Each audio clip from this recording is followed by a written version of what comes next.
Hello, good morning, good afternoon for some people. I literally just woke up and got done eating and decided to go live because there's still so much that needs to be painted and done. So when we last left off yesterday, we had just finished these beauties painting.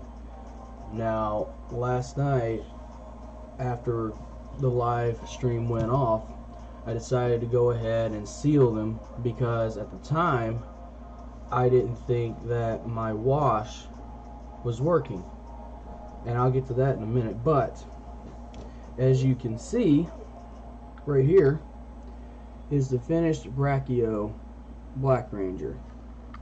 It's got that shine on it because that's how I've got the protective finish. I kind of like the idea of it shining a little because it kind of looks more like the Ranger's spandex and stuff like that. So this is Black Brachio Ranger done. Give it a nice look here. And out of all three that I painted yesterday, he was the most troublesome because of all the lines and stuff, but I've got a little different idea today for his evil double. So he's done. He was the second one we painted. The first one we painted was Turbo Red Ranger, and as you can see, he turned out quite nicely. If this thing would focus, it'd be better. But you see the sword has that shine to it, and it is shown and shined even before the even before the finish coat.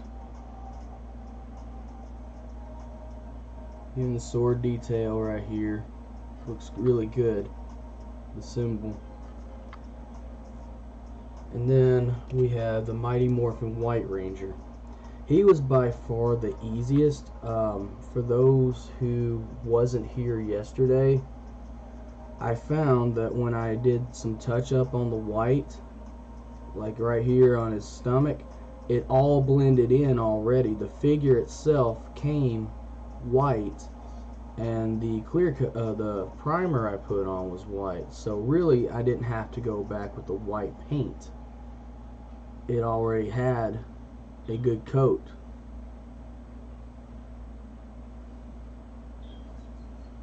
And Saba, I got a little bit of detail on him. It's not quite accurate, but with something that small, it's hard to get everything just 100%. Even the mask has the faceplate has a few flaws to it, but again, it's such a small piece, it's hard to do. So these are done. They are table ready. You could take these into your game and play them without worrying about damaging the paint because of the protective coating. So I'm going to set these to the side. Now I want to talk to you guys about my shade yesterday. I didn't think it worked at first, but it turns out I just needed to let the putty dry a little bit more and let the wash settle overnight. So here is the test putty. It's still kind of flawed in the front, but the thing that makes the shade cool is all the cracks, crevices, and all that just pop now. You see, you can see the detail a lot more. Now on the front here, I tested the black wash, and then on the back I tested a brownish wash. So it came out a little bit lighter, but you can still see the detail. And it kind of gives sort of a this looks like a really dingy putty on the back, and on the front it looks like maybe he's been in oil, or a richer sort of putty was used to make him. So that is a test putty that actually turned out very well with the wash. Now, to be honest with you guys, I'm probably not going to use the wash on the Rangers because as good as the putty turned out, I actually want to use the formula I found instead of just the formula I came up with yesterday. So they're going to end up looking like this after today instead of all shaded. And that's fine. Some people like shades, some people don't. I'm also going to show you guys what the Rangers start out as, what they look like after I've primed them, and of course the finished product right here. So this is what they come looking like. This is standard stock for, I didn't realize that was a little bit of a flaw, but it's okay. But this is typical stocked Hero Green Ranger. This is how they look when you first get them. After they're primed, we use the green Zeo Ranger here. It looks similar to this. You can see it's kind of got a chalky film over it. That's what the paint sticks to. That's how you get the paint to stay on the figure. And of course, this is what it ends up being after it's painted and done up. So that's what we're looking at. So today I have a slightly different idea for Tommy's Brachio Ranger counterpart, the evil version. Yesterday I had trouble with the I had to detail out way too much and take too much time outlining and stuff. So what I'm going to do today is I'm going to start it out and do the whole thing in the yellow ochre and gold. Then I'm going to go back when that little base coat is dry and fill in the black. I think it'll overall turn out better, is my theory. And as you guys can see, I still have the wet palette here. It kept overnight, just like I was hoping. It's still kind of moist, but it doesn't hurt to add a little extra just to help mix and stuff here and there. And again, we're using distilled water because my tap water is actually kind of heavy, which means it's got mineral and stuff in it and can really do some wonky things to your paints, especially your model and figure paints. You got my little handle. Grab the putty so I can attach it to the handle, the figure, I mean. And honestly, you could probably do this with clay too, but the putty I found was literally $1 at Dollar General, so I can't go wrong with that, you know. So we're going to mount him.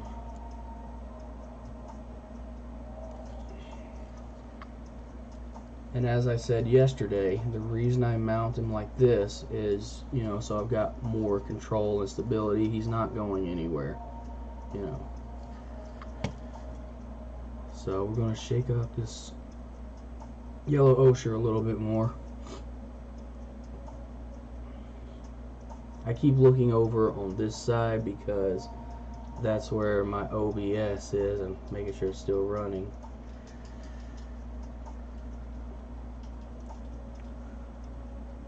And again, the reason I want to start with the yellow ochre is maybe to cut down some on the tediousness of it, because I can always go back over it with a black. As said yesterday, it is so much easier to go over a lighter color than a darker color.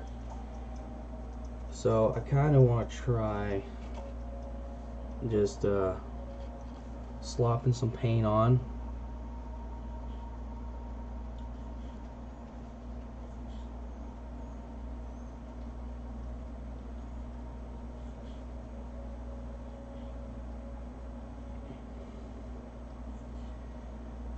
like this.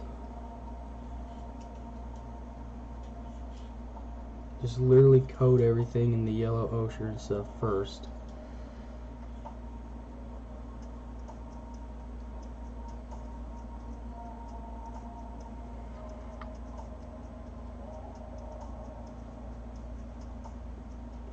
And I'm using the wet brush technique just because it flows better and covers better.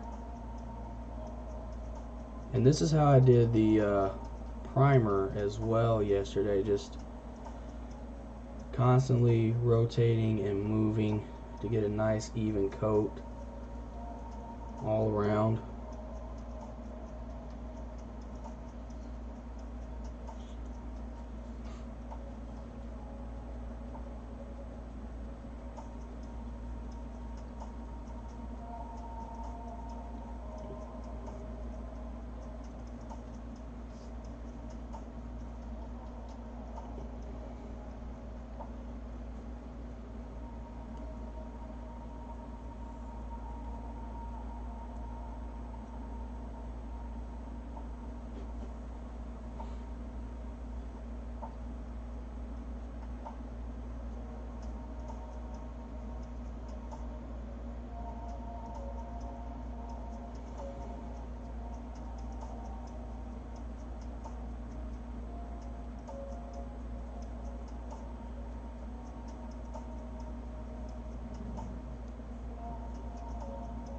And I forgot to look up all the people that I watched yesterday that I got these new techniques from.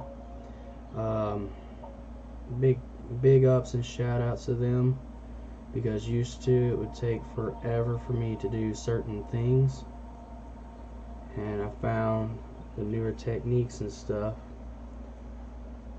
So already what's going to be the gold is covered better than when I was outlining it yesterday on the Tommy one. So we're just going to let that sit here and dry a minute. And I literally just woke up now an hour ago. So with that in mind, I'm a little bit more refreshed. WrestleMania was really good last night. I was so glad to see that my favorite wrestler was able to reinvent himself so convincingly. And I'm talking, of course, about The Undertaker. If you're a wrestling fan, you've got to check out at least that match from last night he had with AJ Styles. It was, if you'll pardon the pun, a phenomenal one.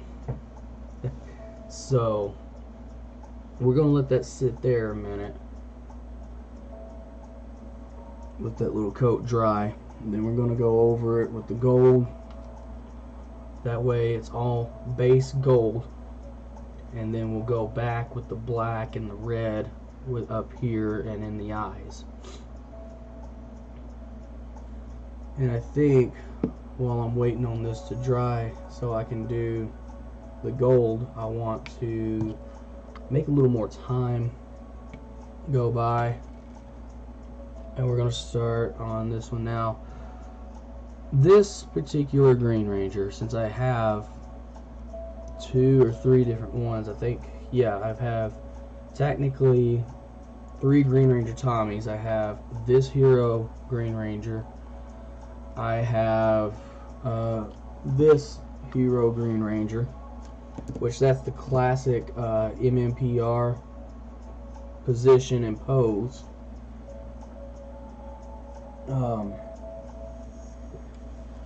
What I want to do for this one is I want to do the Bat in the Sun version of the costume for this Green Ranger. So what first thing I'm going to do here is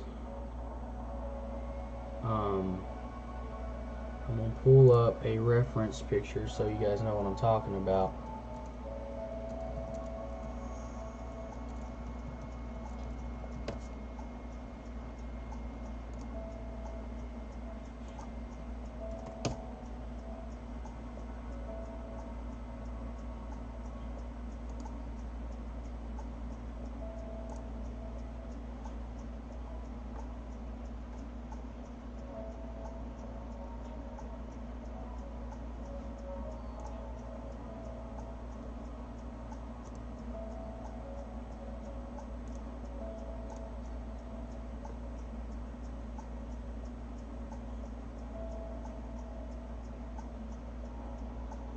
Again, if I'm quiet, I'm sorry. Like I said before, I'm just waking up and I forgot to put that window down. That could have been bad.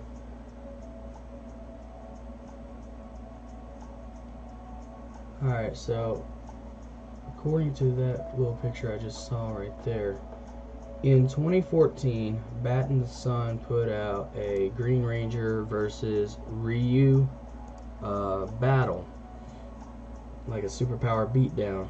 And this is not me plugging their channel, but I encourage you guys to check it out. It's really an awesome channel. And I struggled with myself on deciding which of these Green Rangers I was going to do in this style, because in the video itself it showed Bat in the Sun, I'm going to say Bat in the Sun Green Ranger with the Sword of Darkness, and the Sword of Darkness was only given to Evil Green Ranger Tommy. So I was debating on doing him in the V2 style, or if I wanted to go ahead and make a hero version out of it. Looks like this is going to be the best one as far as seeing it goes. So I'm going to show you guys exactly what I've got and what I'm talking about with this one.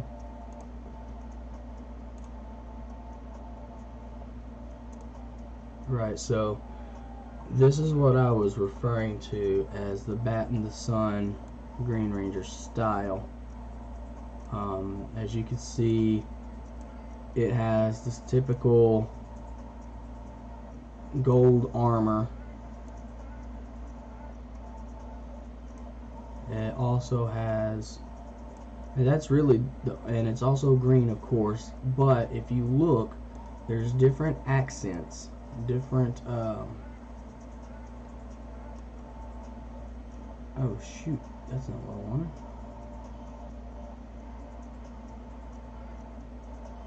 Here. Alright, so I'm gonna do it like that. As you guys can see, it has the dragon piece, which is right here on this figure, of course.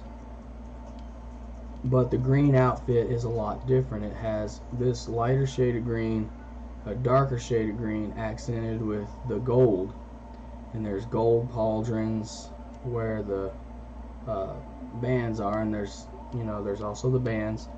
And I'm not worried about putting the shoulder pieces gold on here, but if I think about doing it, I will.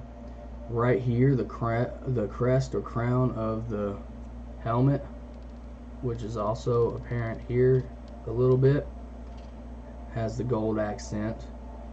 Then you have these squiggles on here and stuff instead of the triangles, but if you look on the figure, it shows a triangle. So that's the alternate I'm going to do. The only thing that's going to remain of what looks like the classic Green Ranger on here is the boots and the gloves. The rest is going to be done up in this V2 style, because that's a more modern take on this Tommy Oliver. Are you kind of dry? Yeah. So me talking let that thing dry long enough. So we're going to go back with the gold now. Just like I did yesterday to make the gold on these two. Like I said, I went with the yellow ochre first, and then I came back and accented with the gold, and it gave it a really nice even look and really nice shine. So that's kind of what I'm hoping is going to happen here.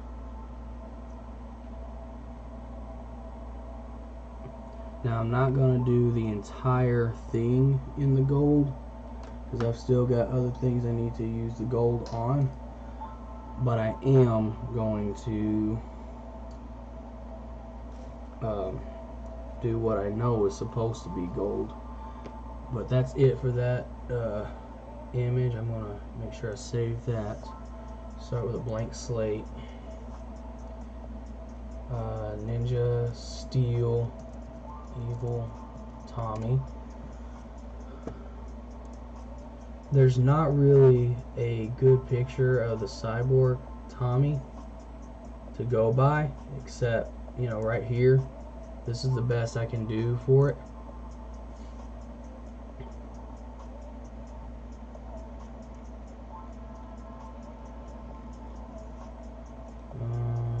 Here we go. There. So as you guys can see, he looks just like the Brachio Ranger, but as I'm looking at it, oh, it is gray and silver. Okay, gray silver.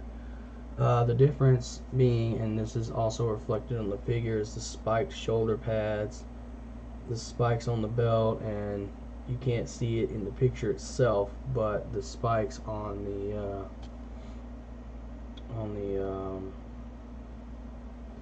shins from the boots. And it also looks like that this emblem is a little different. I can't tell what it is from here. It looks like it's black. And in the Dino Thunder Ranger, it's a gray. So what I'll probably do is I'll start with a gray on the belt buckle itself, and then if I find that it's black, I'll go back and do it black if I find a better picture. So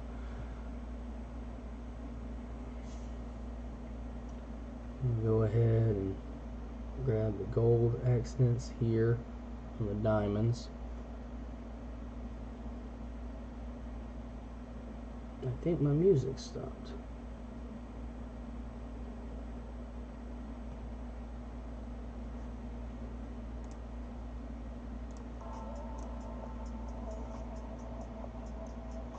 And I don't have rock going today. It's still kind of early in the morning for me, so I got something a little soft to start out with. Already this is turning out to be much easier, and it's just little tricks like this that can help you as a painter to get better. It's helping me. This is the first time I've done the opposite of how I normally paint. This is actually so much easier. So the fact I'm able to go over this yellow ochre with the gold and make it stand out really helps.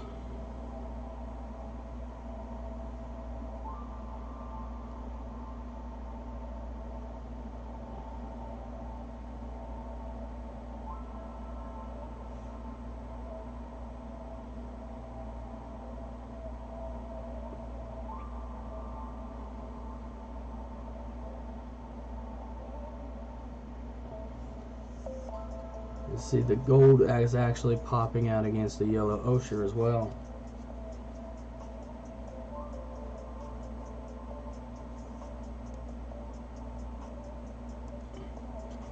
See right here? See that extra shine? That's where the gold is on the legs. So my idea is actually working very well.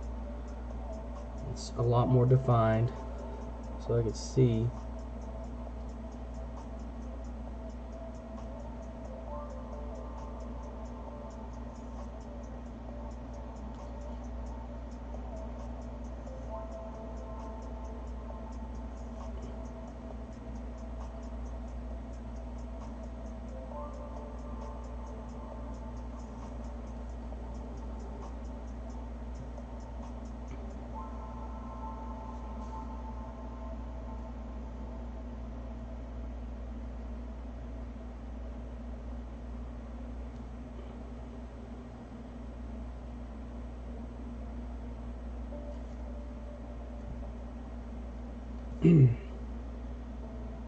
And as I said yesterday, this is actually very relaxing to me. and very rewarding in the end. You guys saw the finished product of the ones we painted yesterday.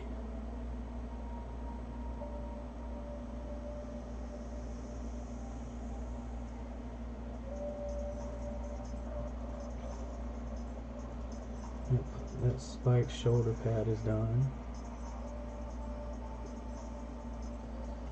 It's interesting to see how Tommy, as both an actor and arranger, has evolved over the times with the new Ranger teams.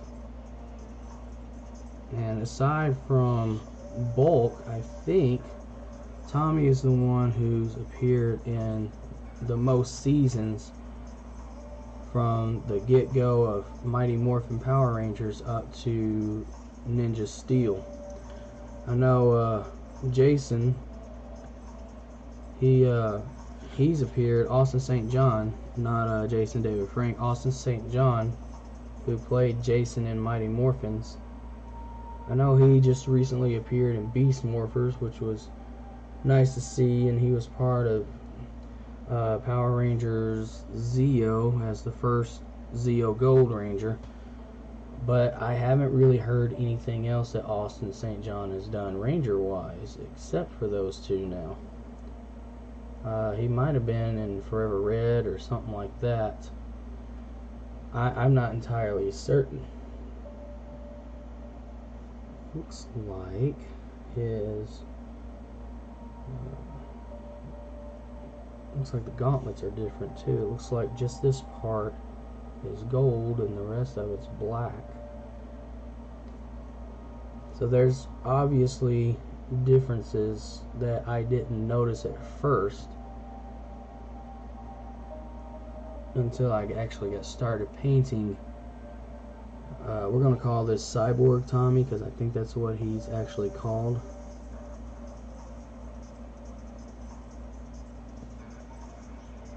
And this one in particular came from, like I said, Ninja Steel.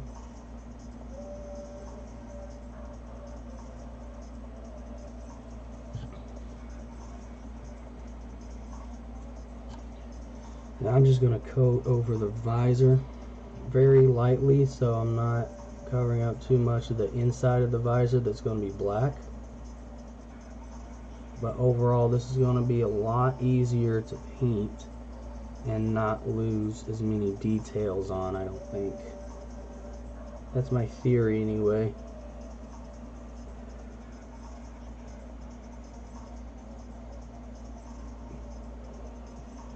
So I can go over the yellow ochre and gold with the black really, really easy.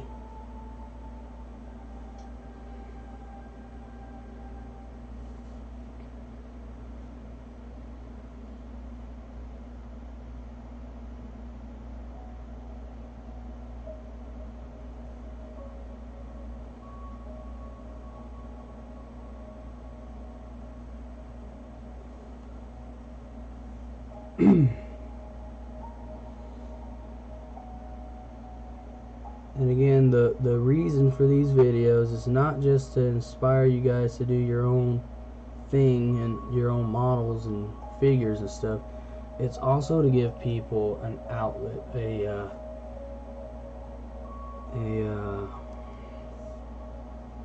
way to forget the current situation of the world with the coronavirus.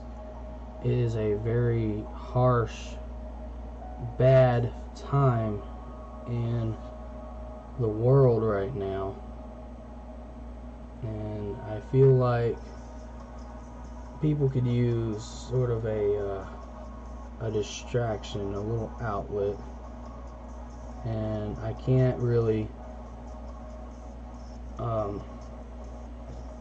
donate money to the cause or anything right now. I'm going to say these parts down here on the shins are gold and the rest of it's black, like the boots, is what I'm going to assume. Because looking on the images, there's not really a lot of Cyber Tommy images. So we're going to let that gold sit and dry a minute. I'm going to see if I can find a better picture.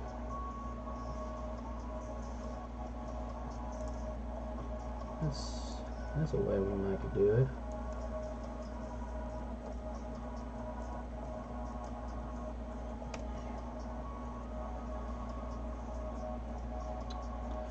That didn't work. Oh. Alright. Let's see what we got here.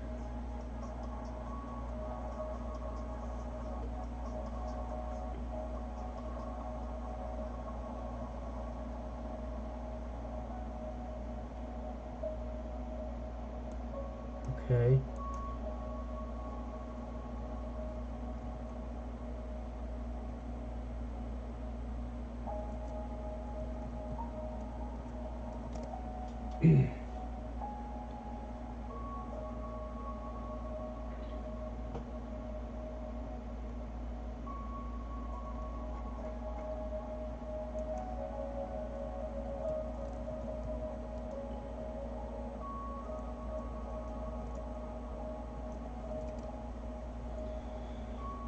Excuse me. Kind of got a little bit of sinus drainage going on, but other than that, I'm fine.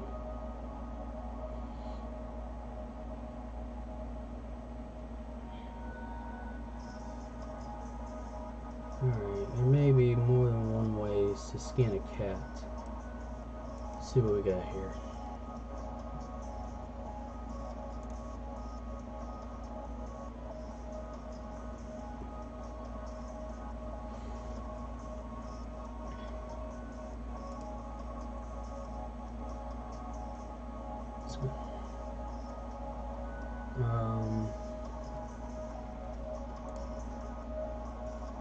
So what I want to do is I'm going to hide this from you guys right now. I don't want to be flagged for copyright stuff.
I'm trying to find a good picture.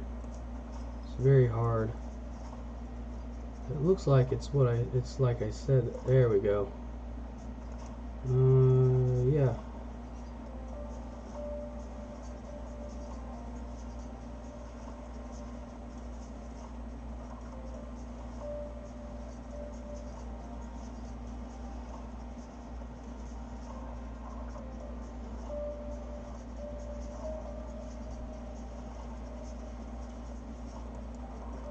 So, from what I saw in that little video, and it was hard to tell, the spots down here on the ankles and shins are gold. So I've got this going right, and it looks like the emblem is sort of a silverish, maybe a gold, with a couple of eyes. Alright, so it should be dry enough now where we could start putting the black in. And just to show you guys that you can use actual craft paint as well, as long as you thin it down. I'm going to pull out this acrylic paint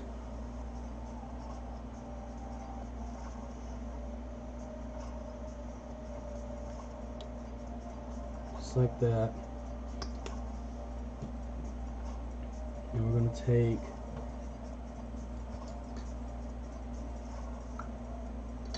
some of this water right here, disperse it.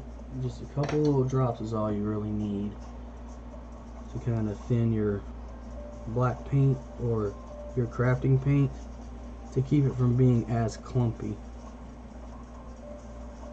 See how it kind of makes it run a little bit more? It's kind of the consistency you want, because it's similar in consistency to what is already there. So that's kind of what you're looking for. If it's runnier than that, it's going to disperse the paint too much and it won't work right.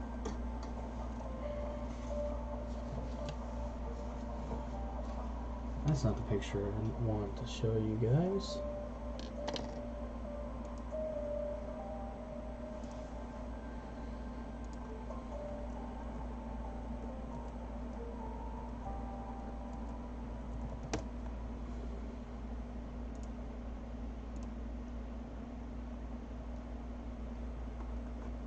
Well, that certainly didn't turn out right.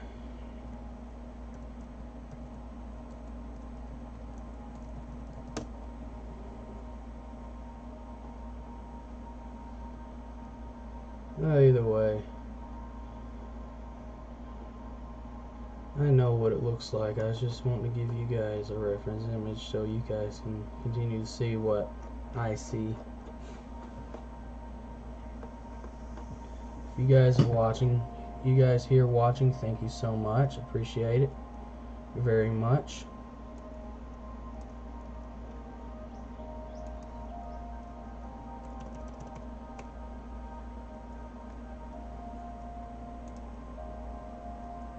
Here we go.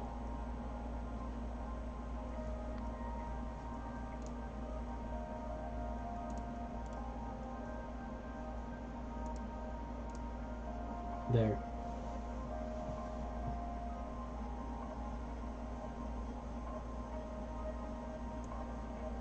So that's kind of what you guys are looking at right now and what I'm painting.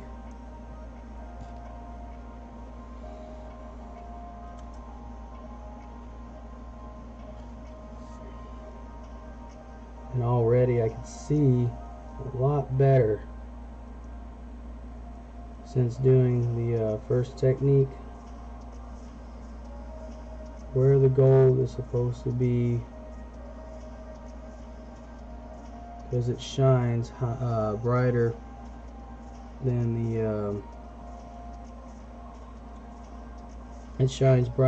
the yellow ochre. So it's really cool. Neat little technique that I will probably use in the future on certain rangers where it's got a lot of detail like this.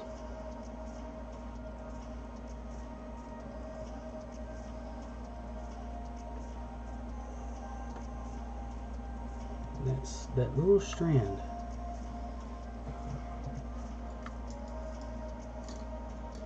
I'm gonna have to try to do something to fix that. That gets on my nerves so bad because it'll put paint where I don't want it.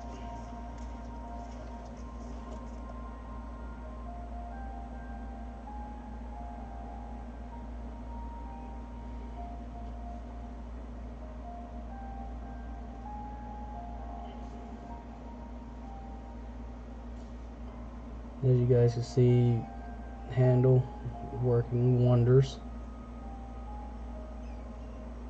It lets me, again, it lets me move the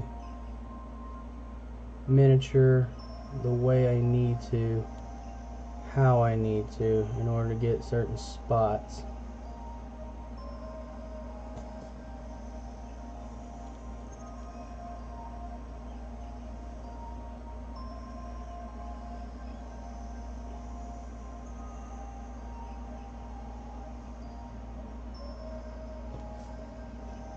As you can see, that craft black, it looks just like me using the actual miniature black that I have spent $40 on. So for a lot of you experienced painters that were wondering if you could use the, just regular craft paint, the answer is yes.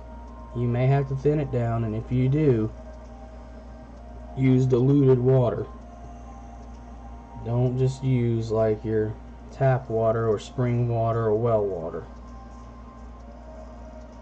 And if you don't have distilled water that you can buy in stores, it's easy to distill it yourself, from what I understand, by boiling. I think is how it's done. I could be wrong. Just look into that. Don't quote me on it.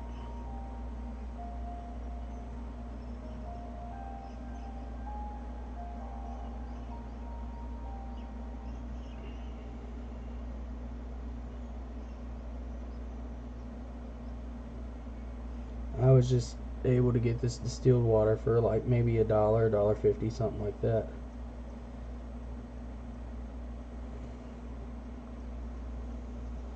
And a whole gallon of it at that. So it's gonna go a decent ways, I think. I hadn't even used half a gallon. I maybe have used maybe a fourth. And I've done a lot. I've made washes out of it. I've made the brush cleaning water for when I did the brushes. I've used it for this, like 2 or 3 of these wet palettes. I've used it for that. So I still got a lot of use for that one, that gallon, before I have to buy another one.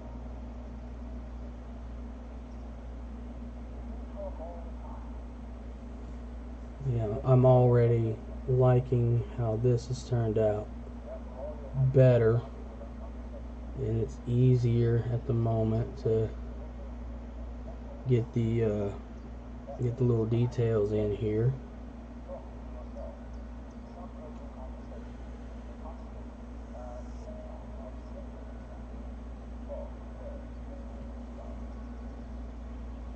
My only complaint right now is the brushes and how it has those stray fibers here and there. But that's part of it, I suppose.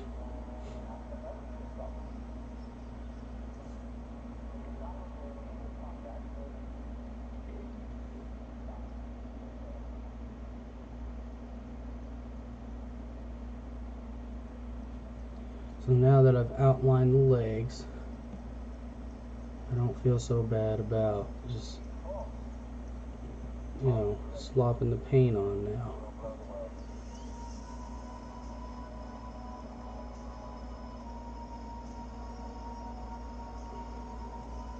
And again, we have easier listening music today.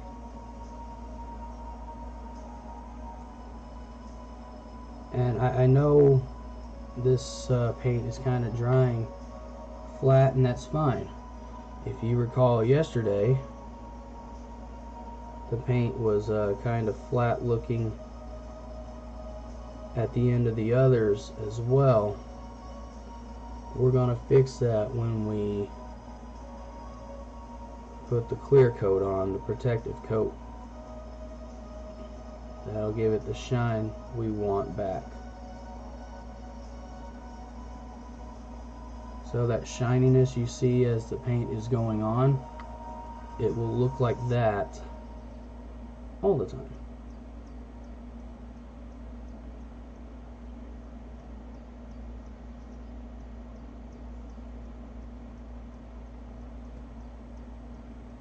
And me personally, I like my figures to have a little bit of gloss to them.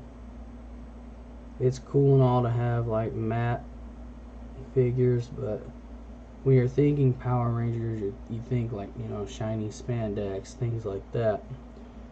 At least in the old style. Or if you're familiar with Power Rangers the movie,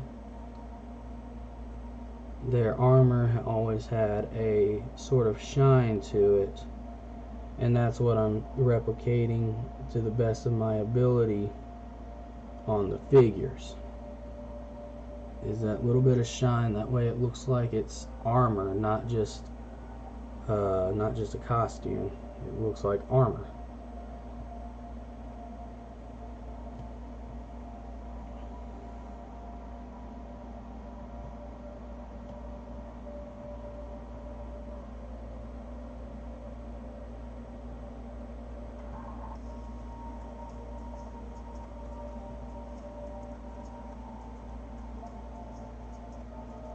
And I think part of why I didn't like my first round of painting the Rangers is the fact that I was literally doing what they call the dry brush technique on them the whole time, and not really covering the brush strokes.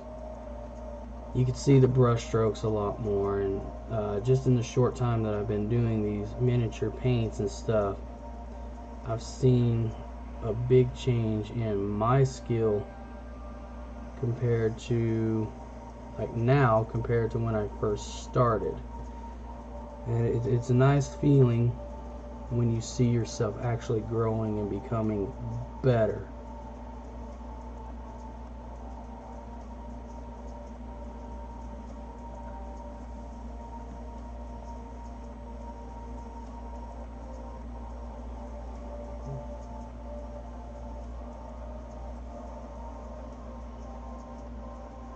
Don't mind me tickling your crotch there, Cyborg. Just kind of trying to get you painted.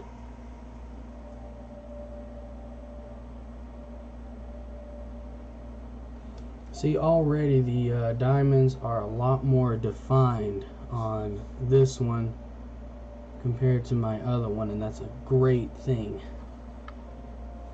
But the other one I'm not sad about. It looks good. It just took a lot longer, in my opinion, than it should have. This one I'm already making a lot better time on, so that's a good thing.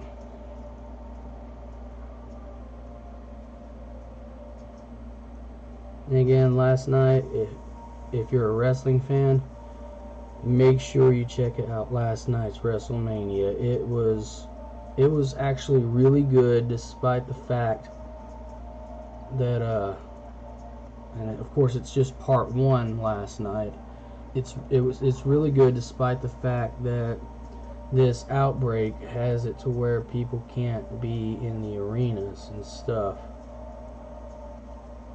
It didn't quite feel the same, but the matches were still superbly done. So I encourage you guys to check that out.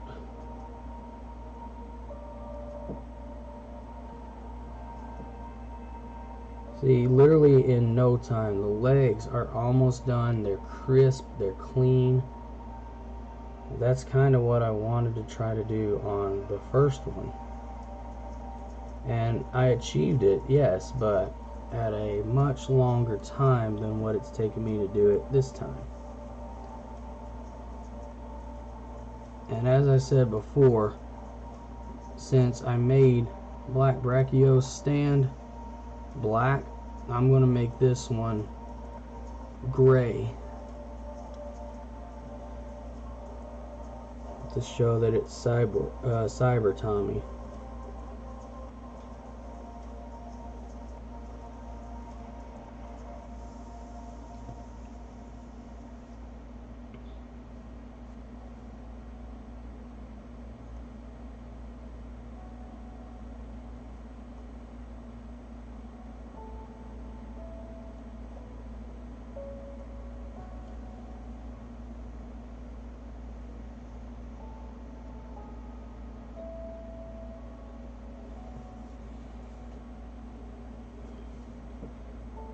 Go ahead and get the spikes blackened.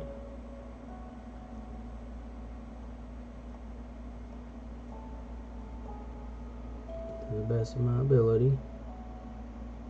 I did something similar to this with the Nasty Knight spikes on this mace.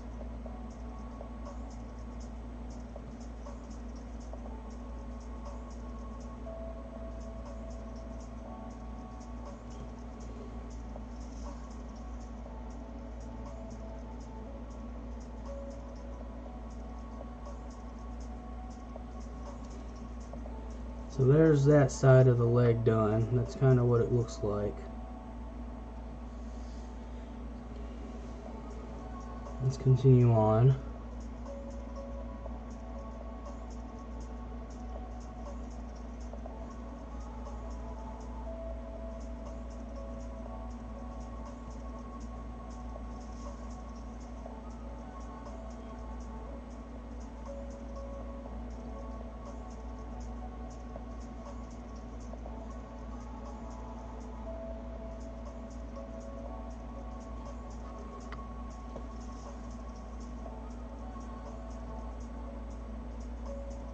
And another thing about your craft paint, it takes a little bit longer to dry, but on one hand that could be a good thing, especially if you're a professional and you blend your colors in to make your shade and stuff. The fact that you're using craft paint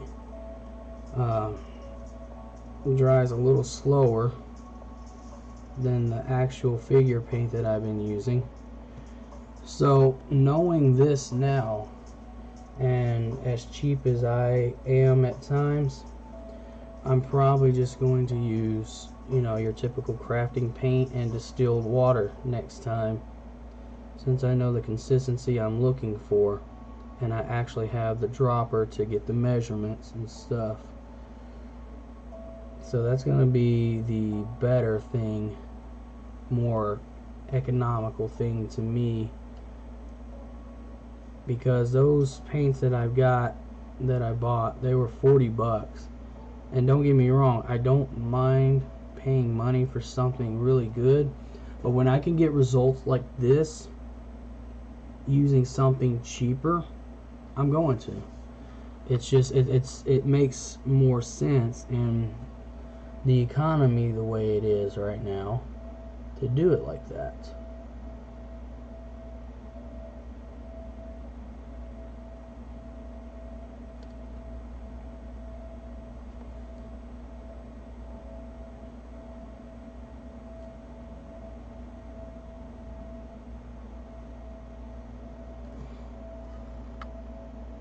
So just like I did with the Brachio Ranger Tommy, you can see right here that the diamonds, they're not fully, like, they're fully colored in, but my brushes don't get really fine to where I can paint the lines in.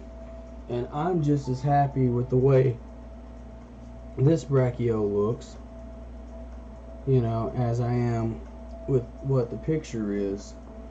And the fact that while yes it is black, you know, it's okay for me. And to be honest, Cyber Tommy's belt here, aside from the bands that are gold, looks like it's black as well. So we're gonna do that.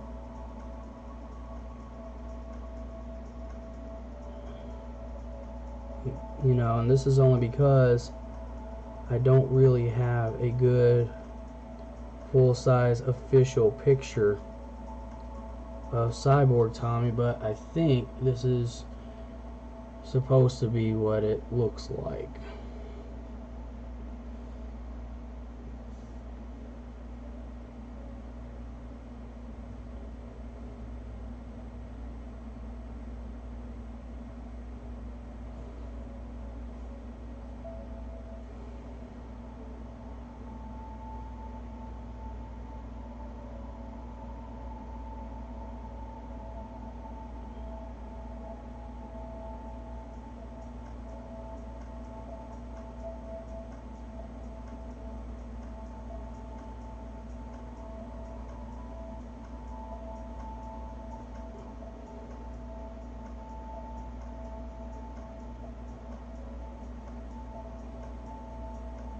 I'll have to go back over that here in a few minutes.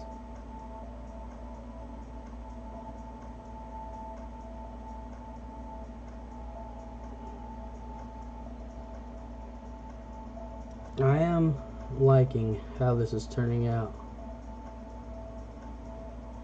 And again, it's not like the brachiotomy didn't turn out good, because it did, considering how small some of the details were. But this one's just, to me, this one looks like it's turning out even better.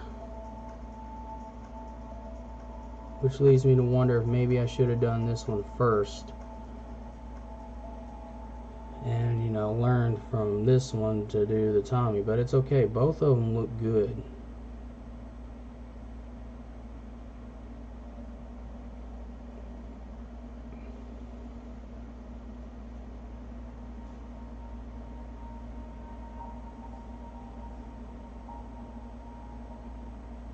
It's just this one seems like it was easier for me to get the details in, since I did the yellow ochre and gold first.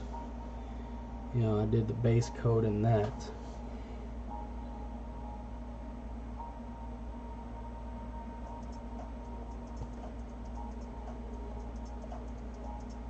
There's that issue I got with that strand again, but that's okay. It didn't really mess it up.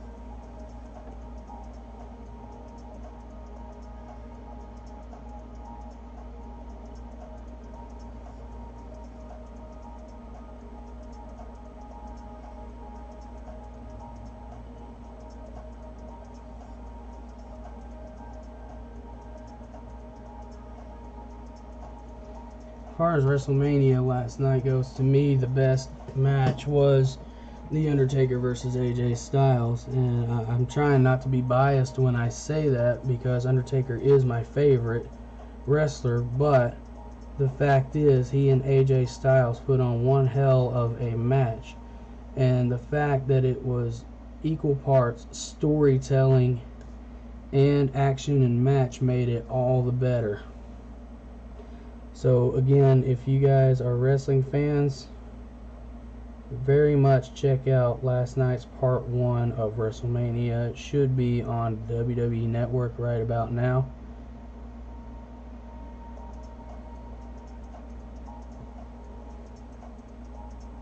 I appreciate that, Stobo, but I am nothing like Bob Ross. I do not have that kind of skill, trust me.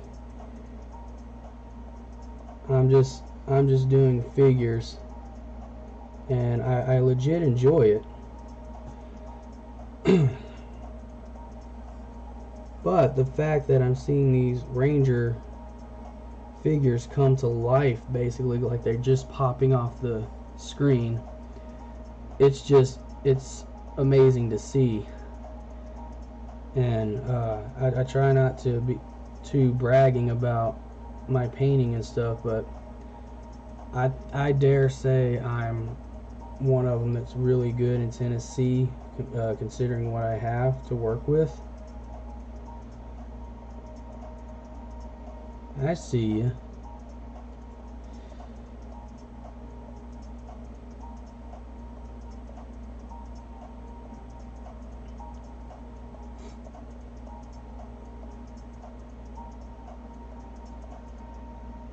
So again, with this one, I'm using, you know, your typical craft paint that you can buy for like $1 or 88 cents a tube at like Walmart or something like that, and it's looking just as good as the actual model paints.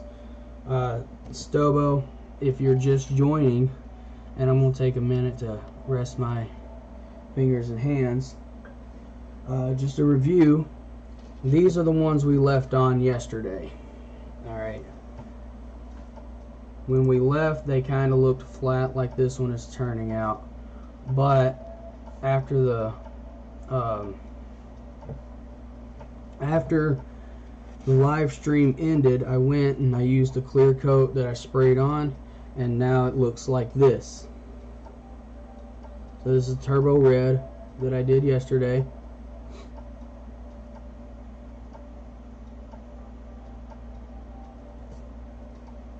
Go ahead and put that away. Mighty Morphin White. You can tell right now that you're going to be able to see every speck of dust on this one.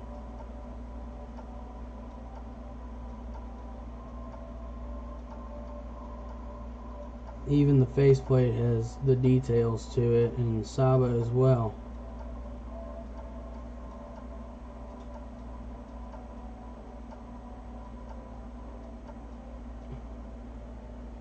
My camera's at a weird angle, so.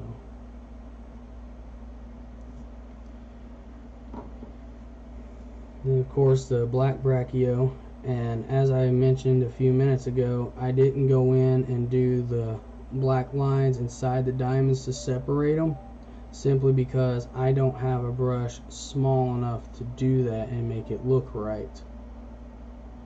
And what I'm doing here is the cyber version of it, and you can tell they're both turning out relatively the same. The only thing is this one's flat looking right now because I don't have the sealer on it, obviously, because it's not done. And as I explained earlier, this is what they start out looking like. This is, if you were to buy any of the expansions and stuff, this is what they look like. Just your typical green figure. This is what it looks like after I've primed it, and obviously after I get done painting it, it's gonna look a heck of a lot better. And also, as I mentioned before, I'm not doing the shade on the Rangers that I experimented with, but the shade that I experimented with on the putty, it really made the details pop. This side I had black, and then this side I had a brown wash. Your brown washes you would use for like your flesh tones and your golds and things like that to show the shading. Your black you can use for almost everything else. It darkens everything a little bit and seeps into the cracks and details it out, really.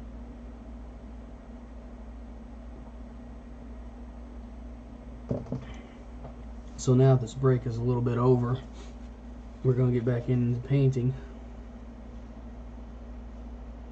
Thank you very much, Guardian Force. I'm trying. And what I did differently on this one to make the gold edges appear a lot better is, as you can see, I've done the yellow ochre on the whole thing, and I'm just going back with the black because, as said, it's easier to color up or cover up light colors with black than it is covering black with lighter colors. And I don't really have a good picture to go off of for this Cyber Tommy, so I'm going to assume that even though there's creases right here at the top where it looks like it attaches the shoulders together that would be gold, I'm just going to make it black.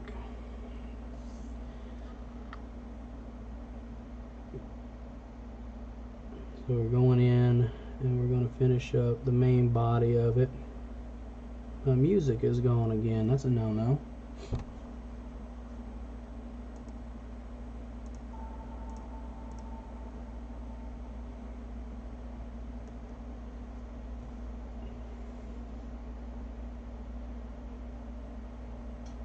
And having this handle makes a big difference because I've got a lot more stability and control over what I do with the brush. As far as comparing me to Bob Ross goes, nah, nowhere near it.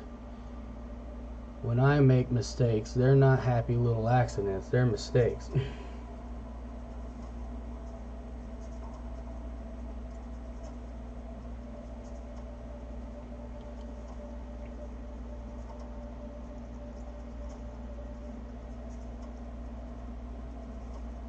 I don't have near the talent that Mr. Ross had to call them happy little accidents and still make it look good.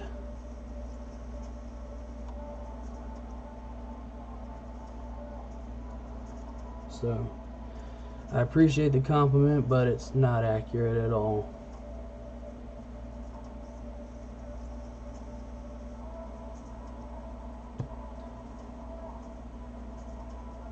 And it's not often I get to paint for people, so this is actually a new experience for me.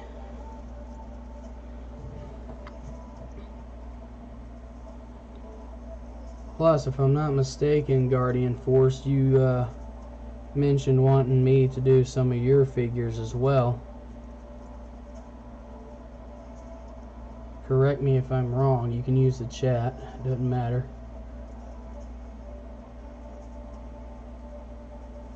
I'm not doing anything outside of my own home and state right now, though.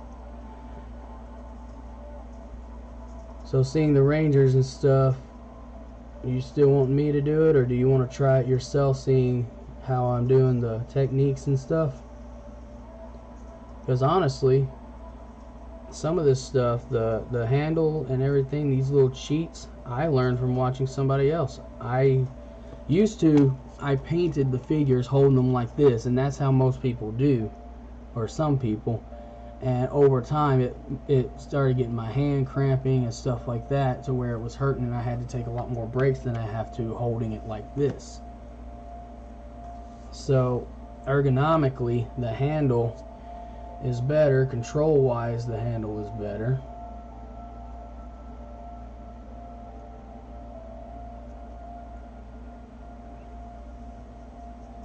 And I have the videos that I watched to thank for that. So, and I didn't look up to see which videos I watched to list them here, but shout out to all painters who use this technique and filmed it, and to show us amateurs how to do it. So shout out to you guys. Amazing results and amazing advice. Thank you so much.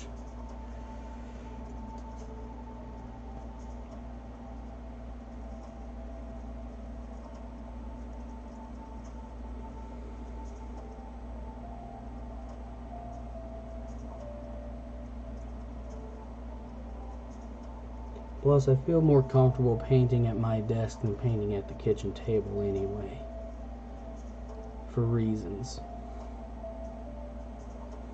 In here in my room, I can listen to what I want, basically, and get in my own little zone and do my own thing. And I really like that.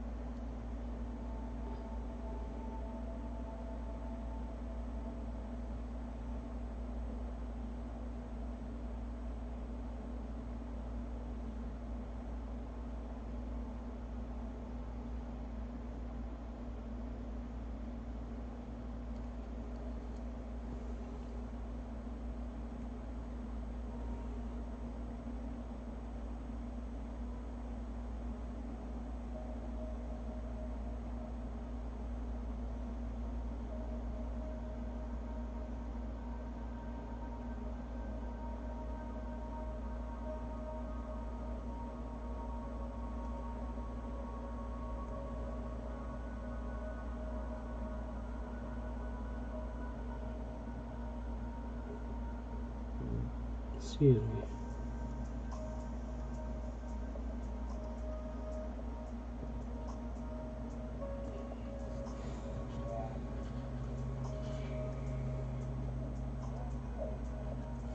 I'm gonna grab the spikes on the belt.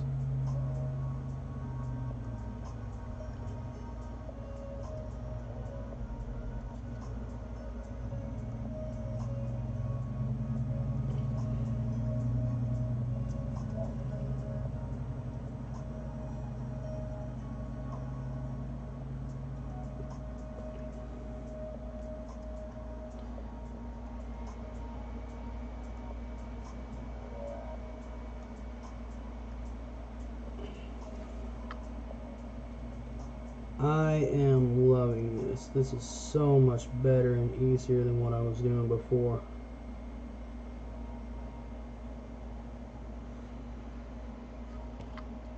That's just so much more crisp.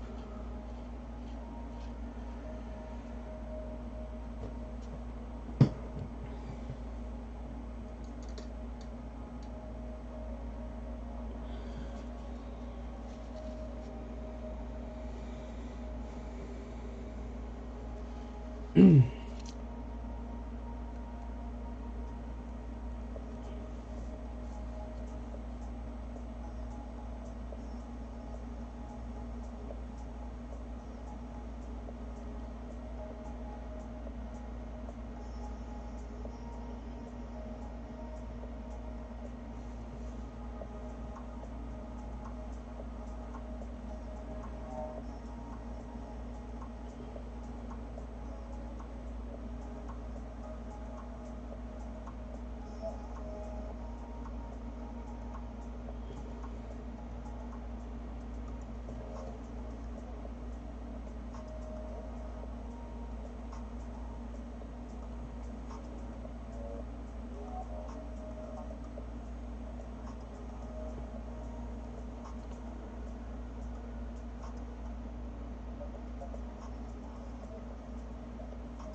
is so much better.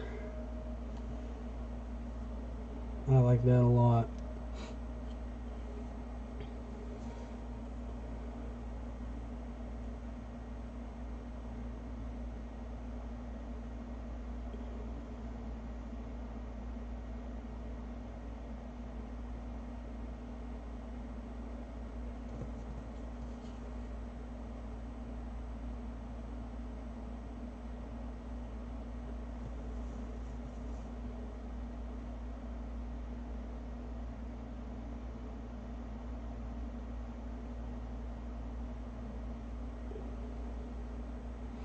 So it looks like doing the base coat first with that yellow and the gold made all the difference in the world.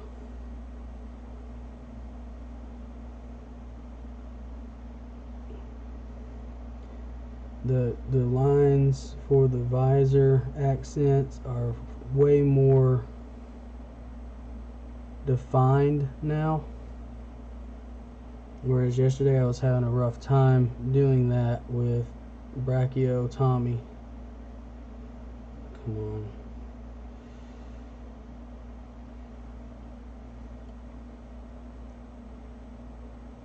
Gotta get just the right angle because of the way that the shoulder pads and the staff are.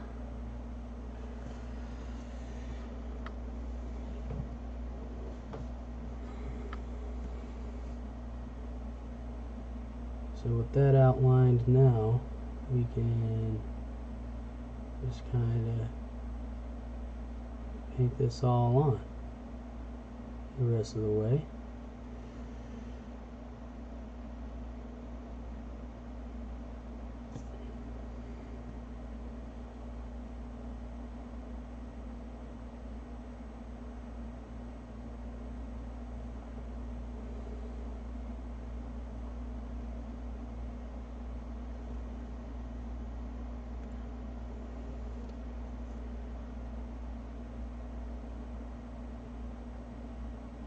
I hope I've inspired some people who've been watching either as it's live or after it's up on YouTube. I hope I have inspired you guys to start painting, because even an amateur like me who's been out of school and art stuff for years, I graduated back in 08, so from 04 to 08, that's when I was most active in art. But if I know if I can come in with as little talent as I have when it comes to painting and art, and I say that, but it's a complete lie. I've had many people tell me differently. I just try to be humble.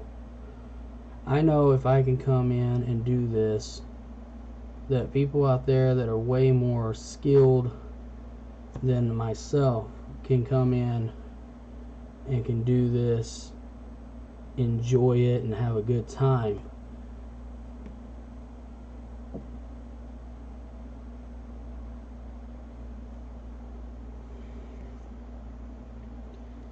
See, I absolutely love how that's turning out. That helmet is so much better, and I haven't even done the visor yet.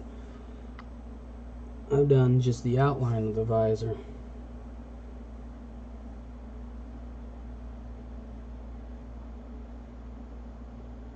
The reason I want to do the visor right now is because I'm going to go back with red and put in the eyes that glowed when the cyborg first morphed in Ninja Steel. Had sort of light up red eyes. And that's another way I'm going to differentiate this piece from Black Brachiozord or Black Brachio Ranger. I am sorry. No, it would be cool to have that Zord.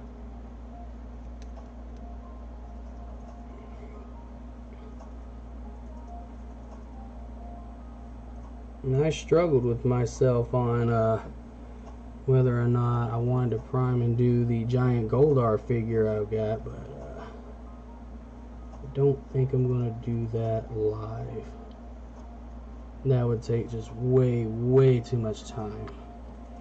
So I still need to go back with the gold again, because I got a small spot that I hit with black that I didn't need to, but overall that is a heck of a lot better.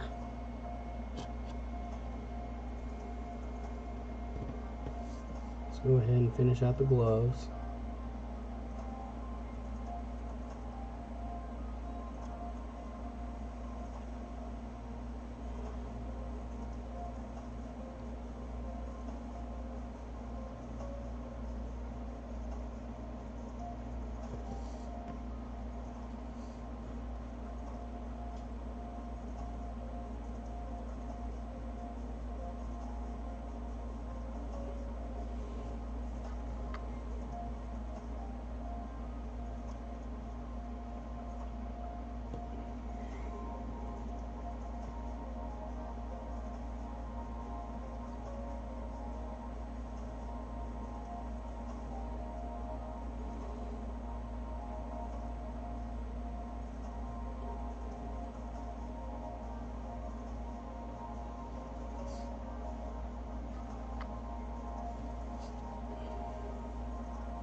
I about made a big mistake. I about went too fast and forgot that gold protective piece over the knuckles was there. I about did the whole thing black. Then I would have been mad.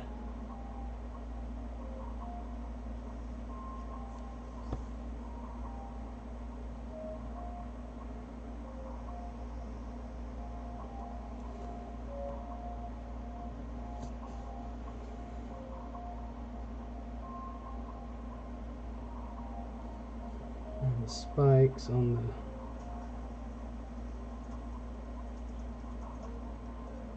it's not quite the wristband. Upper armband maybe? Whatever it is, I'm getting the spikes on it. Top of the glove.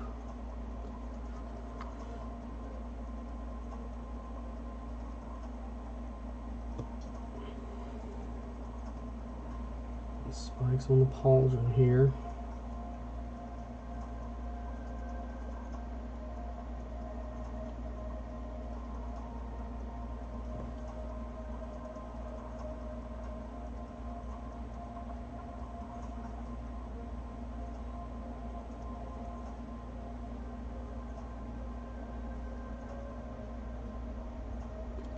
This one's taking a little more time than I thought, but for a completely different reason. There's just a lot more small details that need to be gotten.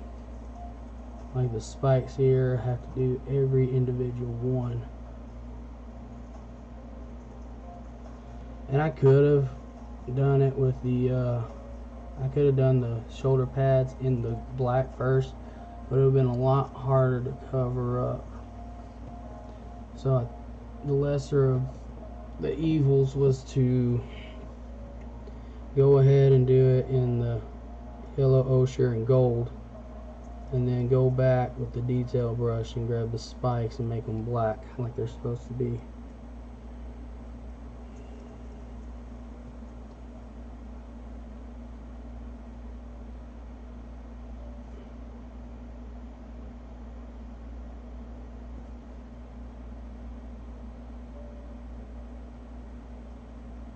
And in the legendary Tommy pack, this is the main bad guy. This is the boss in that pack.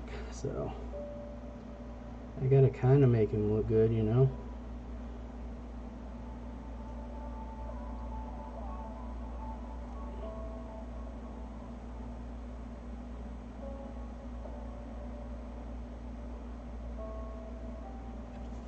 This music kind of reminds me of Minecraft, which is good on one hand because it's easier to paint and stay calm with. On the other hand, it's not, because I don't want people confusing it for Minecraft music and me getting in trouble. So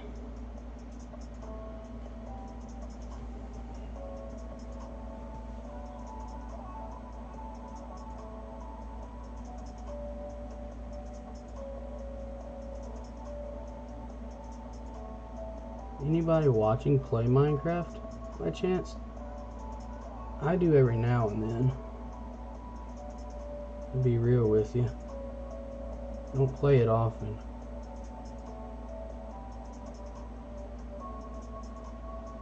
When I do play, it's usually creative mode.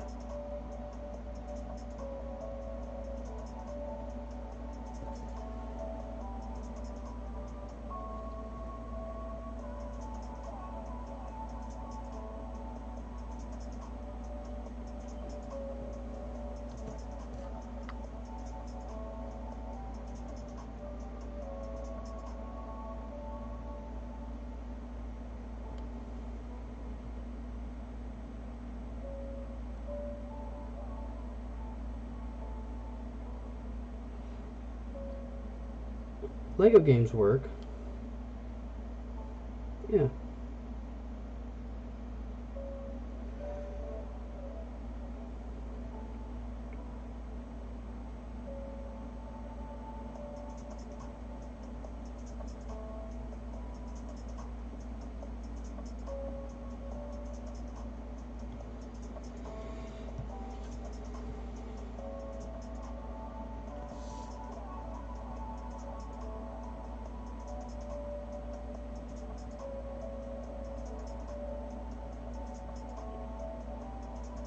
For those who are here watching, again, thank you for tuning in. It means a lot to me. I'm humbled and thankful.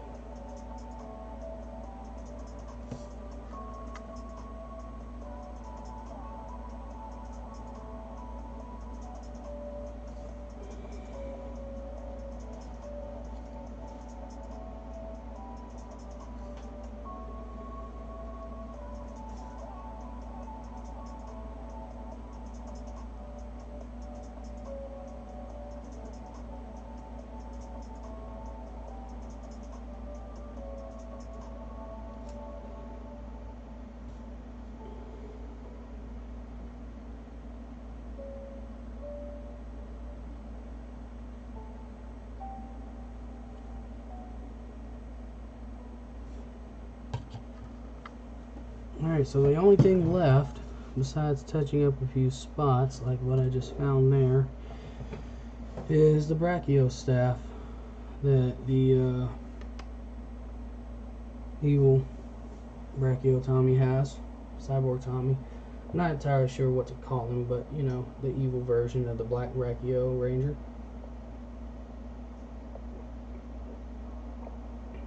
And just like I did with the other one,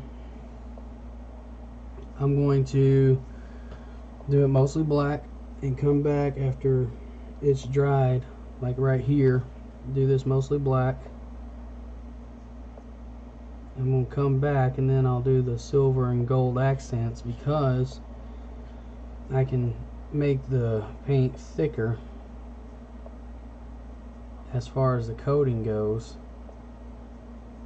on something like this to fake it, because if you look at this, I know it kind of looks big on the screen compared to my hand, but when you're actually sitting here and looking at it and trying to paint it, there's not much details you can go on.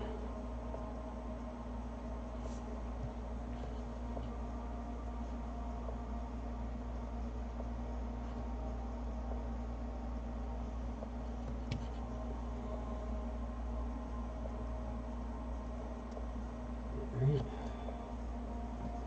I'm gonna try something. I'm gonna try to go straight into the silver without having to go over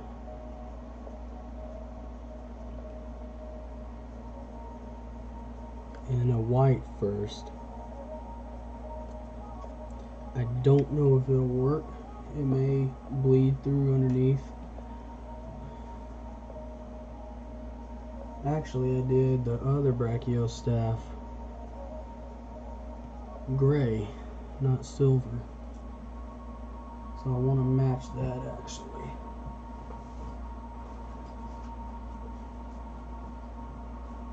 So I poured silver and I didn't even need it.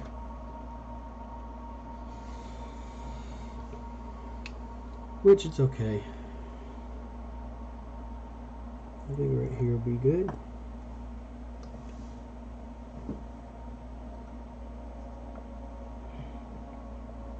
Let's grab this little drop.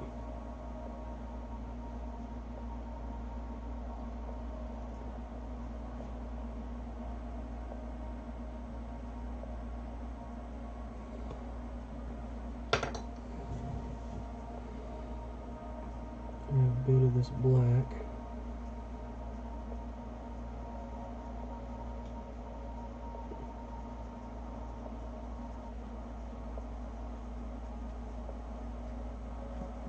That made that too runny.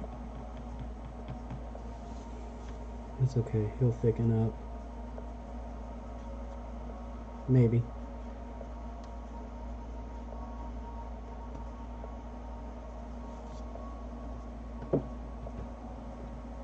The color comparison, a little more black actually.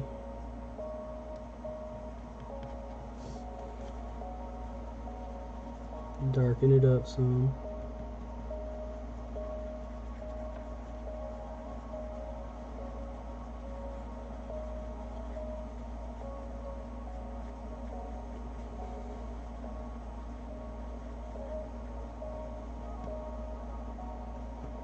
Almost there.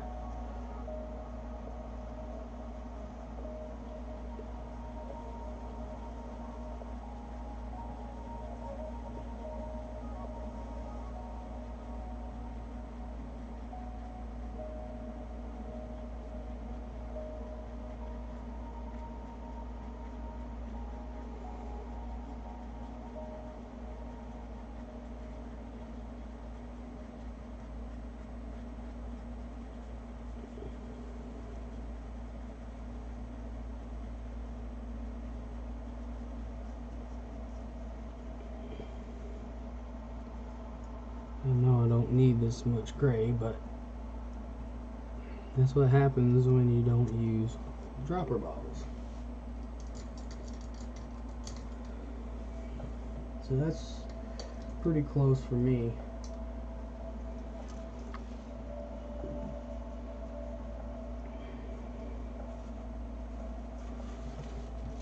I'll be able to cover up the yellow with this. So.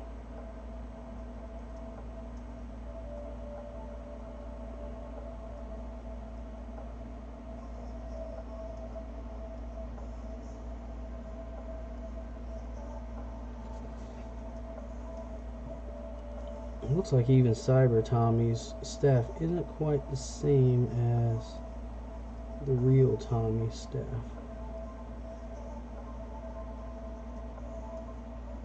A lot shorter looking.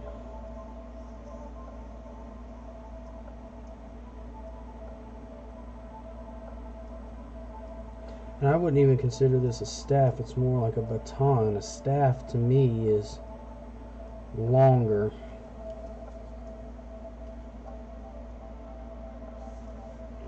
but that's what they call it in the show, the brachiostaff. So I guess that's what it is.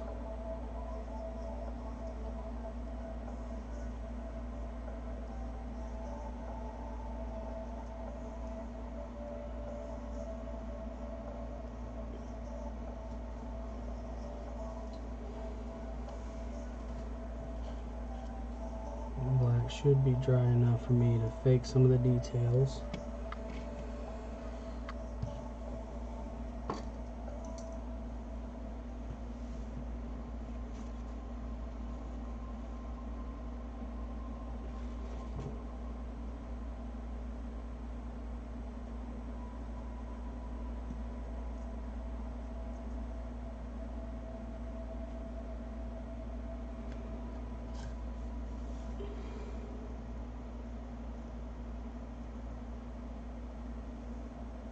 And this is kind of what I did yesterday with the brachiostaff. I just kind of faked some of the details and stuff just to give it the effect, is all I did.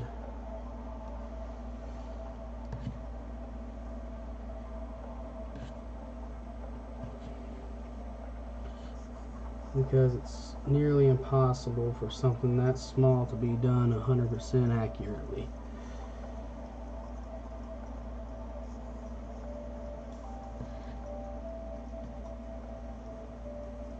But you can get pretty daggone close if you know what you're doing and how to do it.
And again, if I get quiet, I'm sorry.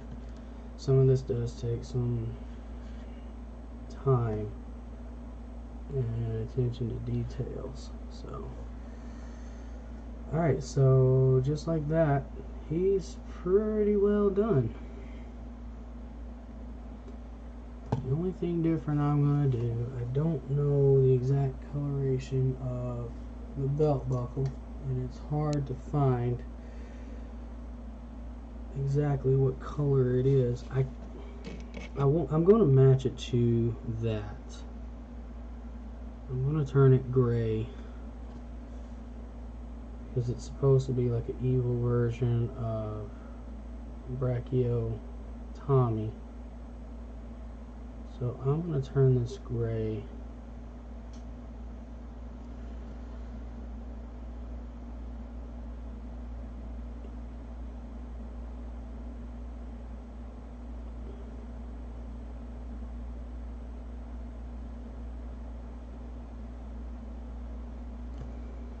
And then when the gray dries, I'm going to go back, because what little I saw in that video, it seemed like his belt buckle had some kind of red eyes on it as well, decorative purposes.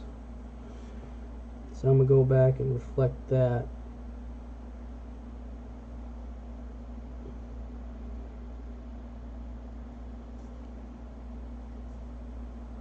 Touch up around the belt buckle here, the black.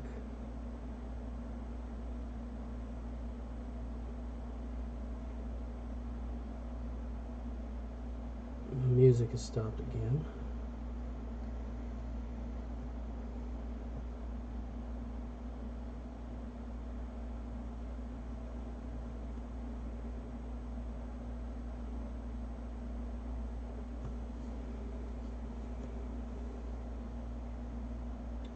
forgot about the white part around the neck area.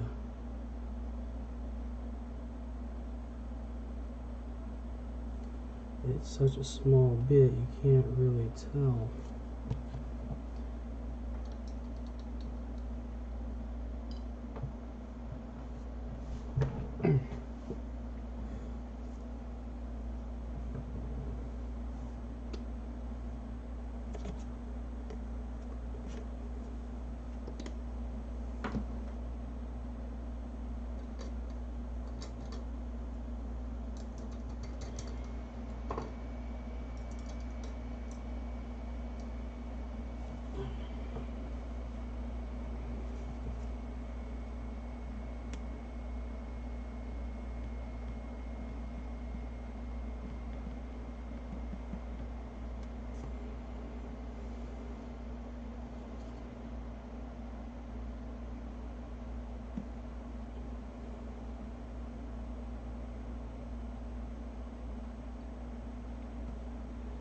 That is way too much white.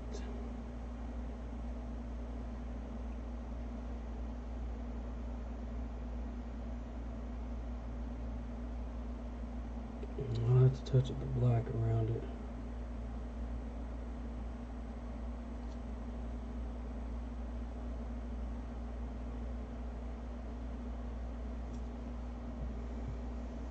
Of course, that won't be a problem. Just let it dry first.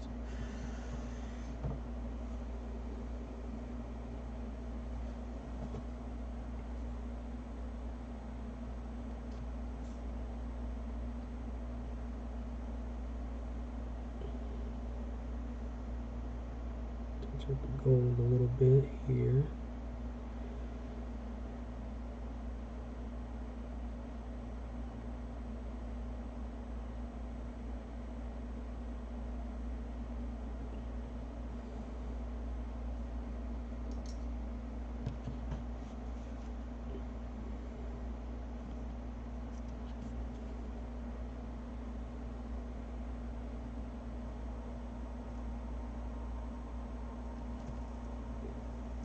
Oh, there's the music. It's not gone yet. I just couldn't hear it. Alright, so minus the red accents I'm going to add in. He's pretty much done.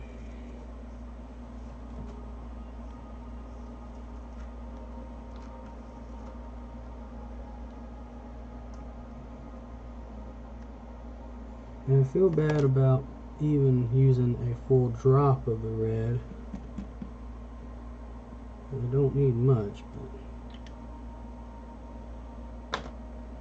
but and as I said before, this paint was expensive, so I'm going to do that and that.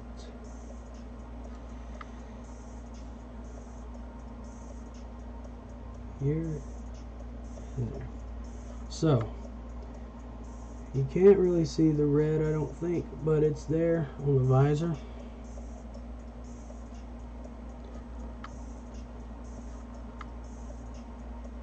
If you were to have this ready and going in the game, though, you'd be able to see the red pretty good because it stands out against the gold and the black very well.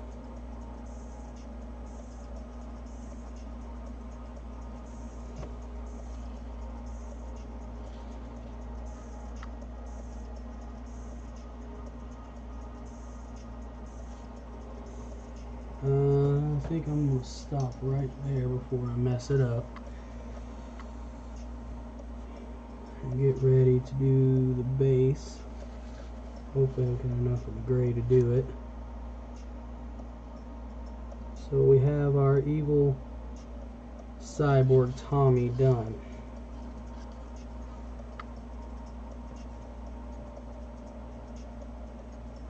Right here's where I needed to touch up the most on the black though.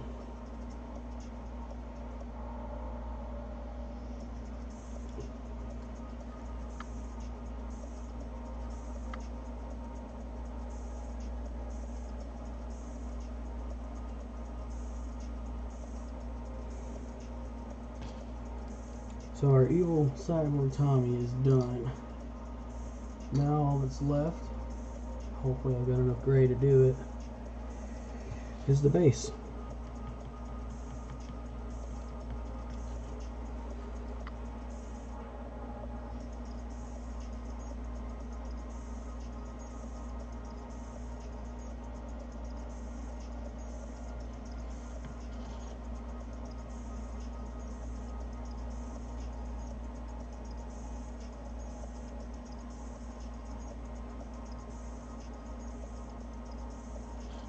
A little bit more watery than I like, but it's covering, so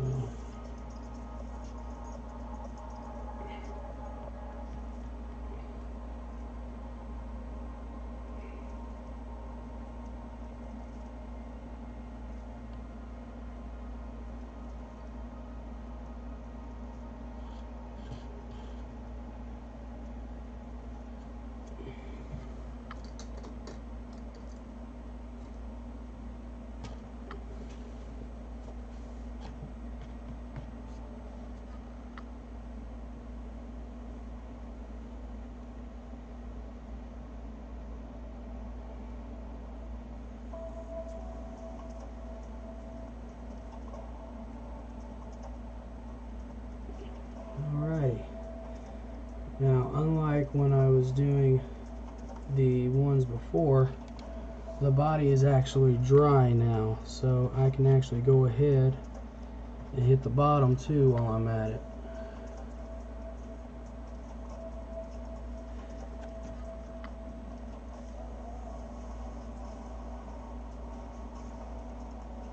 That way the whole thing is done, except for spraying it and making it sealed.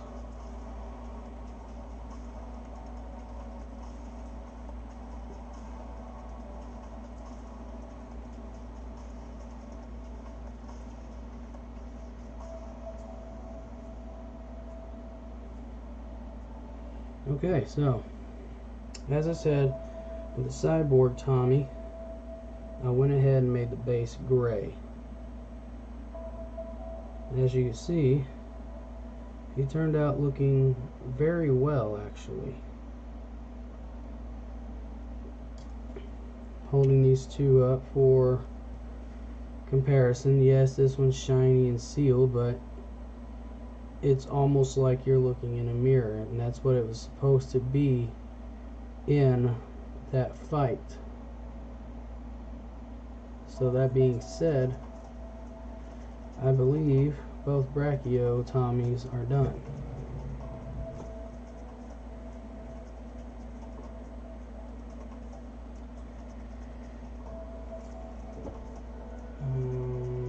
How do I want to set this up?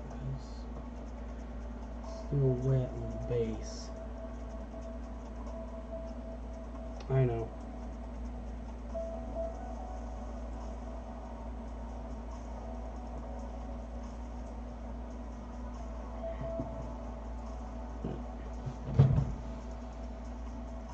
Set it right up here.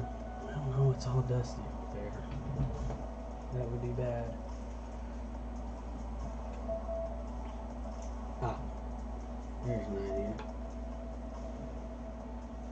A little syringe.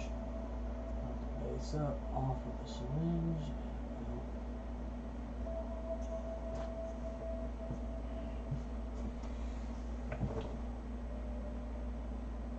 Needs to be higher. Okay. Let me do this instead.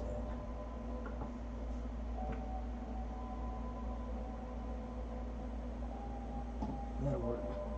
The base wasn't touching anything. Still not, maybe. Alright, so I am going to go make a new palette. I will be right back. Enjoy the music.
back, kinda-ish.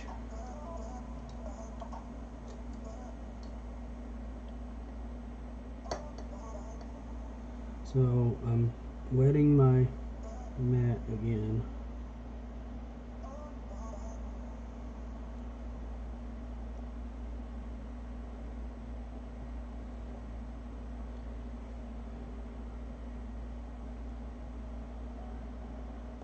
Just kind of, you know, making, as they say, a wet palette. Again, the use for the wet palette is to keep the paints from drying out too quickly. So really, the only thing left in the Tommy pack is our favorite, or at least my favorite, the Green Ranger. I always liked the Green Ranger better than all the other incarnations Tommy has. So there's our Green Ranger ready for the paint. Let's pull up our V2 Green Ranger again. Remember, this is what we're going for.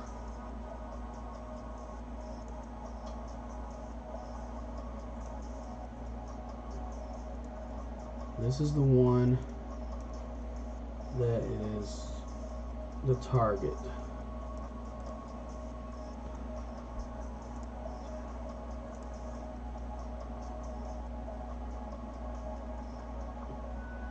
And I already know it's not going to look exact, but I am going to try my best at this.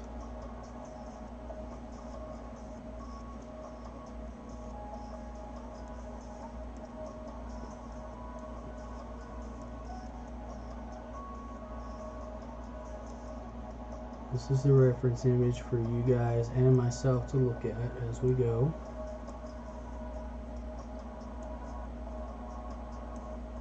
So you guys can kind of see what I'm seeing. So, right here, we have a flat green.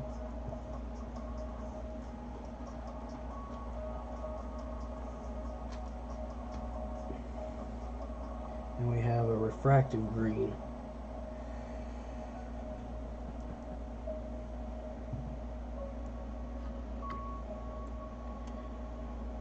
I'm not entirely sure the difference, but my plan, hopefully, is to use both these greens respectively. The flat green for, as I'm looking at the colors here, I'm afraid it's going to look too camo-like. So I think instead I'll grab some of my other paints out of this.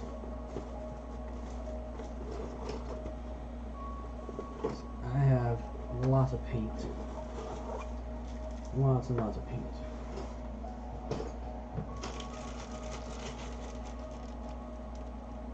And so I want to use this particular green for the darker accents.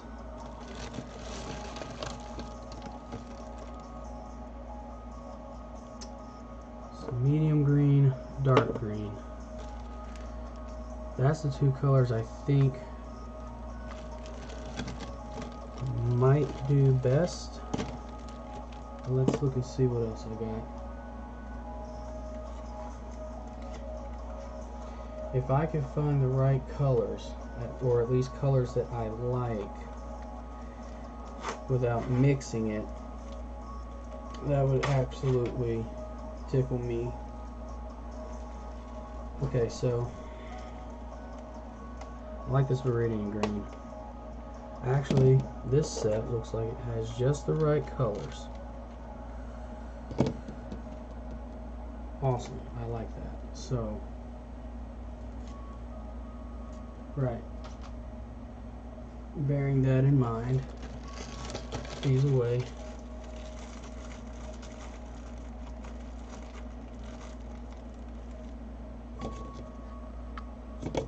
I don't think I've even opened those two tubes.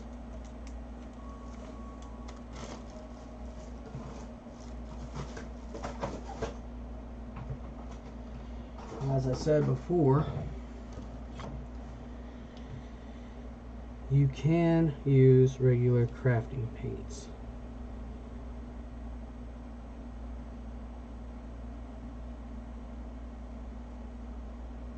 As long as it's not too thick.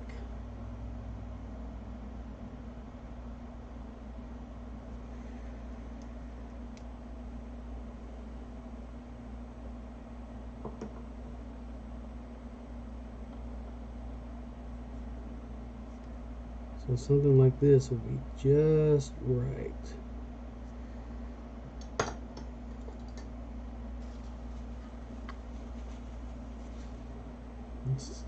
That kind of to where it'll flow better.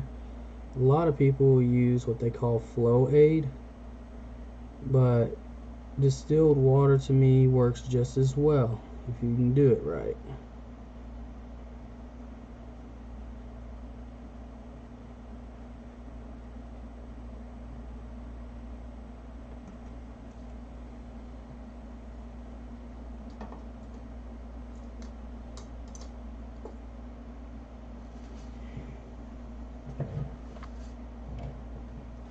So we're going to brush on a little sample here.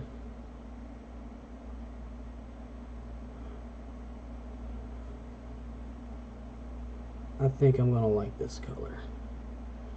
It's not quite an olive green, but it doesn't have to be.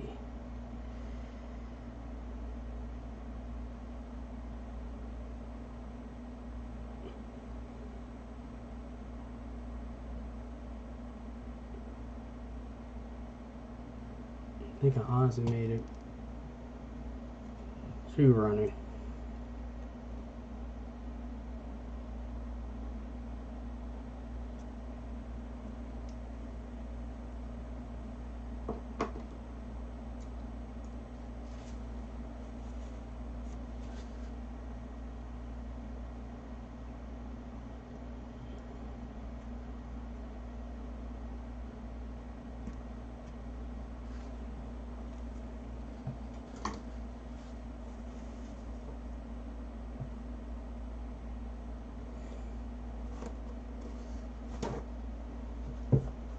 It's time for new paper towels too, so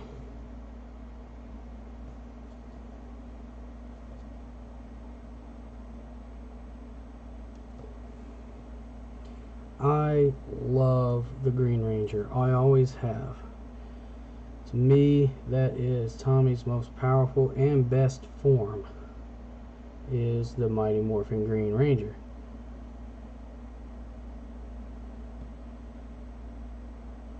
He was just an absolute beast. And really the first, I don't want to say monster, but enemy that gave the Rangers so much trouble. Evil Green Ranger Tommy was the first one to attack and take out the command center.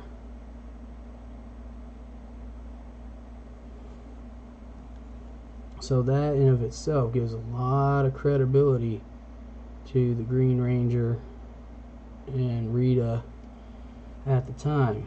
Now I know since the Rangers and all the newer seasons there's been way more powerful enemies, but back then when I was growing up and I first saw this was the epitome of the evil enemies, you know.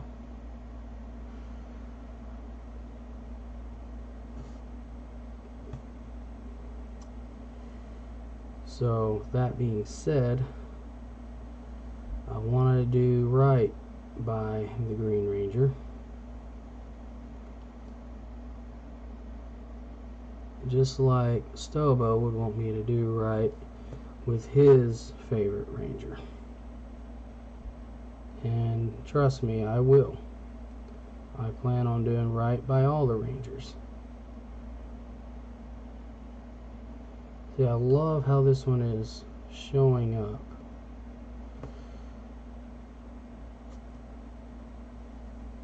This green is just about perfect for what I want to do. See? Now, as you can see, it's not like the olive green in the picture, but it is green. Green Ranger.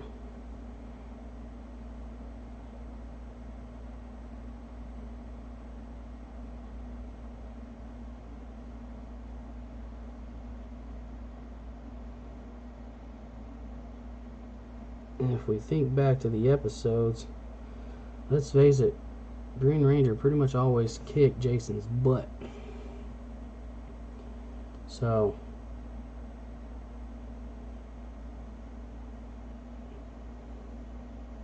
oh shit, I see that the white diamonds are peeking through. I'll have to fix that, which is fine. That's not an issue.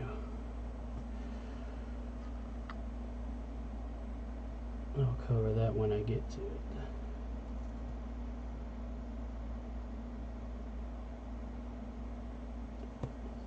But to me, growing up, Mighty Morphin Green was both mine and my cousin's favorites, and usually, since he was a little bit older, I felt like it was his pick on which Ranger he got to pick first, and obviously he chose Green Ranger, which left me usually with the Red Ranger, which is all fine and good.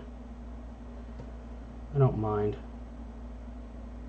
But if I could go back, as much as I liked the Green Ranger back in the day, I would be fighting him for the Green Ranger.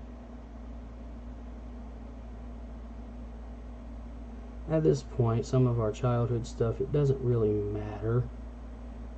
But at the time, we thought it was like the biggest deal in the world. Power Rangers, Ninja Turtles, wrestling, all of it was of equal importance to us growing up.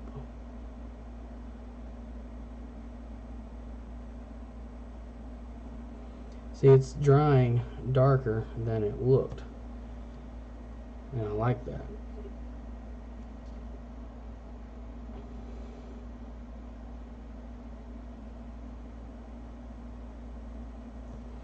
I think my palette might have been a little too moist for this paint, but I'm working with it and fixing it as we go.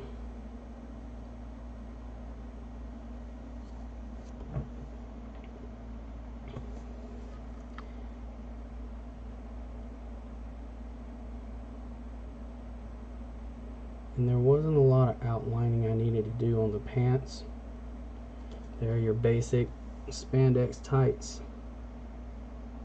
A lot of the detailing and outlining is going to come on like the arms and the boots, where the gold bangles and everything are. And that was another reason growing up I liked the Green Ranger. As a kid, I liked the fact that he looked so much different than the other Rangers.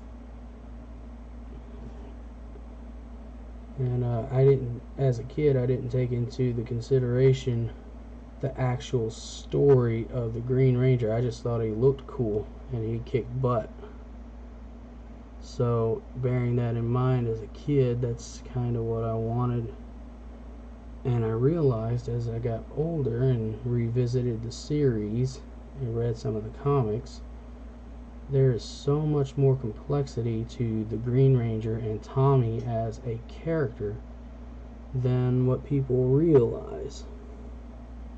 And I don't want to give away a lot of spoilers or anything, but if you guys get a chance, you really need to revisit at least the Green with Evil miniseries of the Mighty Morphins and read some of the Boom comics with Tommy, because there's a lot with this character.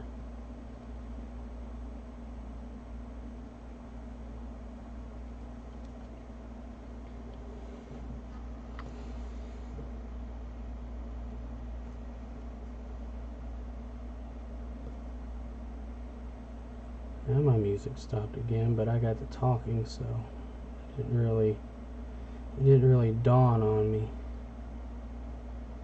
that my music had stopped.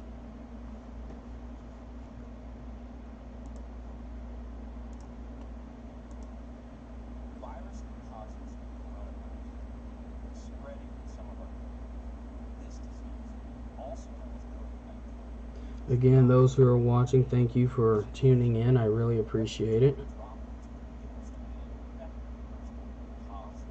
I know this isn't the most exhilarating video, but it was something I wanted to do. Get something different on my channel besides video games, and give people some kind of distraction and outlet from what's going on in the world.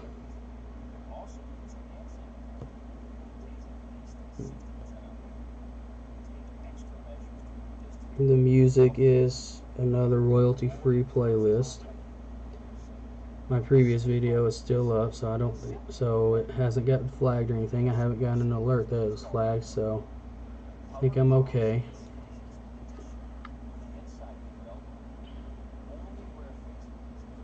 I probably should have went with a drier palette for this, because I'm seeing some streaks. Not real bad, but this is sort of a cheaper paint and it's harder to do, but that's kind of what it's starting to look like.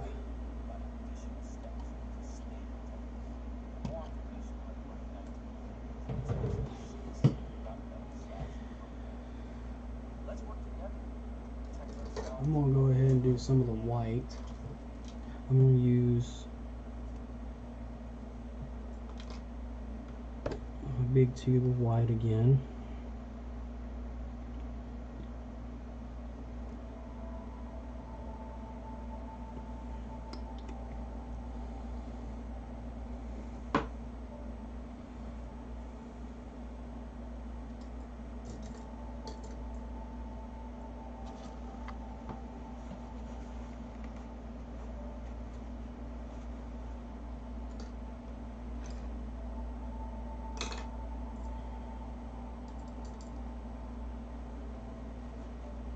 And I think, like I did with the gold on the other stuff, for this, I'm going to start with the yellow ochre and go back over it with the gold, is what I think I'm going to do.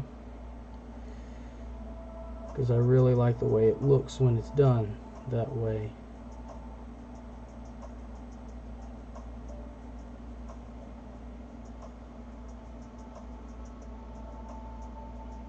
You can already tell I'm probably going to have to use more than one coat of white. We're just going to see how it goes.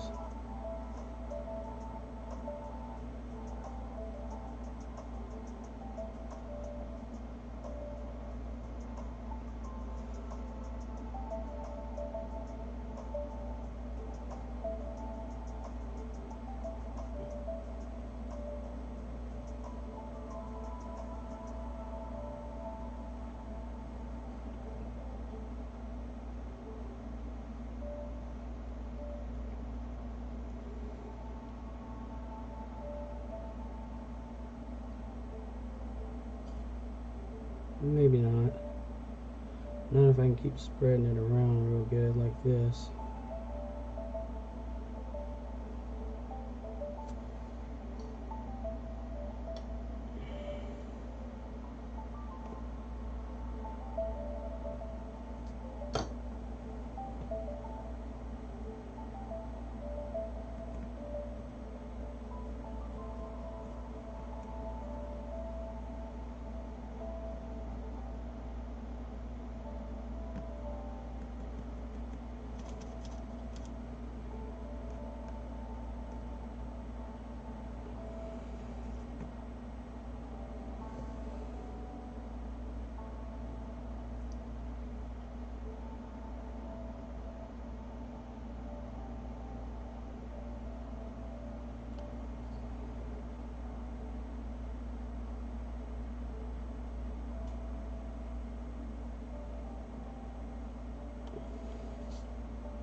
The neat thing about painting sometimes, if your figure doesn't turn out quite right, you can always grab the cleaner, providing that you haven't sealed it and stuff, you can always grab some kind of cleaner and a toothbrush, go back and clean all the paint off and try again.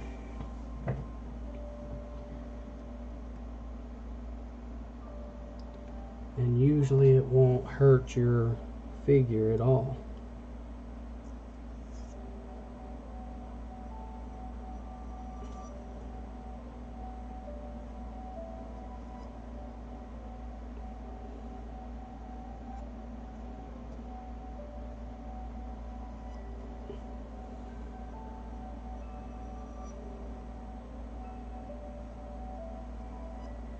As you can see, I've got a lot of the base coating done for the Green Ranger.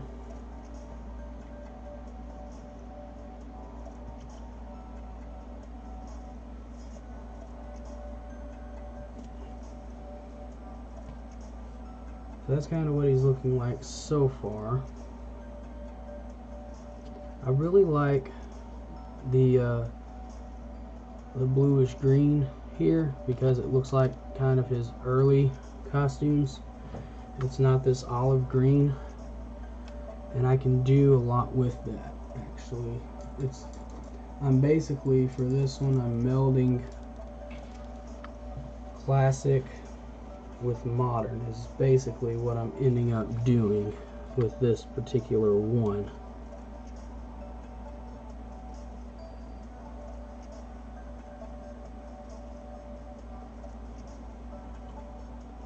And that's the beauty of these sort of things. You can take liberties with certain ones.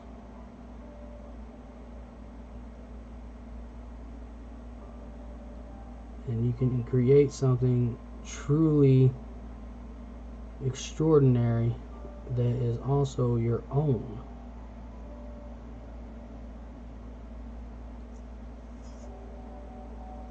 And I know I saw on Facebook the other day somebody already had the idea of doing the V2 version, but I thought about that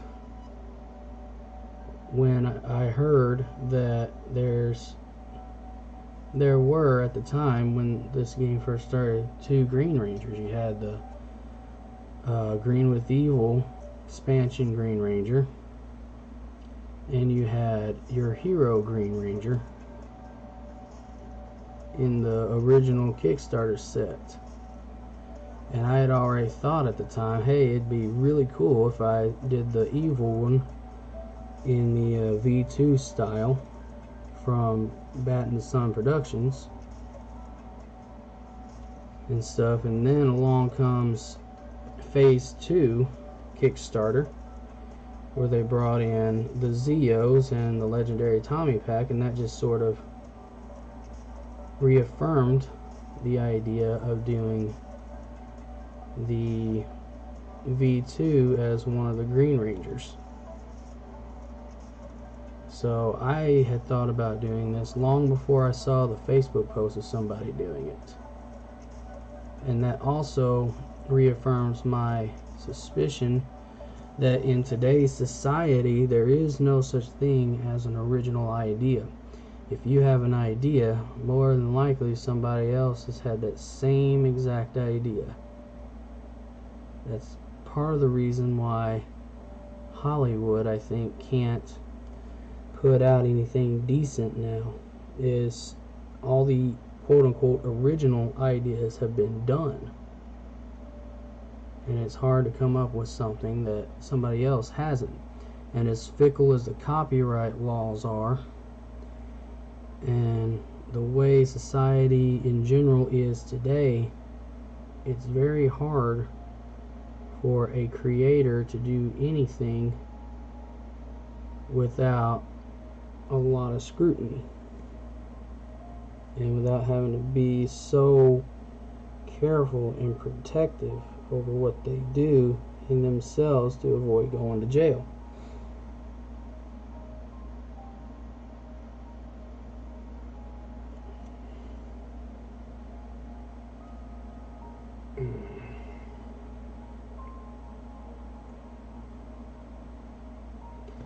am probably going to have to go over this green with a second coating and stuff in order to get it to look 100% right.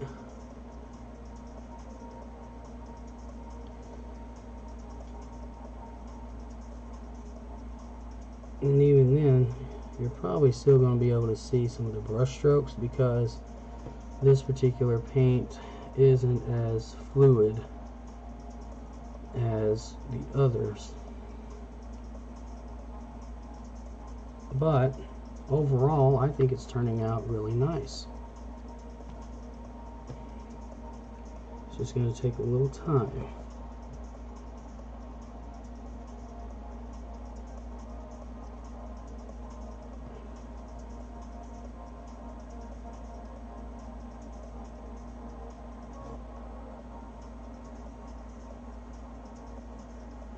See, I'm already going back on some of these. It's kind of dry looking, and applying a second coat as we go.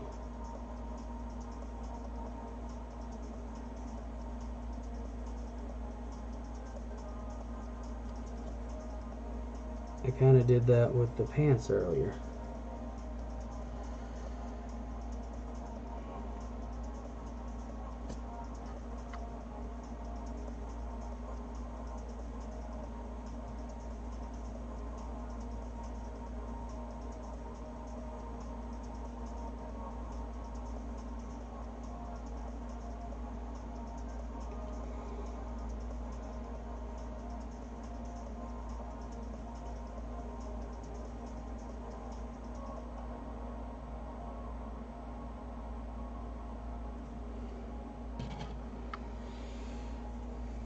So far, that's what we've got.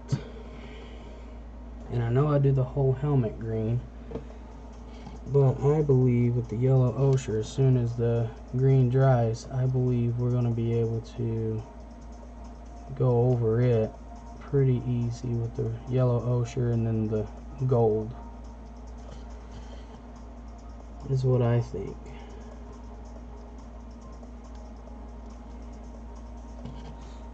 So here's what we got right now. It's looking really, really good.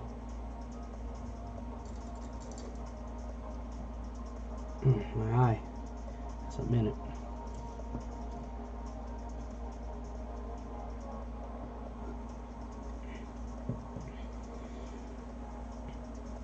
And I know I can just keep the boots white and maybe do another coat of white along with the gloves and stuff, but I'm afraid if I do that it'll look too goopy in some spots.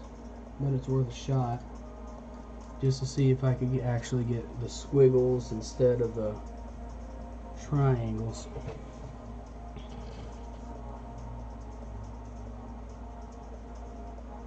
If I can build up the paint a little bit to hide the triangles in the actual printout, that'd be good. And I think it can.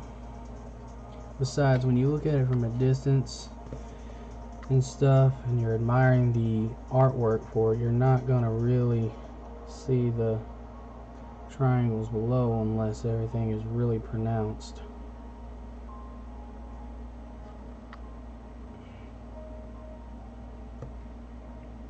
So I think that's what I'm going to try to do with this. The boots, it's going to be harder to do that with because of how they cut down in the front. But that doesn't mean that it can't be done. It just means I have to be a little more clever with it.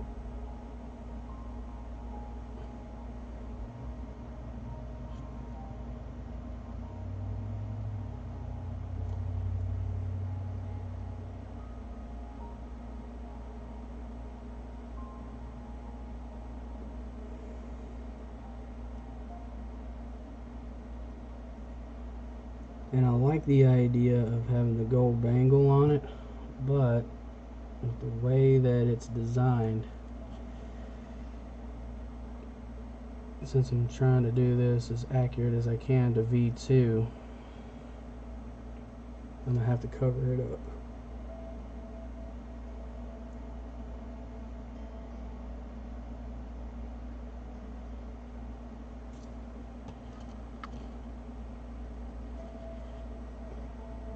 I think once all the coats are done though, after I've built up and stuff, I think it's going to look alright.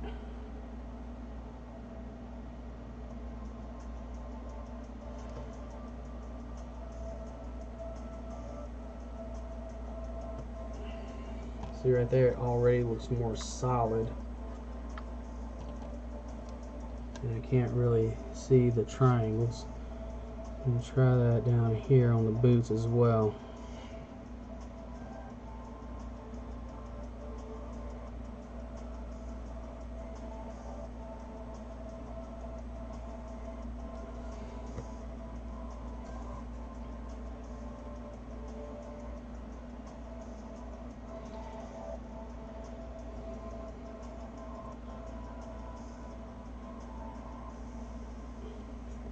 And the cool thing is, even if you play a different heroic Green Ranger,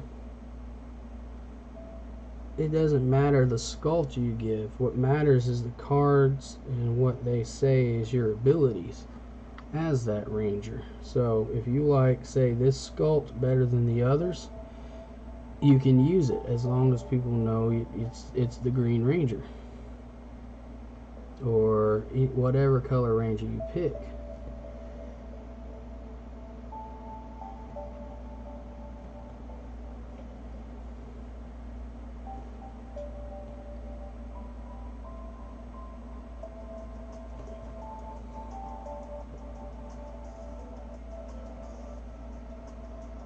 And I personally, I like this outfit a lot better than the classic Mighty Morphin outfit.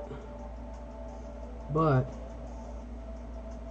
I'm not going to do all the Green Rangers like this, because some, like all the Green Ranger Tommies I should say, because there's been other Green Rangers, I'm not going to do them all in the V2 outfit, because not everybody likes it. Some might prefer the original Mighty Morphin look.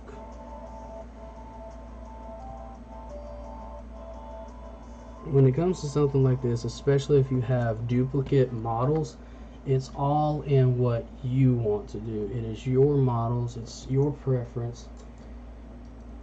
Just have fun with it, explore, have a good time. That's the bottom line. Have fun. It is your stuff. In the end, you're the one that has to be happy with it, not everybody else.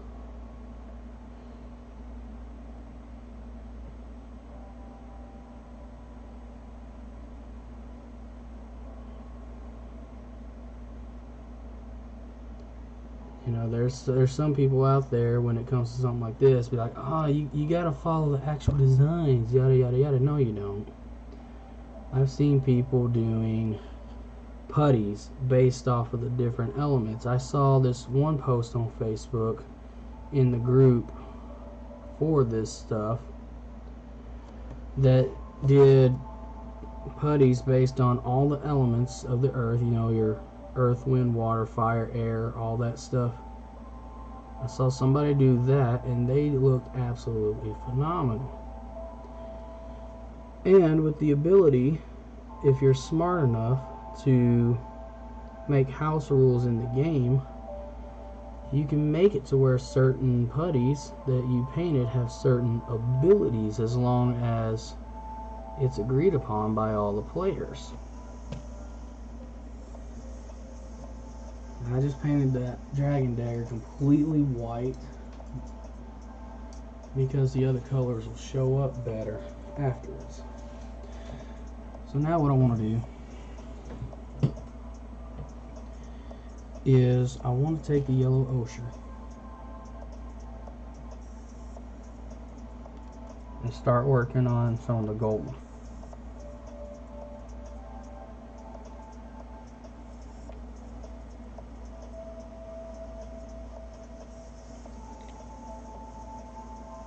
And like I did before, I'm going to do all the gold in the yellow ochre first, and then come back with the gold flake and put in there. Now I'm looking at the boots. Really, the only thing I see on the boots are the lines on the side, and I'm afraid to touch anything on the boots right now because I just got them done. So we're just going to go up here to the bangles.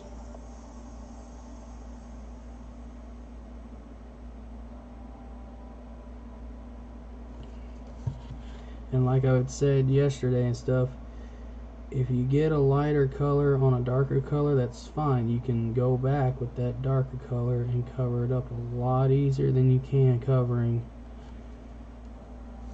a light color over a dark. And I've actually lost track of what I was saying.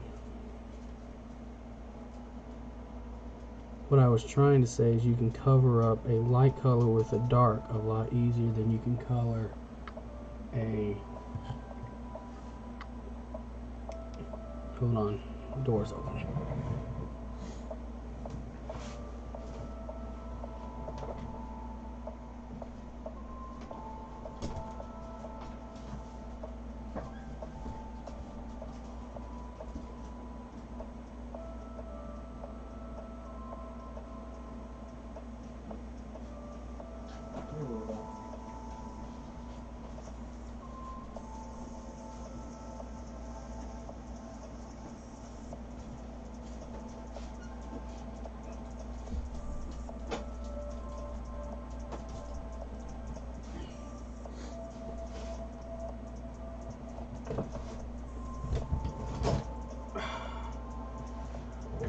I'm back.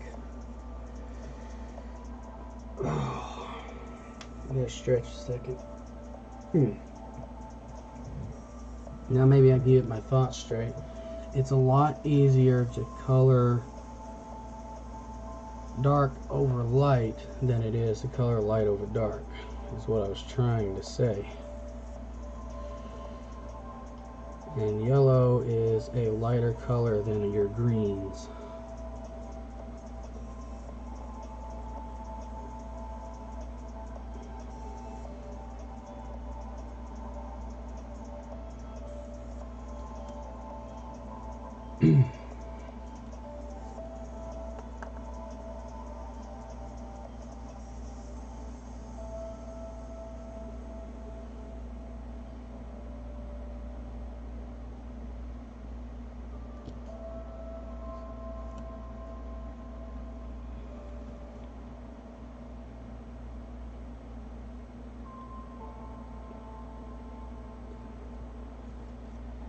So there's the base for the bangles. So you can see it already is taking on a little bit of a gold look.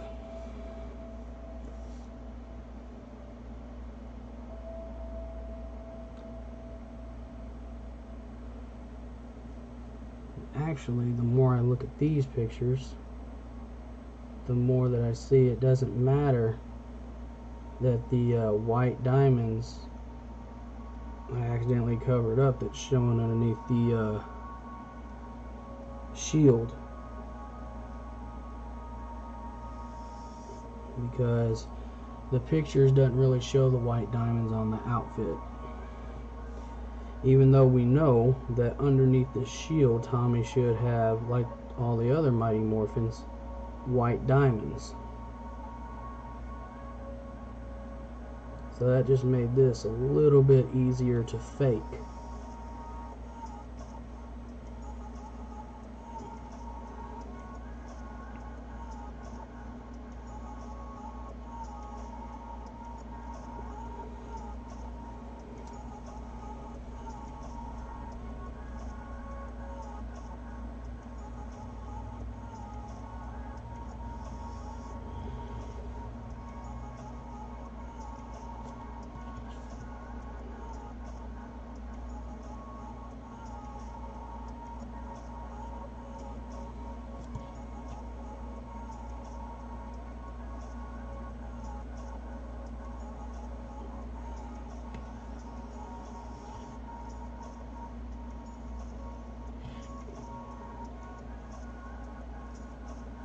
I remember doing Draken here a while back. The shield wasn't as hard as I thought it would be. Oh. So the gold osher is showing up. I might can fake the shoulder spots. Let's see. It might take more than one coat, but yeah, I sure can. That's good to know.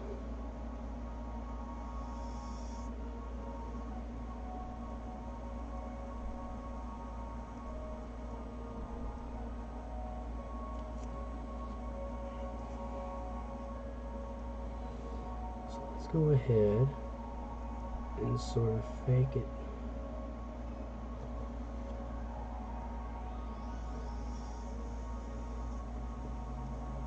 And again, like I said earlier, these are your models.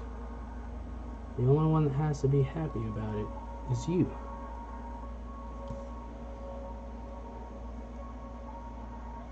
If you're happy with it, even the haters who will try to put you down and stuff, just ignore them.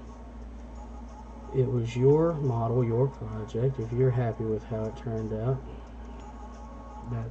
that's good enough. And I have a hard time accepting that I have the skill to do this stuff,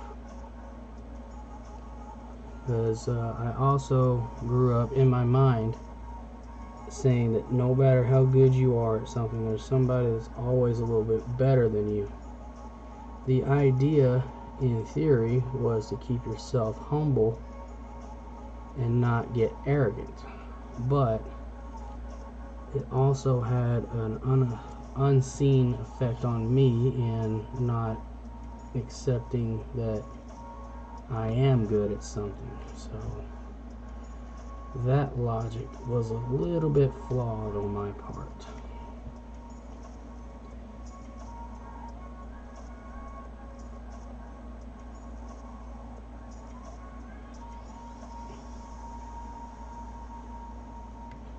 And the reason I developed that philosophy at first was because I was tired of being hurt and people making fun of my stuff getting to me. I eventually started believing that, you know, there's always going to be somebody better than me, that I need to accept that. And on one hand, that's a good thing to accept, but on the other, it can be destructive. So if you have talent, I'm telling you now, because I'm trying to learn this now and I'm 30. If you have talent in something, don't sell yourself short. Understand that yes, while there are people that make and do things better than you, that doesn't mean you're any less skilled. So it's something I'm trying to learn, and that's hard because of how long I lived with my original philosophy.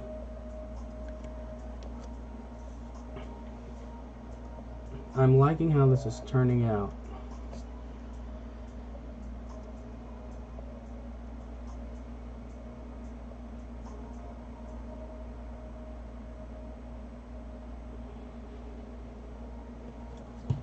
And this is just the yellow ochre base. This isn't even putting the gold in yet.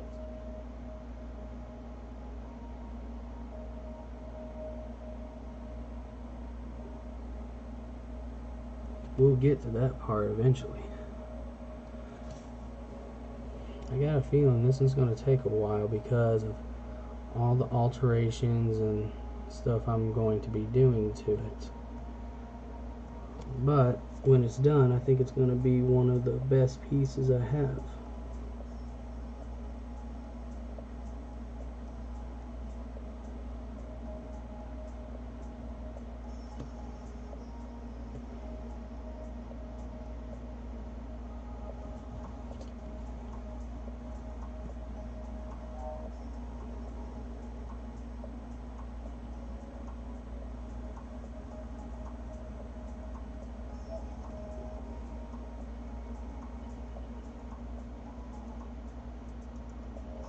My biggest concern right now with this piece is getting the lines and everything accurate and thin enough to where they look good.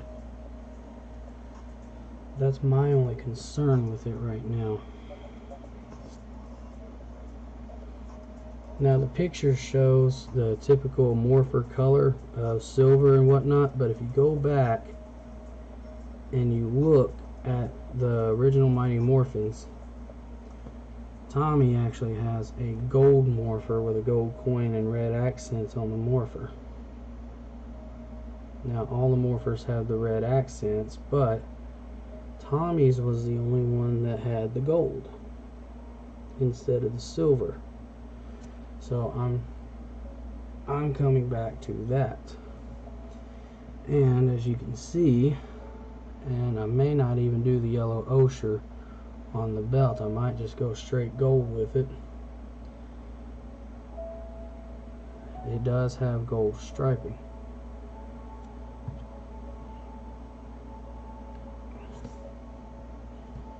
So what I'm going to do now, obviously the helmet doesn't have the spikes, but it does have the gold crest here.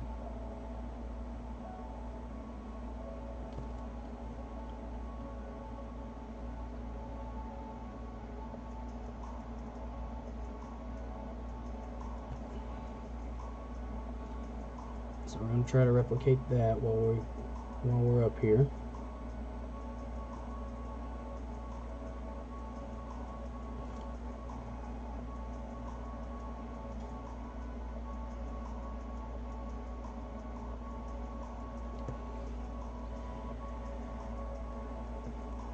And we're going to try to go, let's just, since it goes barely past the eye on the helmet, we're going to replicate that to the best of our ability.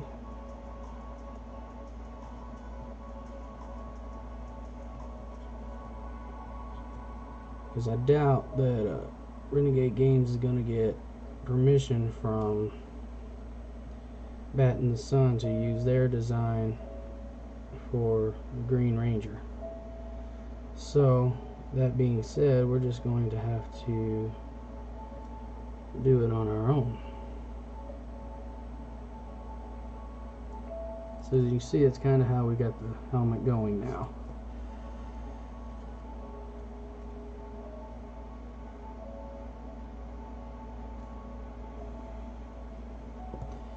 And don't worry, I'm going to come back and touch up some of this later.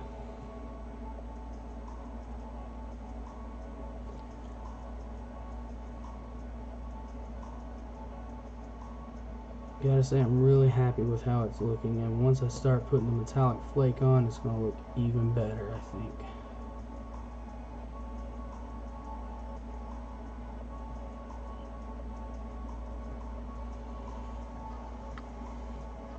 Okay, so the boots and the gloves should be drier. So let's kind of see the squiggles, but it also looks like on this one that the V also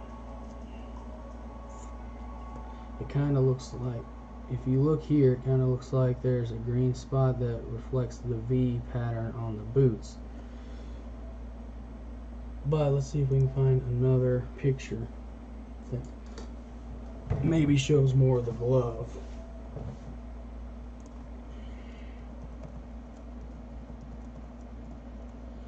People have been calling this Green Ranger V2. Yes. So if you look right here,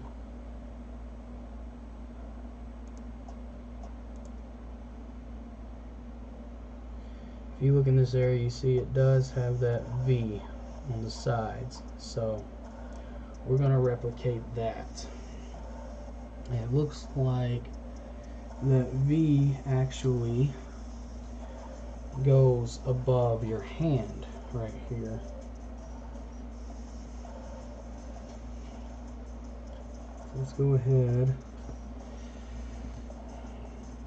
Let's do it on this side first.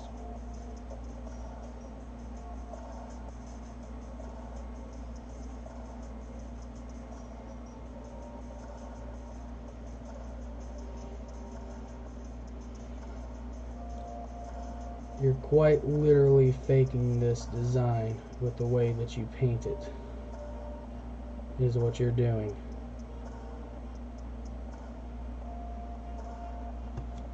See right there how that looks? And from a distance when you're playing it, yeah, you might see some of the indentation where it's the original Green Ranger uniform, but I've altered it to where it is literally the V2 form color scheme. I'm having a hard time finding a good spot there. That's about the best I can do without potentially messing up something else.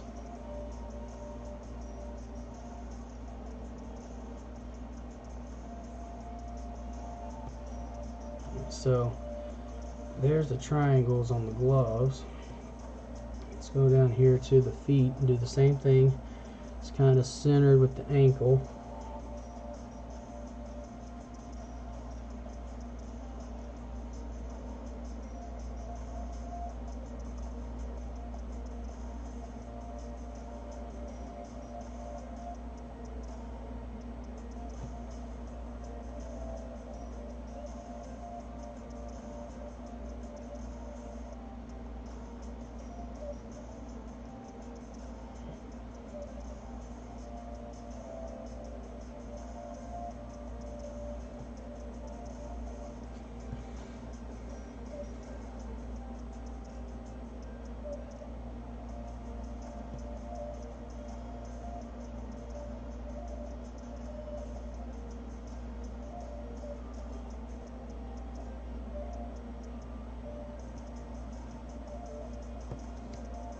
So now we have that, and it's looking more and more like what's in the picture instead of the original design. And you can't really tell because I've built up on the boots some. The original diamonds are there still, so you're faking it to give it the look of the V2 Ranger.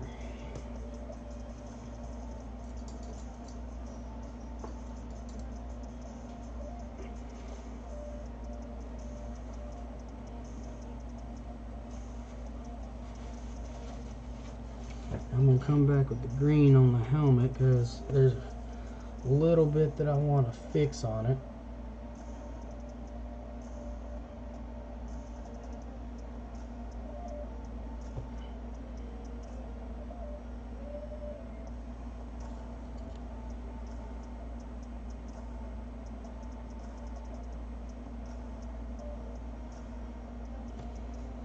I'll have to go back over the yellow on this side, but I've got this pretty much lined up the way I want it to be. To sort of fake the helmet. That's all we're doing is faking the look here of the V2 Ranger.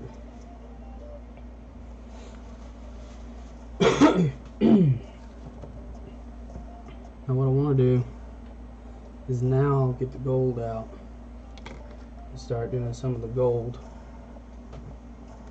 And since the squiggle lines on the boots and the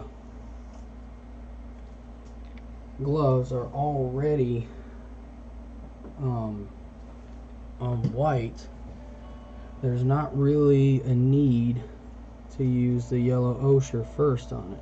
You can just go ahead, and it looks like there's 3 lines. Let's see if I found another one, because I don't know how much it squiggles.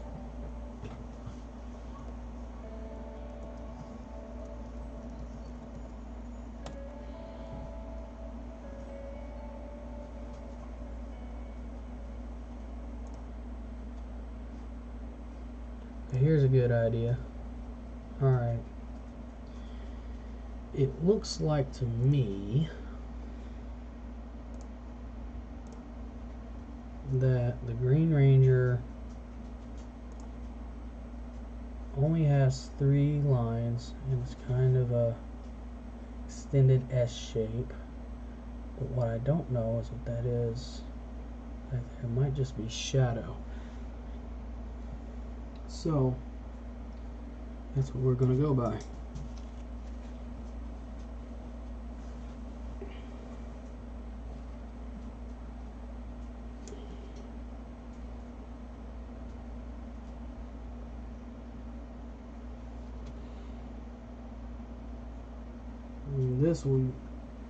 This Green Ranger might be the one that takes the most time instead of the Black Brachio because of how I'm having to alter it in order to make it look right.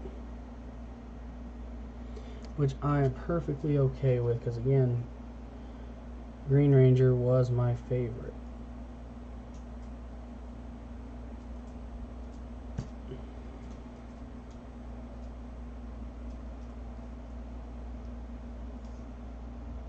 I was afraid of that. This particular brush is almost too wide to do what I want it to do, and the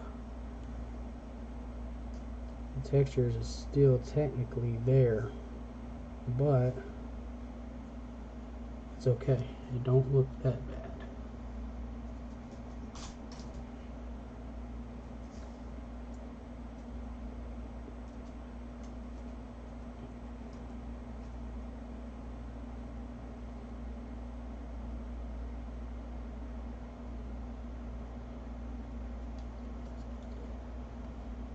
As I said, you're just trying to fake it and make it look as close to the V2, well, I am, as I can. Especially with the textures. The brush is not doing it for me though.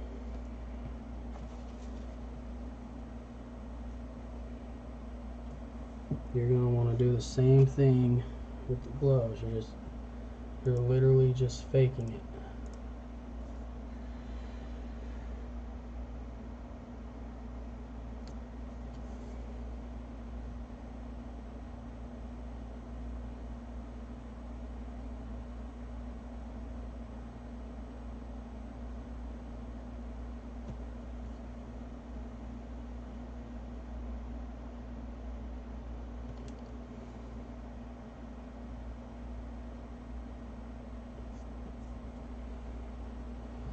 So now we have something that looks kind of like this. You can't really see the gold lines, but they're there. And it's looking more and more like the V2 Ranger that I'm going for.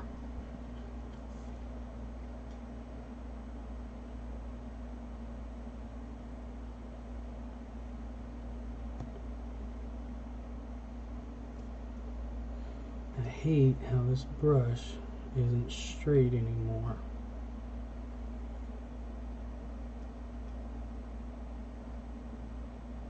It really bothers me.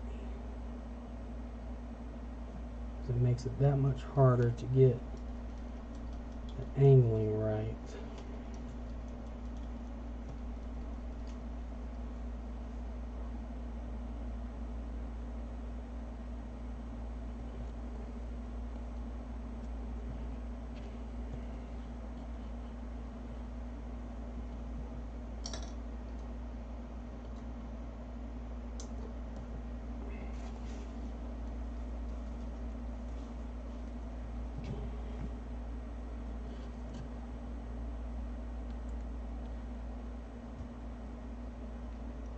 I'm dusting the main vest with the gold now.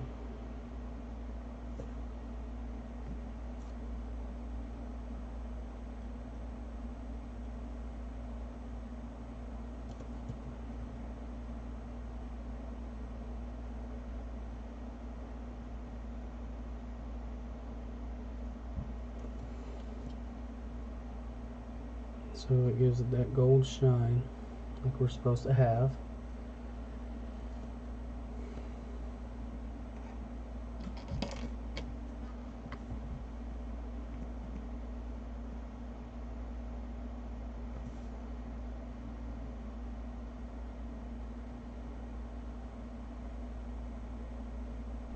will be going back and touching everything up.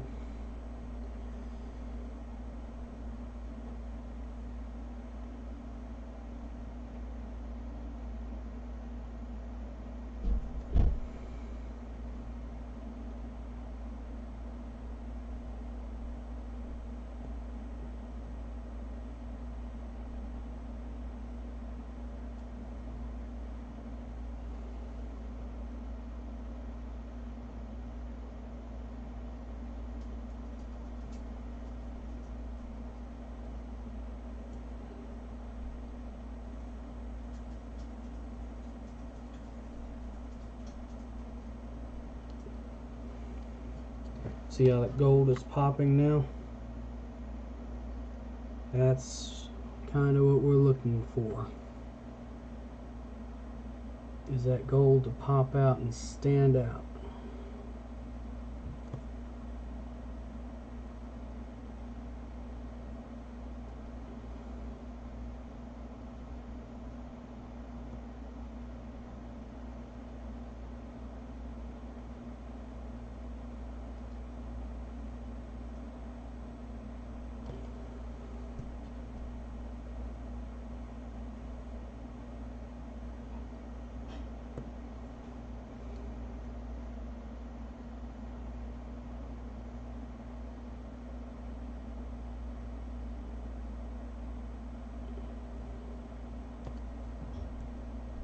So that's kind of what we've got going right now. We've successfully faked, so far, Green Ranger version 2 Bat in the Sun style with Tommy Oliver.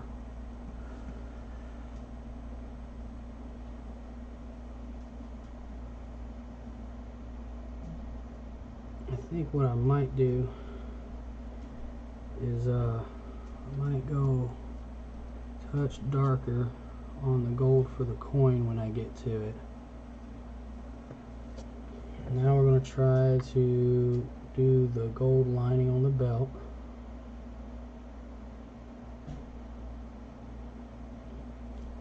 The best that we can with a bad brush.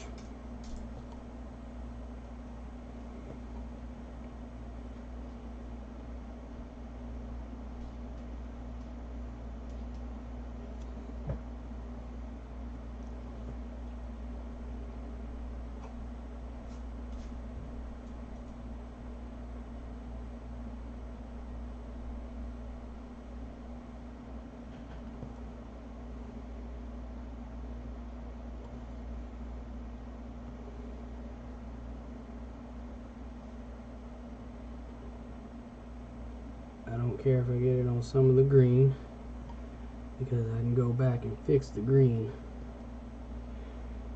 What I don't want is it to go further than I need it to on the belt. Okay, so now we've got the belt lined in the gold. I'll probably go back and do a thin bit of white over it once it dries a little. Right now I'm fixing to touch up a little bit more on the boots that I see.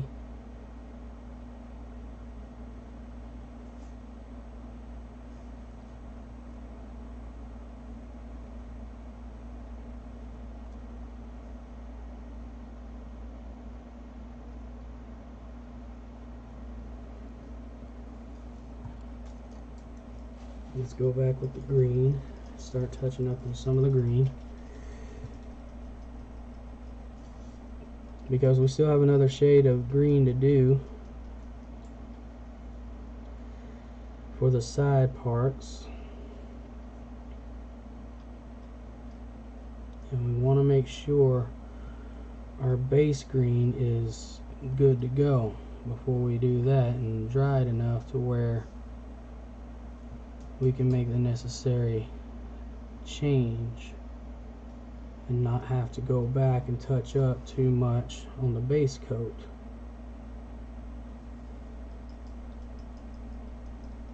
Because once we're done touching up the green, Then we get to put the other green in, let it dry, and go over the gold part of it.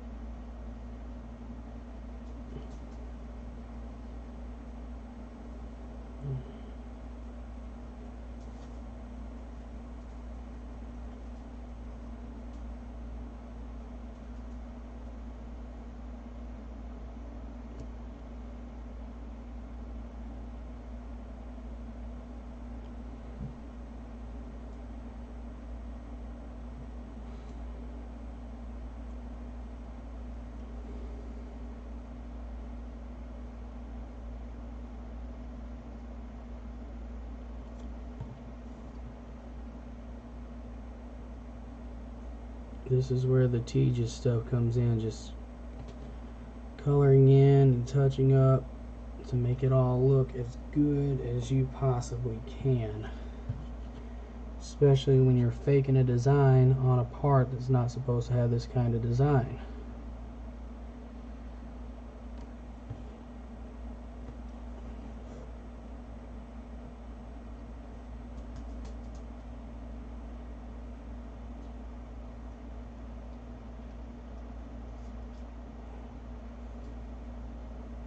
And when you have a brush that don't want to work with you as easily, it makes it that much harder.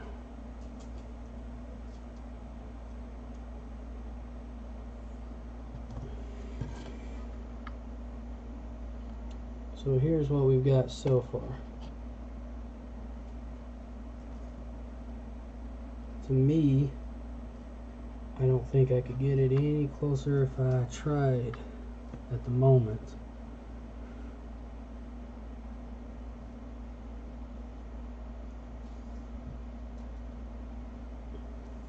Especially when you're trying to cover up and do things that you're not, the part is not designed to do.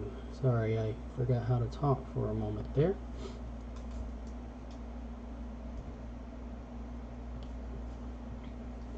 And as far as I know, there's not really a tutorial out there for painting the V2 Ranger or V2 Green Ranger like this for Heroes of the Grid.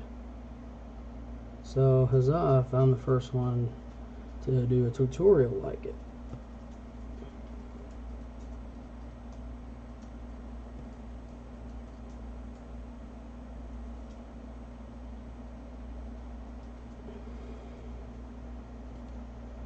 I don't think I'm going to be able to get much better than this at the moment.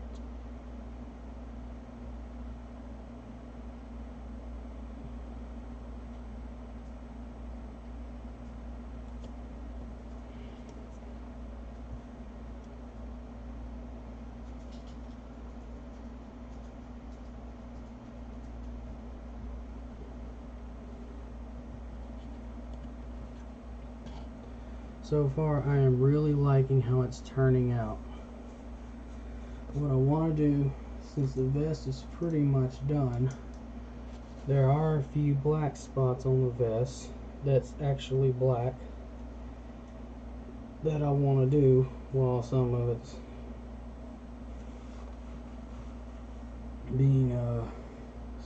drying.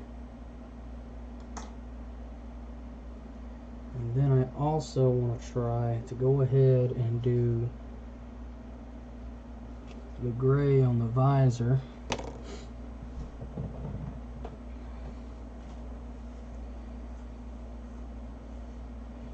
the mouthpiece.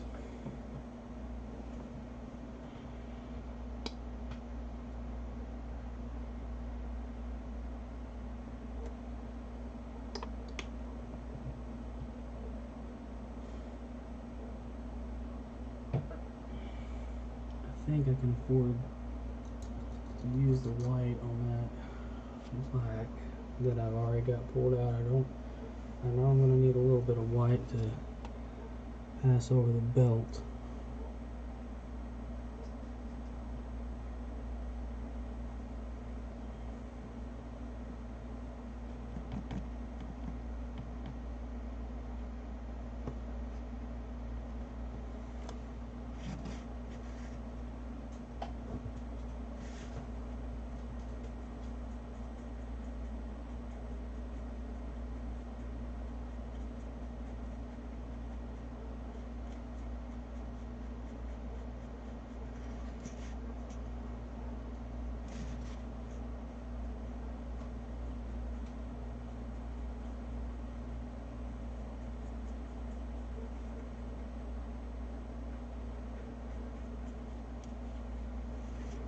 Man, way too dark.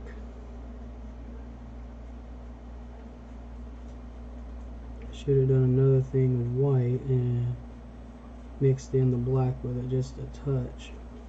But I think I might have fixed it. Nope, not just yet. I'm trying to at least leave a little bit of white so I can go back on and touch some things up if need be without having to pull out any more white, but it don't look like that's going to be possible. Nope, especially considering that's making the gray I want to begin with, so I'll just have to put out some more white. Actually, that's about the same shade of gray here. This may be a touch lighter.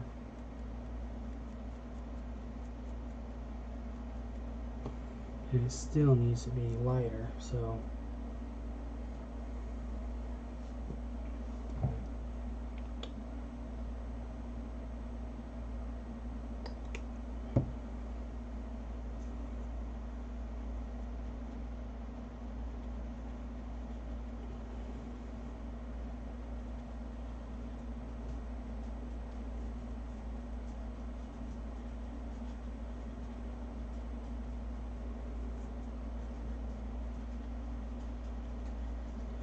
takes a little time on mixing is all.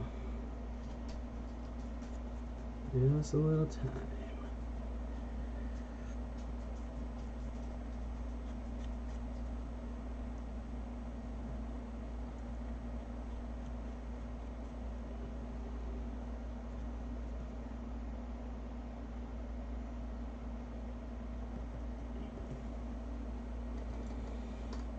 I think I can get away with that gray.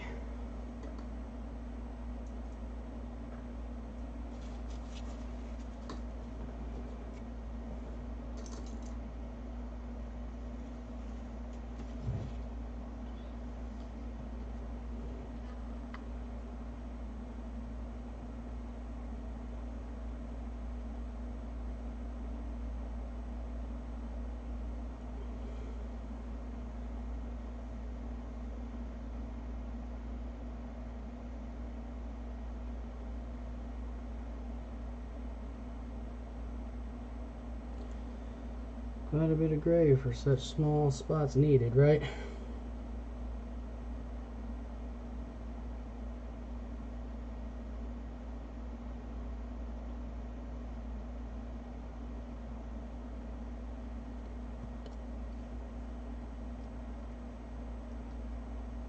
We'll end up going back and touching up the green some, but there's the gray.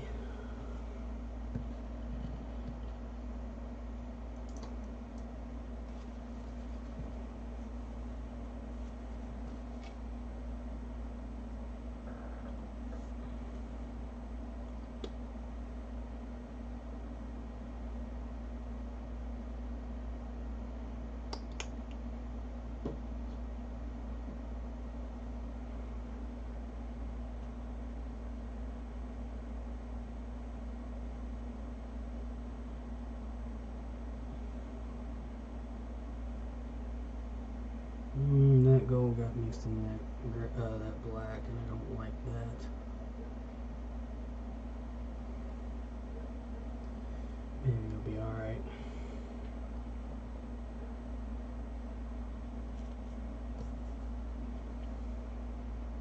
We don't need much black, just enough to cover.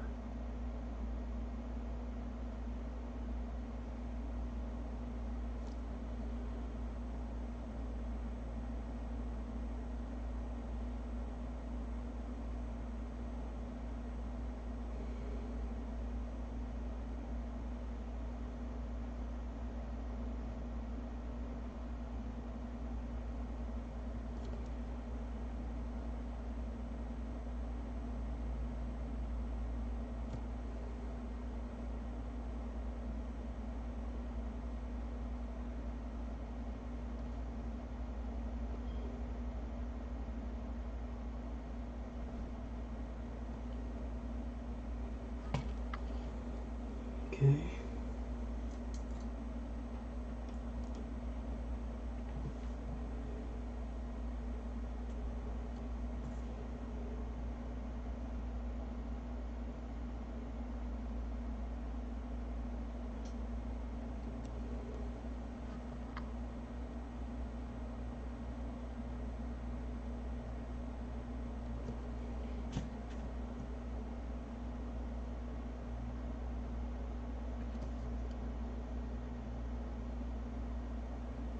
Again, if I'm quiet, I'm sorry.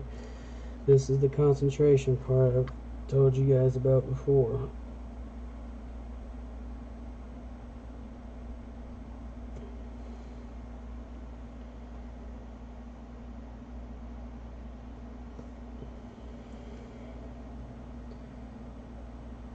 The spots on the inner diamond aren't black on that one, so I think I'm actually good on that. So now it looks something like this. I'm overall happy with how it's turning out. Again, if you have to touch up things, it's no big deal. Everybody does. Just try not to stress out over it a lot, you know? I'm in real concentration mode because I haven't even turned my music back on yet, so that tells you a lot.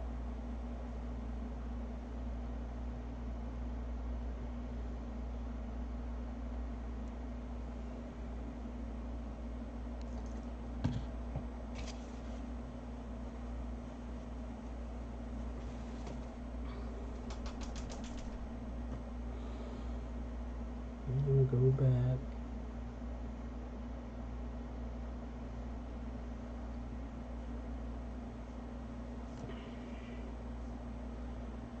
Put the green on the helmet.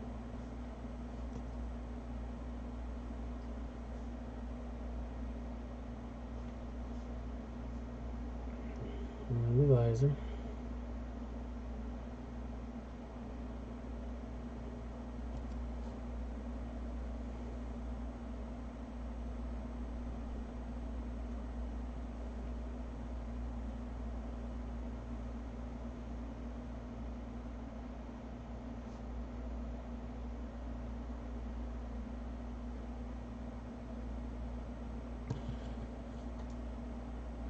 I'm happy with that.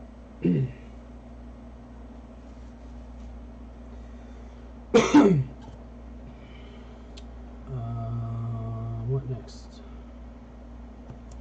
Black eyes on the helmet. Need to go next.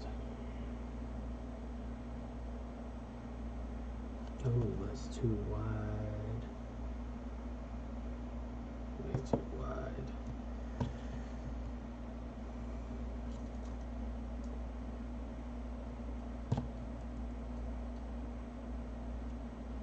Let's go ahead and grab the red gem. Let's go back and fix the eyes a little bit, I think, on the helmet.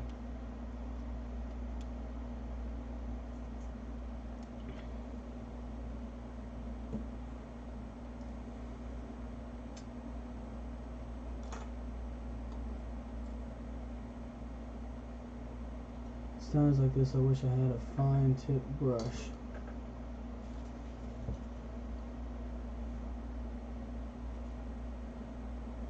And I don't.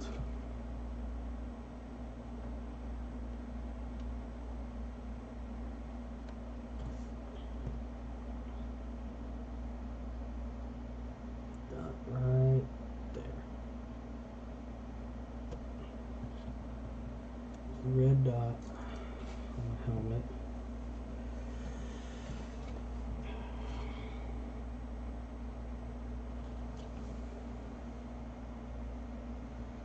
Again, this is very, very tedious just to try to get the effect you're looking for without ruining everything else.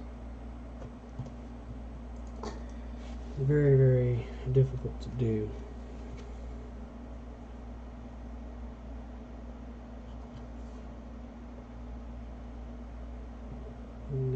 with the gold to kind of accent this one a little bit.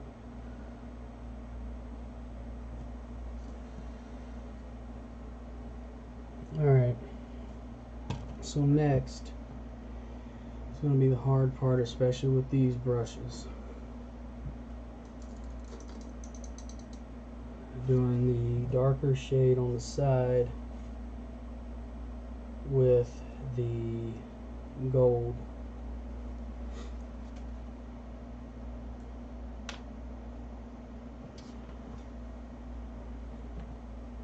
Plus I'm about out of room on my palette here.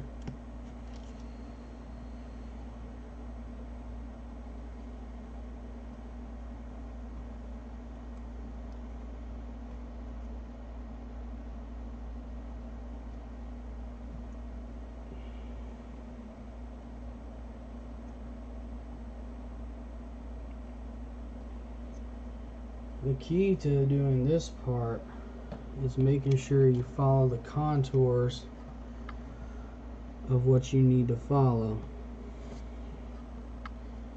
and figuring out exactly how wide you need it. And according to this picture, you need to go here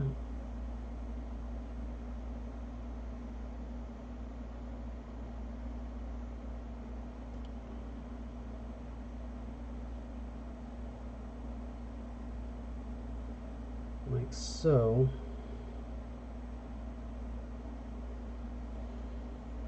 And then I don't know how wide it goes around the back.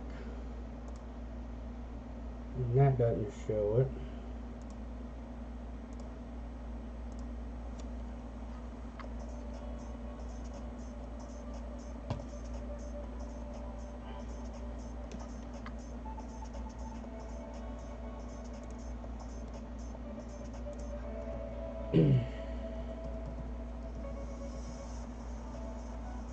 See if we can find a side picture.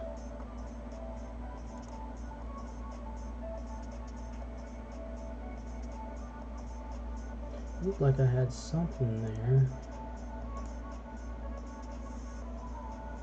Here we go. Something like this.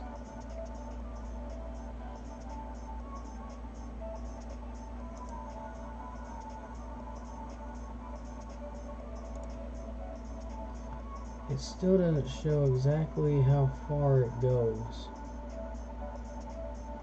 on the back side.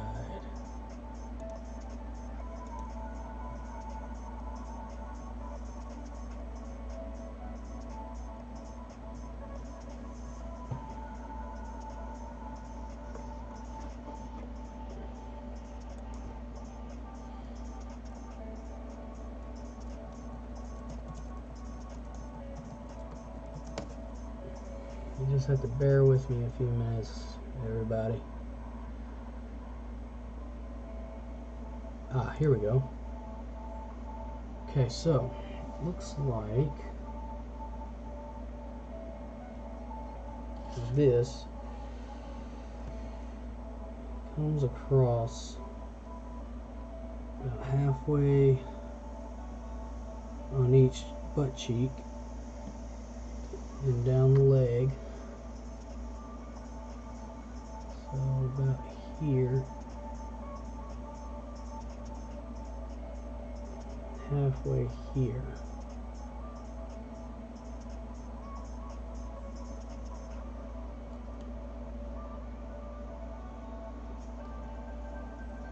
It also looks like it gives sort of a Y shape from up here down.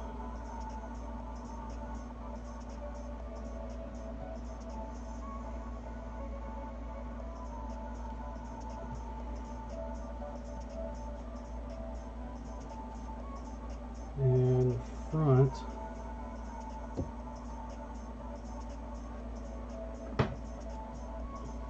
looks like just under the armpit of this band.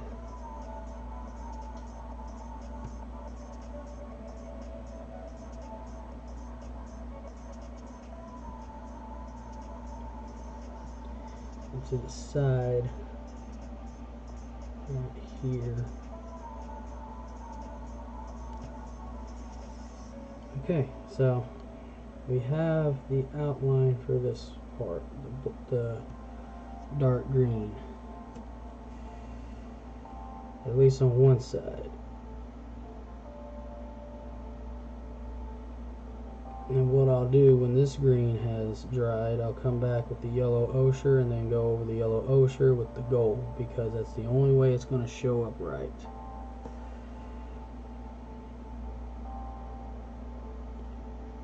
Big ups to Bat and the Sun for making this design of the costume. It is absolutely more phenomenal. It was one of the best revamps I've seen of a ranger suit in a very, very long time. Even the 2017, was it, movie, they weren't as good as this. Bat and the Sun has always done things that put Hollywood to shame, I feel like.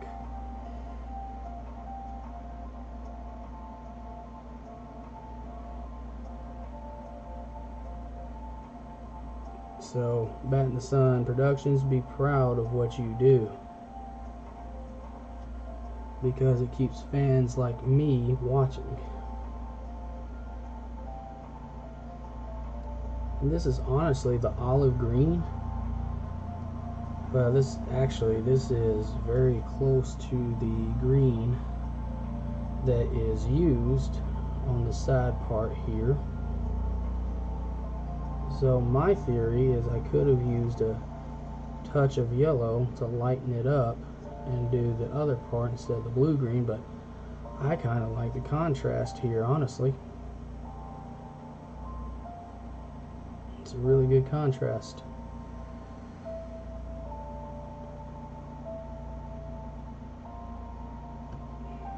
So there's that part, the darker side, and you can't really tell much of it in the picture or in the webcam, but it's there and it looks really good.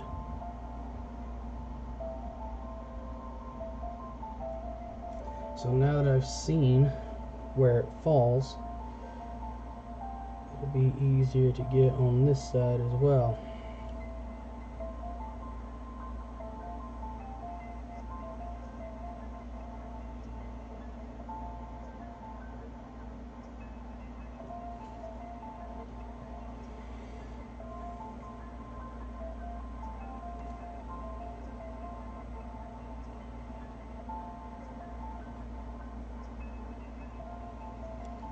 Pull that other one back up.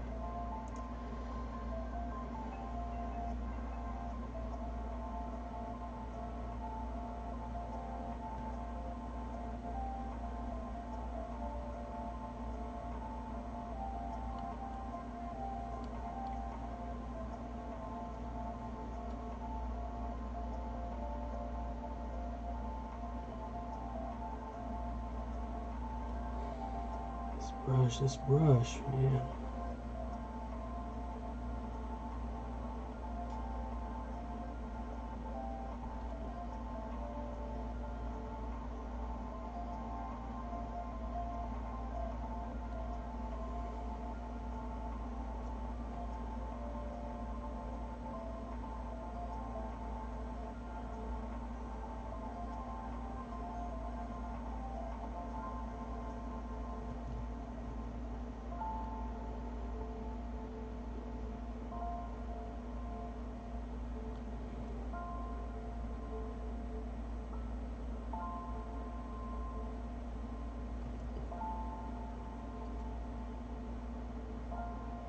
I am actually loving this piece.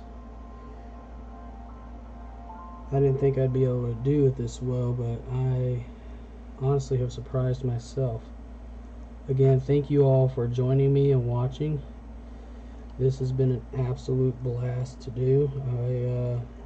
I may do more in the future as I get pieces in that I want to paint for you guys.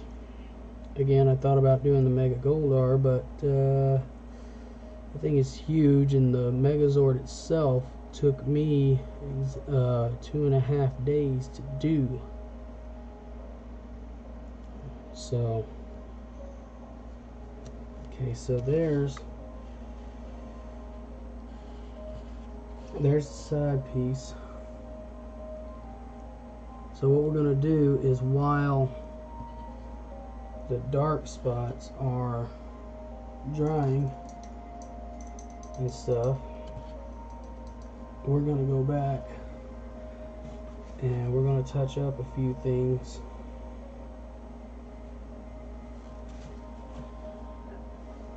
Excuse me.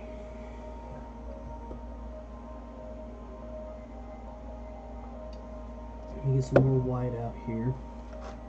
I'm actually going to use this white because it flows better.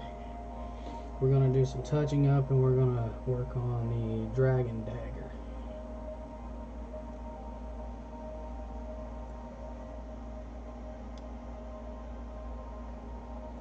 So I was afraid of, I don't have any white in here left hardly. Oh, it's just blocked.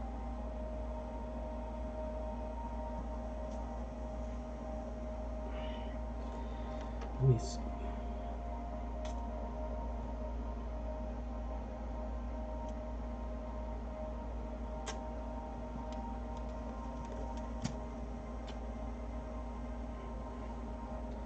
What is with this?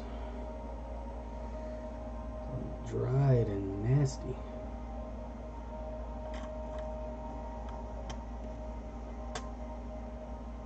Yeah, I'm out of this white. I was afraid of that. It's alright. Can't really see through it. So I know I gotta throw that away.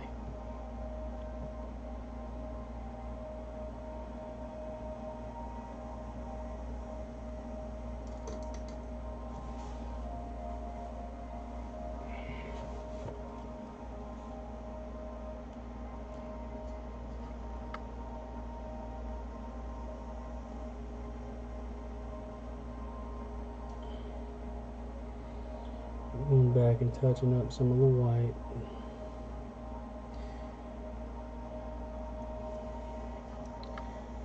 I want to drag it just lightly across the belt.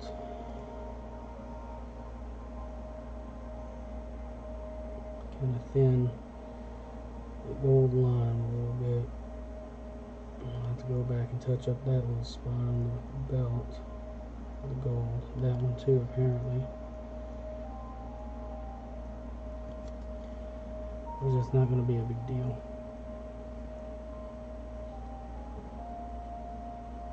Okay. I forgot about the white around the neck. It's really easy to do that, you know?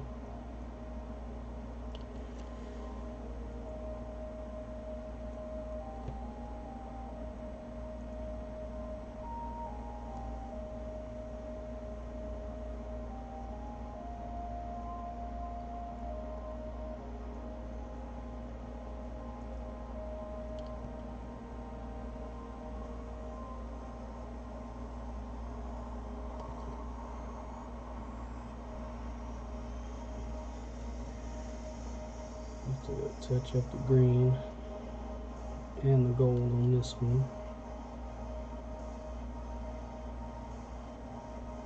which is no big really.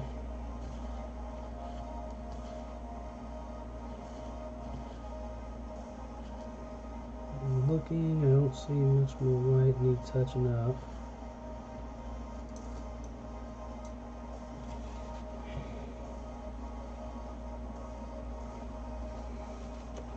So let's take a look at this dragon dagger. There's not going to be much I can do with the dragon dagger because, again, like the others, it has so little detail,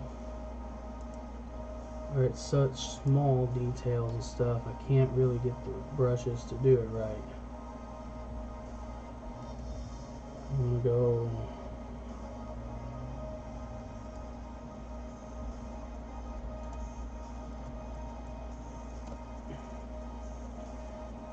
Alright. So here we have a picture of the dragon dagger. No, I don't want to copy the image. Right here.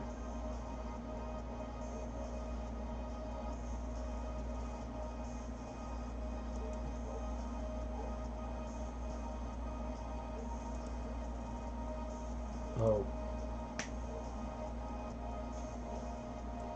That's what was off. That's why it wasn't showing up.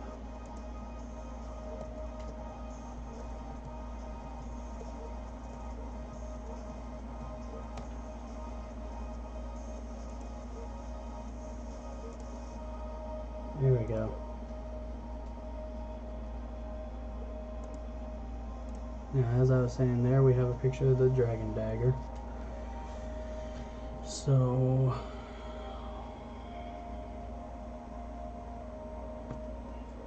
let's I'm gonna do a small dribble of green.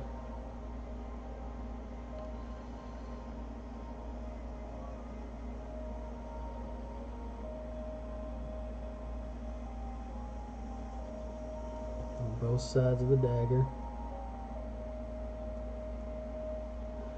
I believe this is how I did it with Draken as well, when I had to do his dragon dagger. It's just so hard to detail out the dragon dagger on these figures because they're so small. It's so small.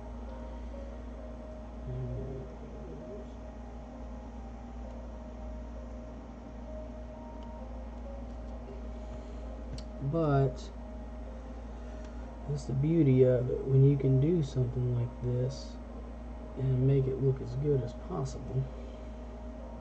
You've really done something.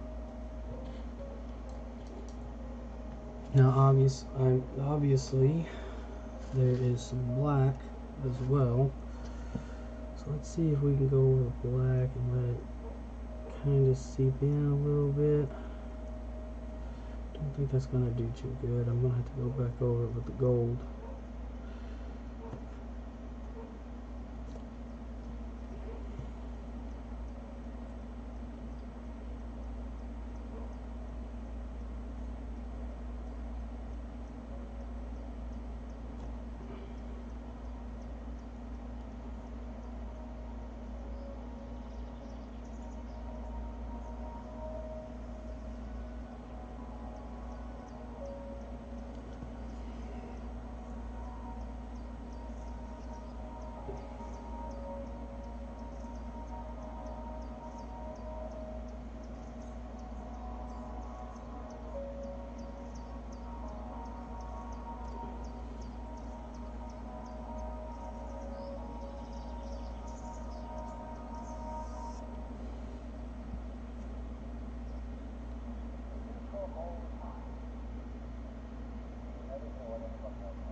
It's so hard to get the details for this thing.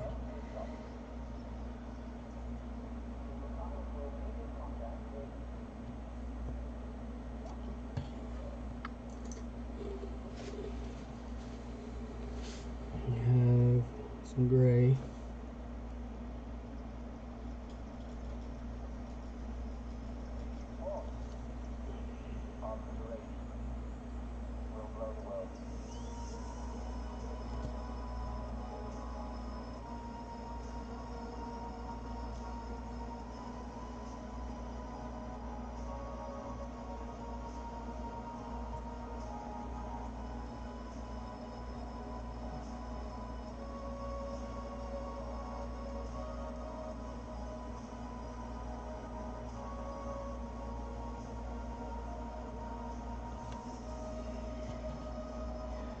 And I've seen people do the Dragon Dagger way better than I can on this stuff.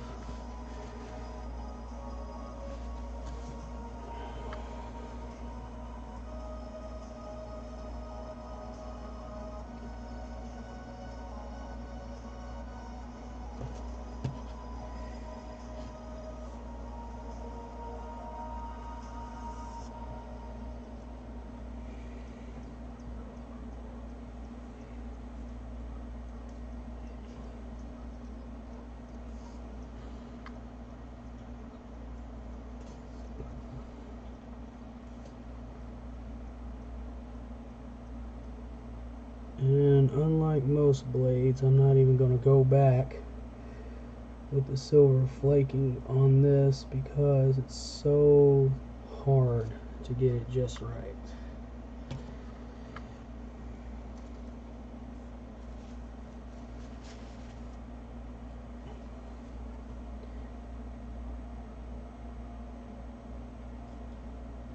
And you can only do so much with such little space.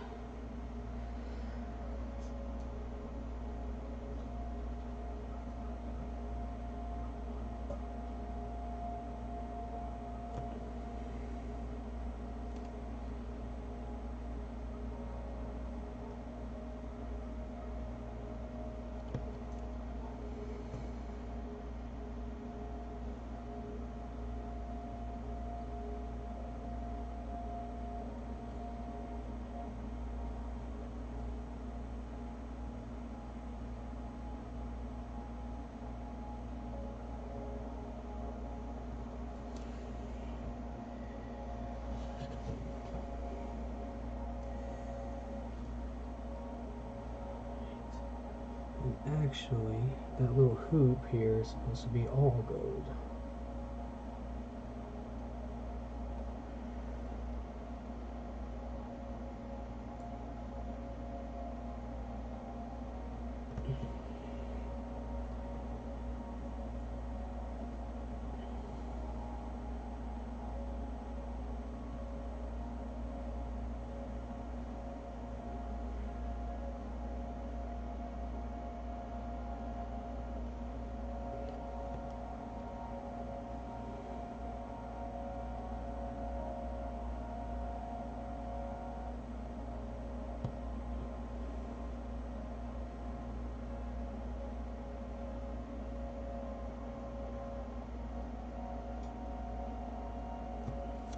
Okay, so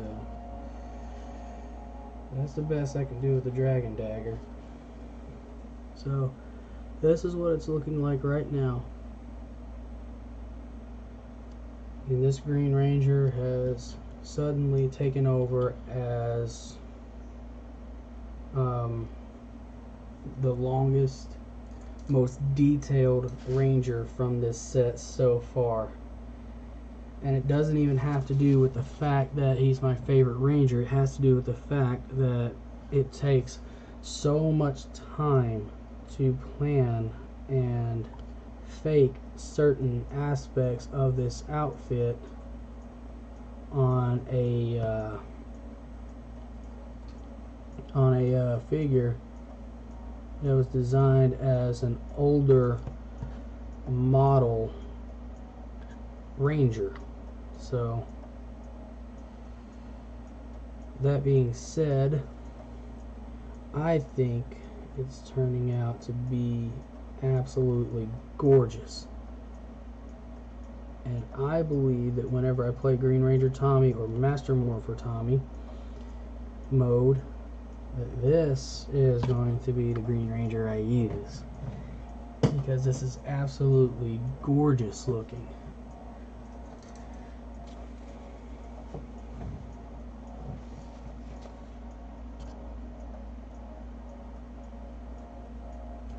And when I get it sealed, some of these brush strokes will more than likely disappear. So right now I'm going back and I'm touching up some of the helmet. Again, with a brush that doesn't really want to work with me too much. But I got it. Just about.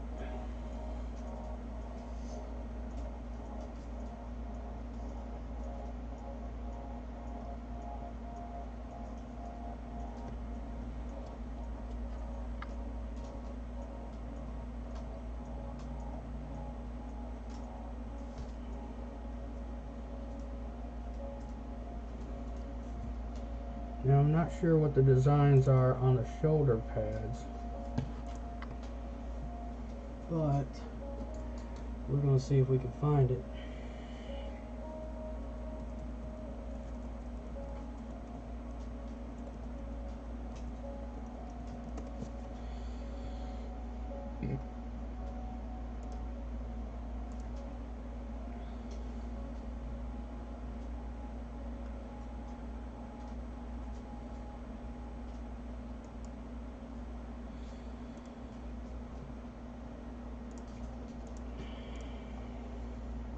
Jesus, that's so tiny. Can't see nothing about that. Ah, here we go. Awesome. Can we... Yes. Alright, so it looks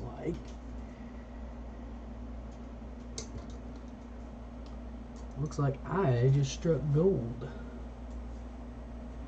If you'll pardon the expression.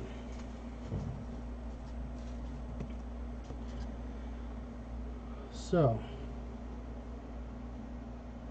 if we look at that shoulder pad, we see that has sort of a shape like this. Comes into like a square trapezoid sort of thing.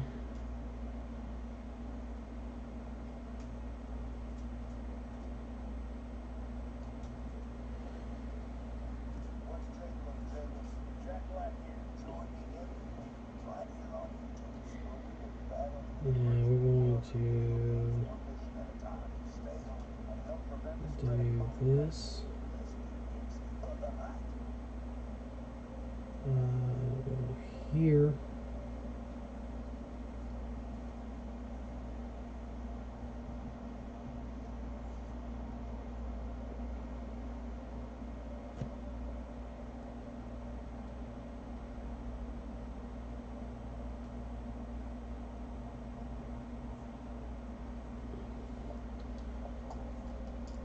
To me, it kind of looks like a turtle shell. Similar anyway. That's about the best I can do on that side now. Get it on this side.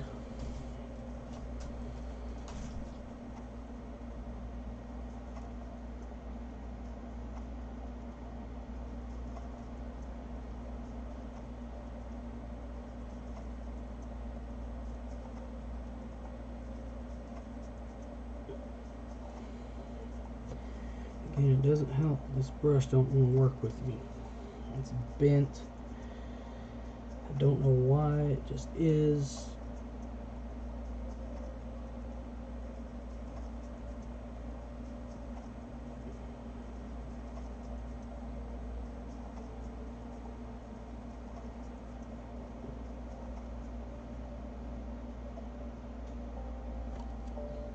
It's not the best I can do on the shoulder plates. This brush just isn't cutting it. I know a red spot I did forget though. Now that I looked at the morpher.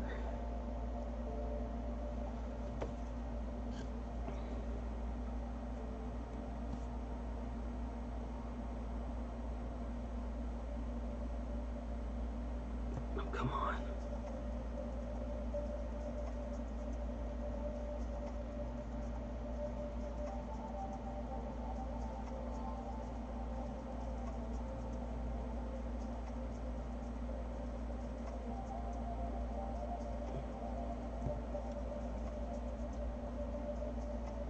I am overall very happy with how this has turned out.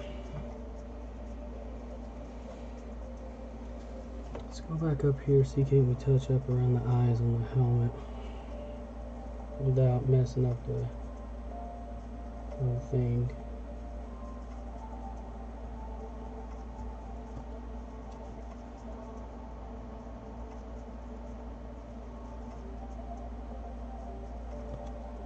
Okay. Now,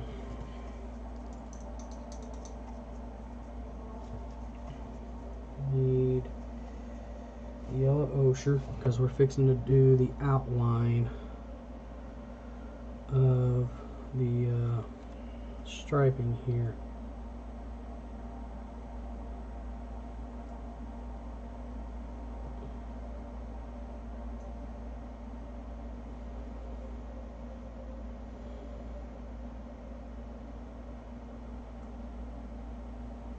That's a little thick on the line, but I can go back and fix it.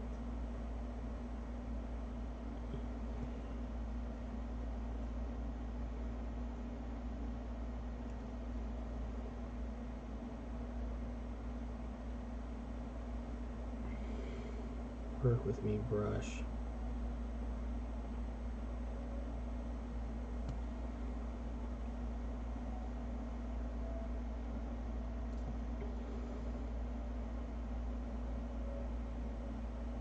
Of course you don't want to work with me.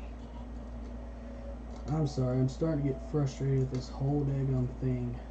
The brush is not being right.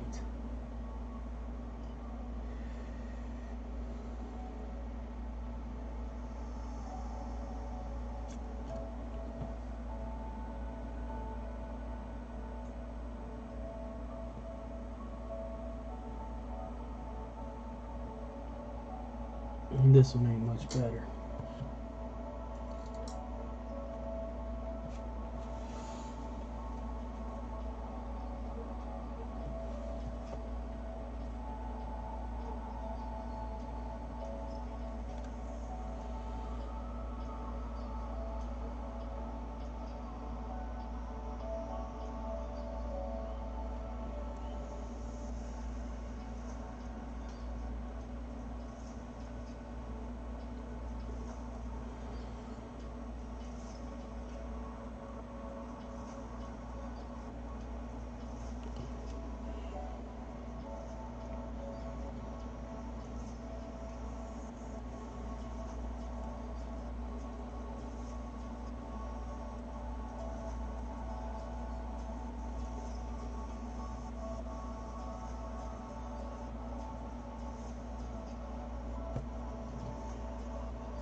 So we had the yellow outline. It's a little bit wider than I want it to be.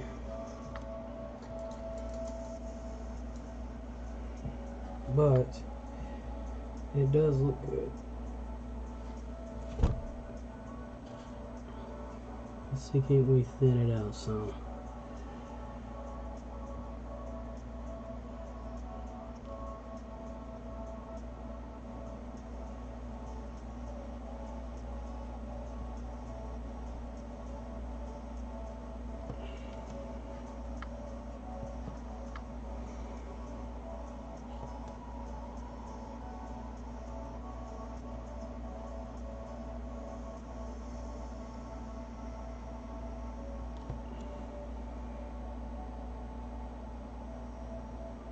It's better.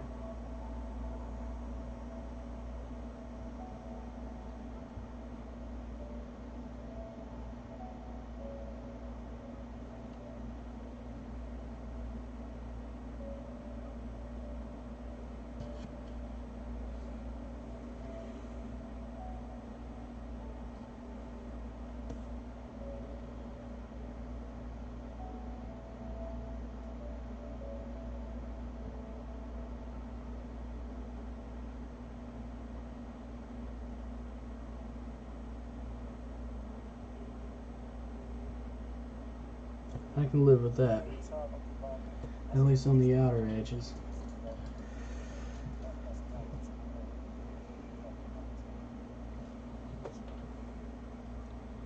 Let's get the inner edges now.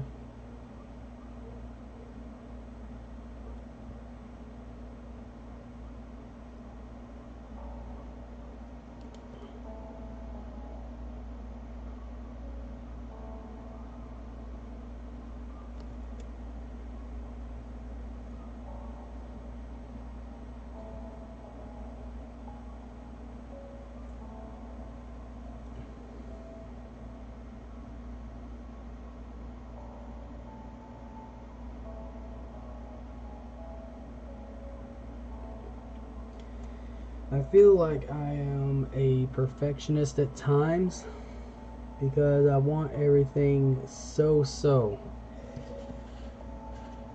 But that looks good.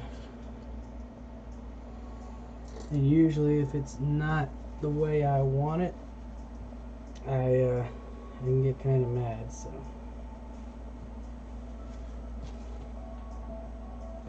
And I'm not gonna go over the yellow ochre with the gold because I don't feel like fighting it again. So we're just gonna go ahead and start filling in the lines. Oh, that's terrible. That is too much.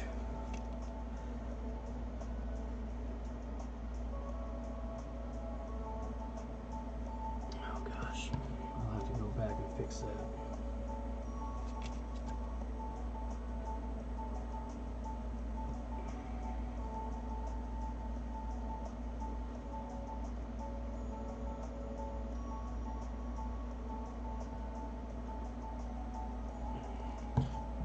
So I guess we're starting on the other side.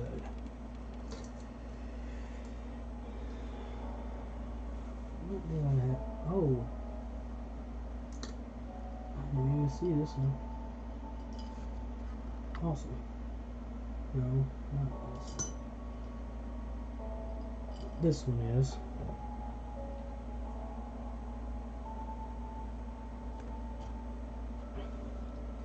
So let's try it this way. And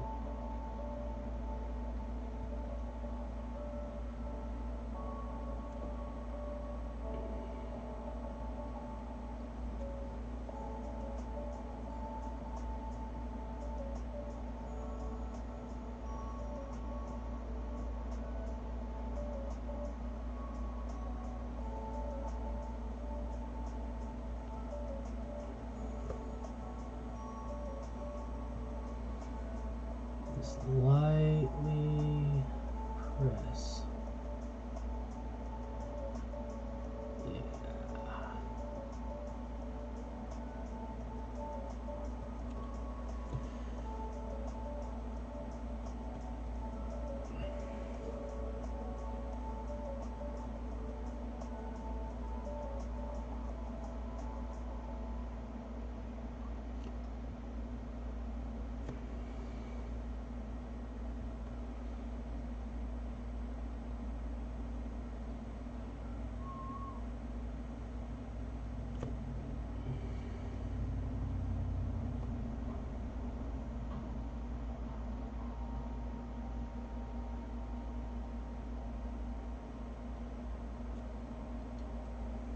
Cool.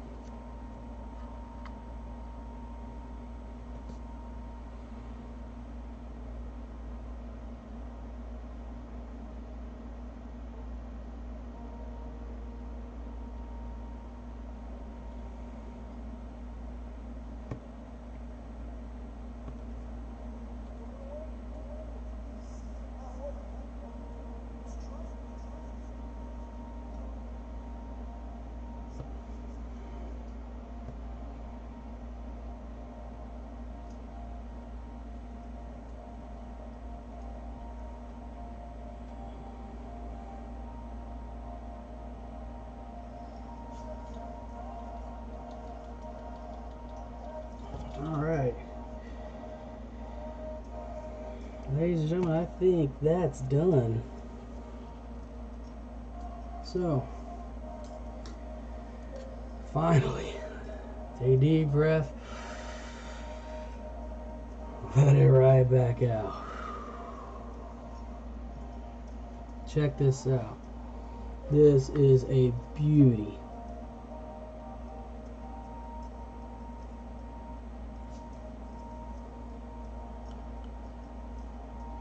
I cannot wait to show this off. So all that's left now to do is cover the base.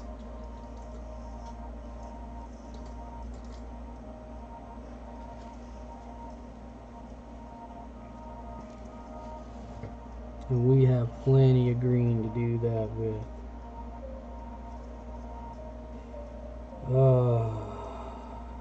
Let's breathe in and out. That's the easiest part of this figure, is the base. This is a piece I'm going to take a lot of pride in. I can tell you that right now.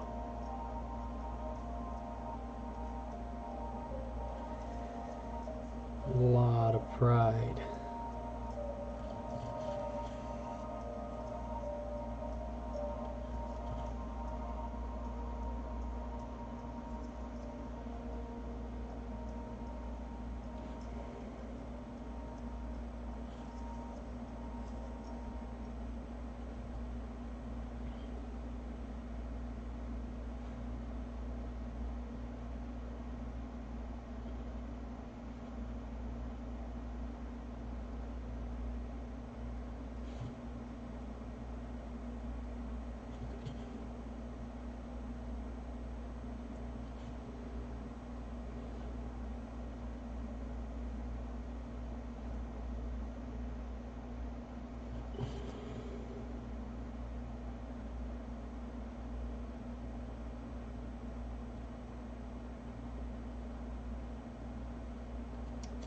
I'm gonna have to go back and fix that little spot on the boot, but I don't care. Not at the moment, I don't.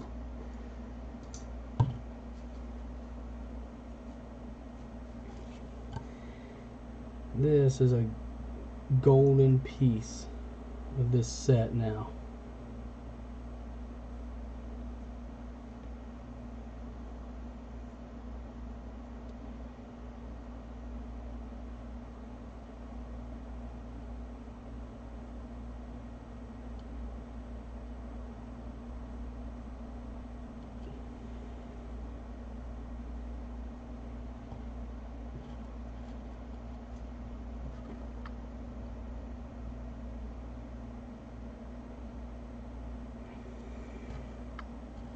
Oh, I'm so happy with that.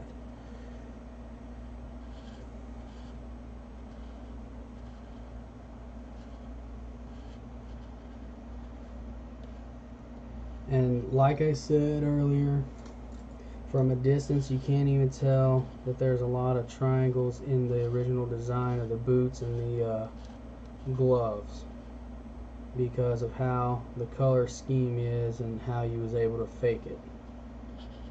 This is just an absolute golden piece.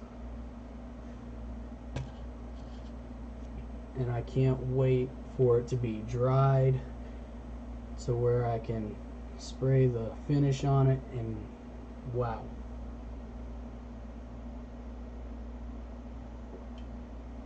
Oh man. So I'm going to take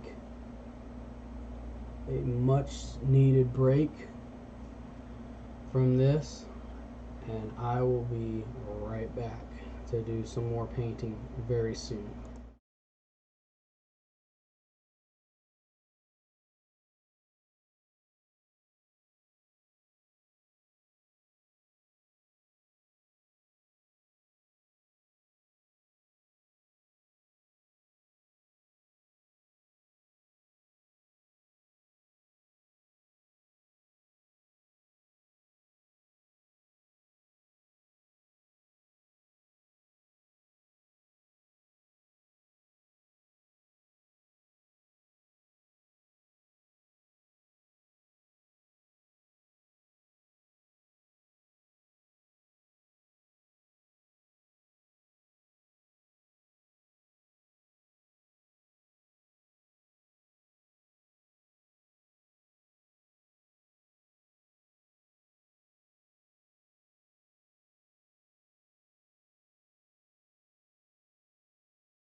Hello everybody, welcome back.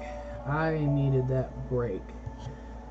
Man, I needed that break, something awful. But, as you guys can see, our Green Ranger, Bat in the Sun style, is all but finished. We need to coat the bottom with the green, and he will be complete. He's dry to the touch right now, but if you try touching too many places, it would be bad. So I got a light grip on it, and I got a new palette because I needed it after all of that. So right now we're just gonna coat the bottom and call this fella done, which means we have completed the Tommy pack. And if you are just now tuning in, first of all, thank you.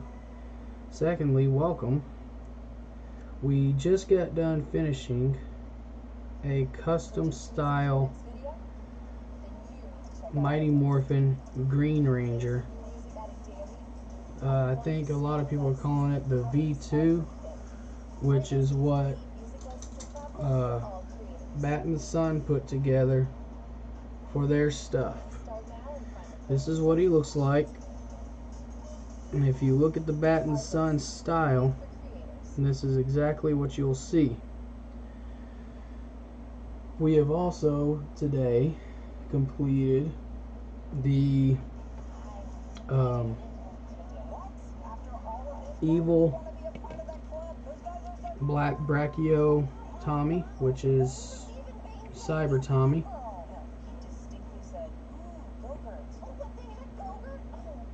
We completed that one.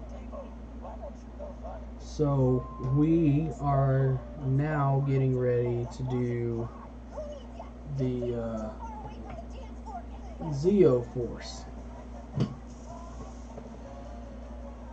And I apologize if you're hearing that ad. DC, don't be mad at me. I just was wanting music to go with this video. I didn't realize that trailer was up. Hopefully it won't. Ooh. Hopefully they won't flag me. And that putty I'm not going to use anymore. Looks like I'm getting me a new piece of putty. It's got dog fur and stuff all over it now, which is fine.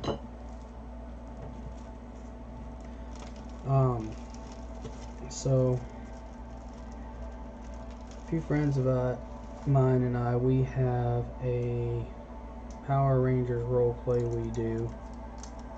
Yeah, not anything inappropriate, just a few guys, and we did have a few girls that were doing part of the story together.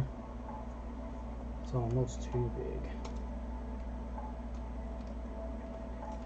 And Tommy, Trini are just a couple of them that I play as. But the founder, he has played as Adam. He has also played as Justin, and he has a created character that he's done. And if I'm not mistaken, I'm going to look it up to make for certain.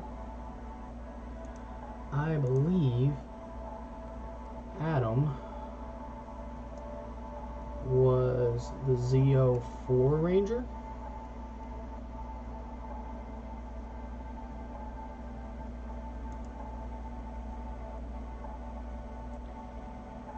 Which I believe is also a green. Yes. So, this one is for my buddy. We're going to do Zeo 4 green Adam. Next.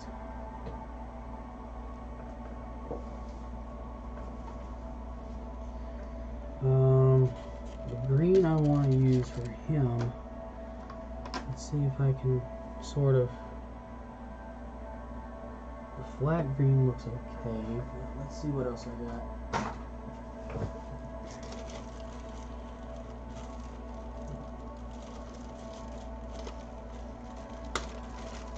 Medium green.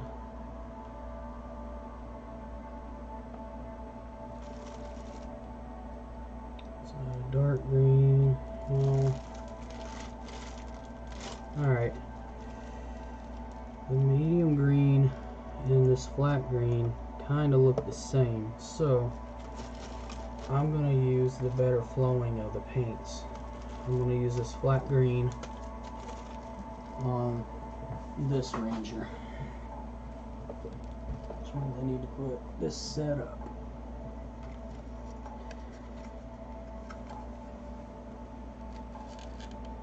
I don't know as much about the Zeo because I really only know very little about Zeo, Turbo, because by the time those came out, 95, 96-ish, I was starting to find other interests, namely wrestling and video games, and I stopped watching TV, and to this day I still don't watch a lot of television.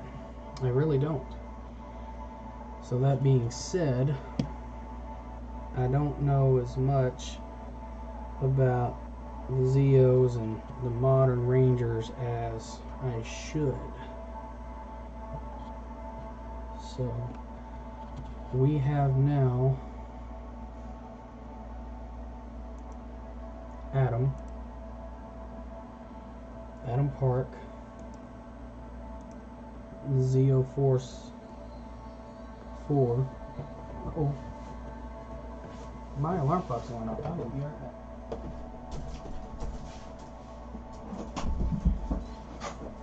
I didn't realize it was complete.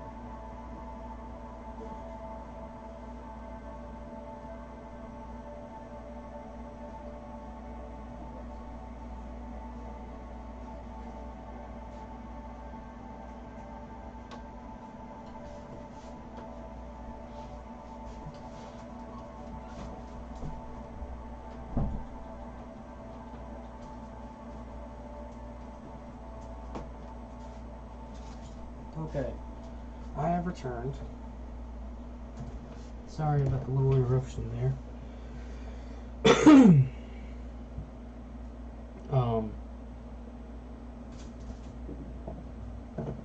I forgot what I was going to say.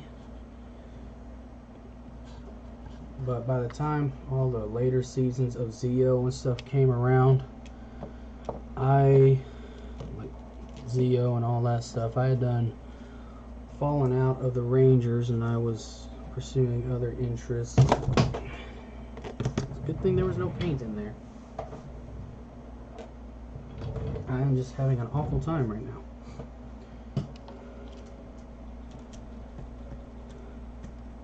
So let's try to make this work. For those of you who are here, thank you for watching again. I really appreciate it. I think there's just me watching at the moment. If you guys are not watching this right now, it will be up on YouTube later. But as you can see, we have Zeo Force 5, or Zeo Force 4, I'm sorry, Adam Park, Zeo Green, that we're going to be working on very shortly, maybe. Oh, that's why it's not all showing up. Went away, that's good. So I'm just going to set that like so. I'll be using this flat green, and it's going to look flat for a little while until I get to where I finish it, and then it's going to have a bit of a gloss. And it's going to kind of I think I used this before on Draken's shield and it turned out looking really nice. So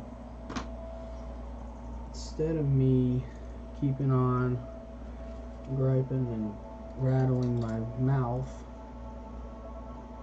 may as well just go ahead and get in here and get started.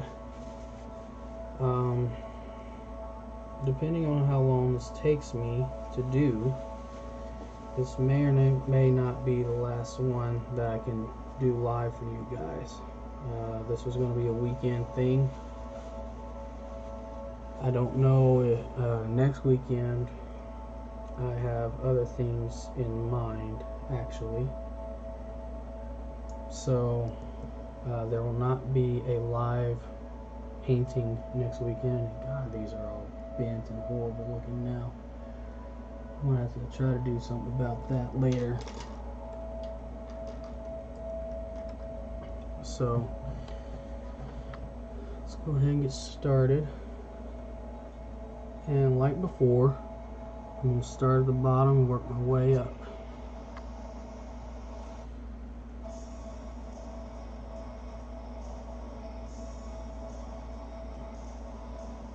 And again, I don't know much about Zio.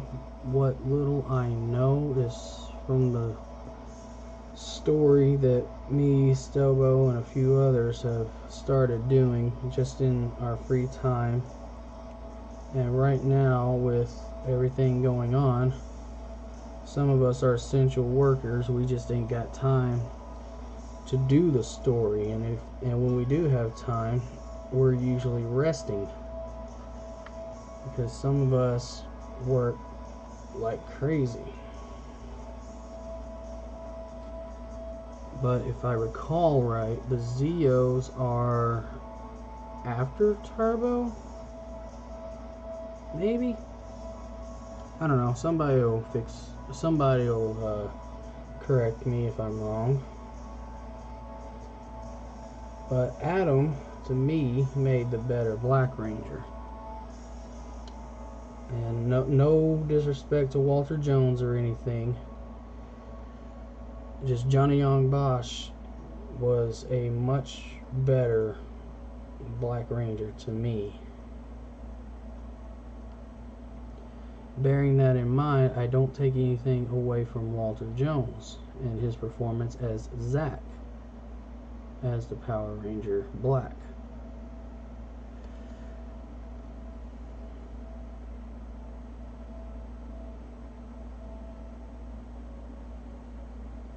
Already this is starting to look good. I could have used this green on the Green Ranger, but I thought it would be too dark. But maybe not.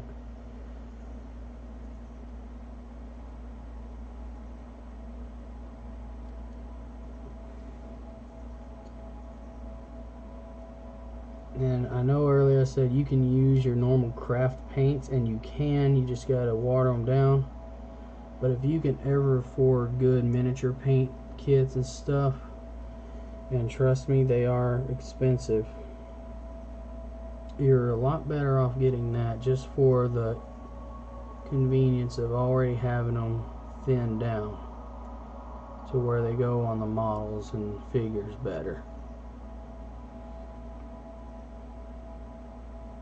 Right now, just like I've done with others, I'm doing the outlines, starting from the bottom and working my way up. That's just how I prefer to do it. You can start anywhere, but it's always good if you outline what you're supposed to do first. That way, when you get ready to slop the paint on there, you're not accidentally hitting places that is going to be hard to cover back up.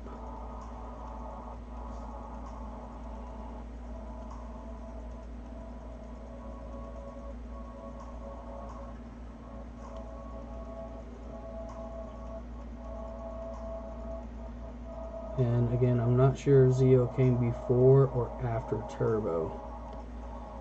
it would make sense that it came before, because if I remember right, Tommy didn't stay very long in Turbo, and then again he didn't stay long in Zeo either, as far as I know. So I don't know.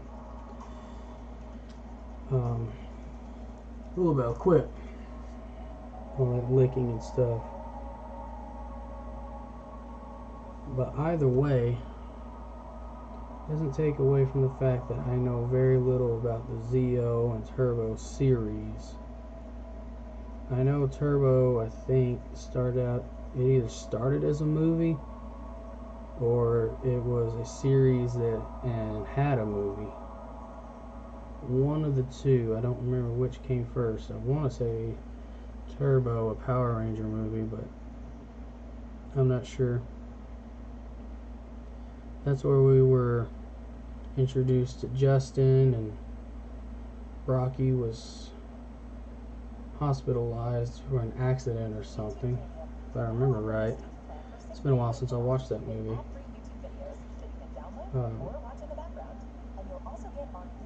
I can already tell that I'm gonna have to have another coat of the green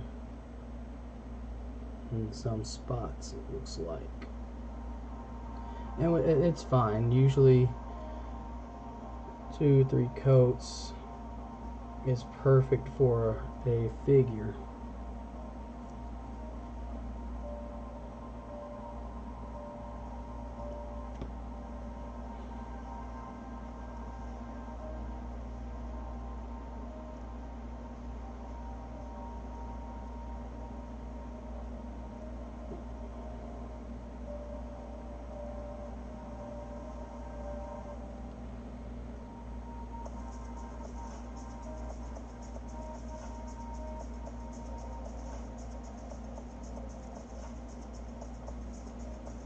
And speaking of Rangers, I do know I have to finish that game. I will. I just have an issue right now. My Xbox, the hard drive is out on it, and I gotta get a new one because I don't have room for all the games and stuff. And I've been playing a few other games offline that I'd like to complete. So this is something I can do in the meantime, along with a few other PC games and stuff when I get to them. But again, I wanted to do this today and yesterday so people can watch something besides news and Facebook about the coronavirus. And speaking of Facebook and stuff, I could take a minute and let people know I'm still alive. I think I will. So bear with me a minute.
Trying to get people in here to watch and see what's going on.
There we go.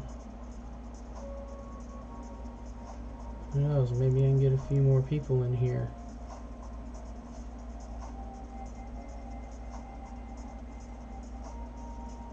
That's not what the title is.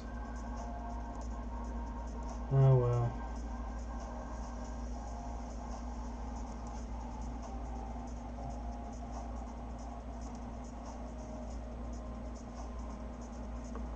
That's not right, but oh well. Whatever. Let's see, maybe I need to edit the title down here.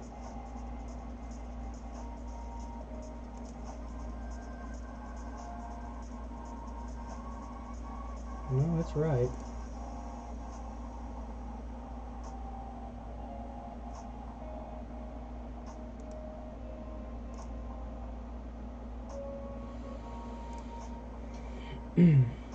Alright, so the announcement is out.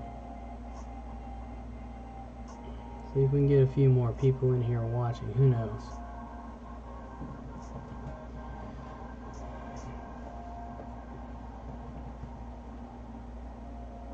Alright, so get back at it a minute.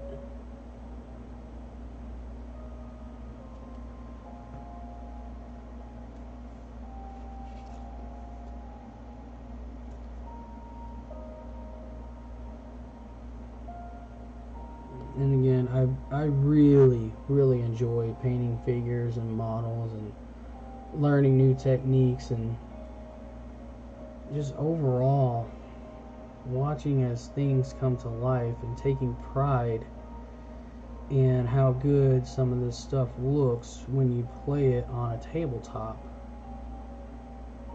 Yep, I can see right now that I'm going to need a second coat of green, which is fine. It's not a really big deal.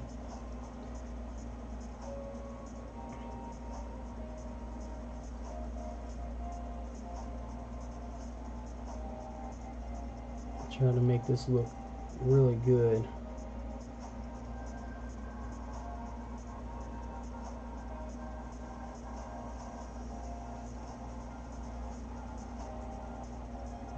It looks splotchy in some spots.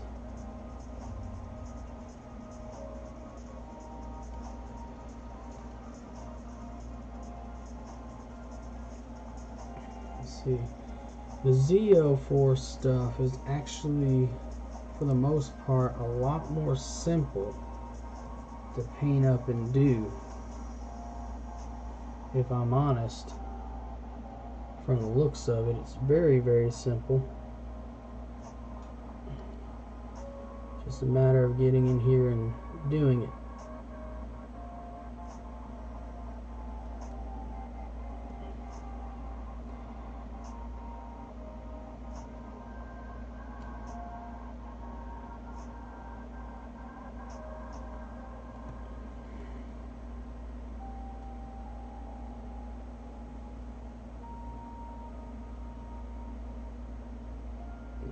This figure is already coming together quite nicely. What I don't know is the color of his axes. Piece of hair. Don't know from what. I don't want to know. I just want it off my figure. As I was saying, I don't know what his axes look like, but that's what we have Google Images and everything for, isn't that right? That's what we've been doing this whole time, finding reference images and using them.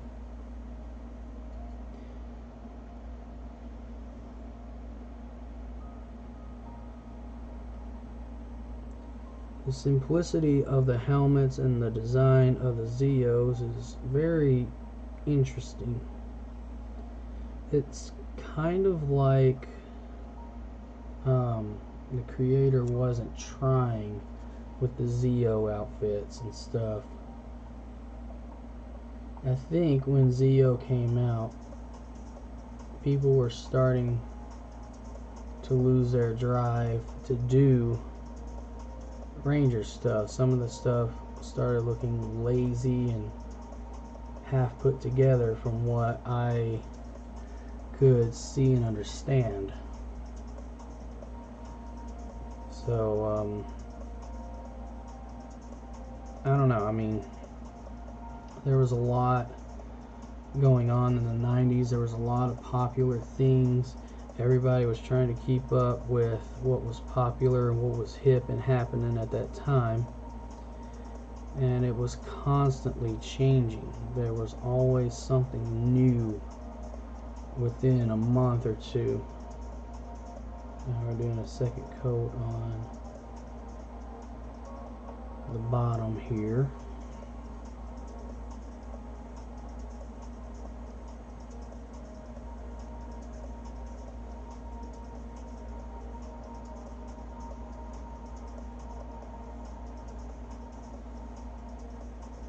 Get rid of some of that splotchy look.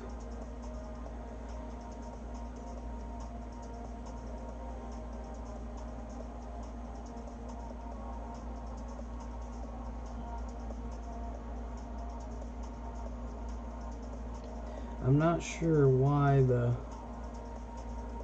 vest or the shield on Draken only took like one coat of green when I did it, but it may have to do with the fact that it wasn't as much of a surface area as this is.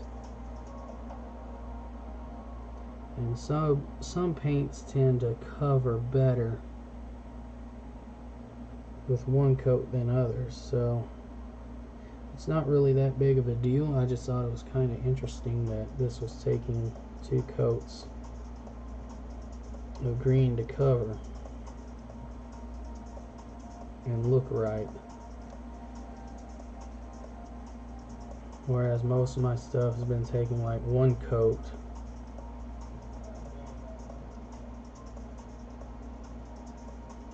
This is actually looking really, really good.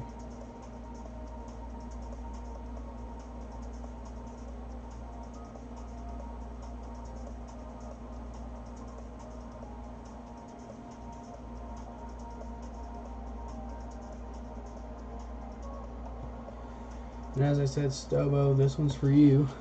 Check out how good that's looking right now.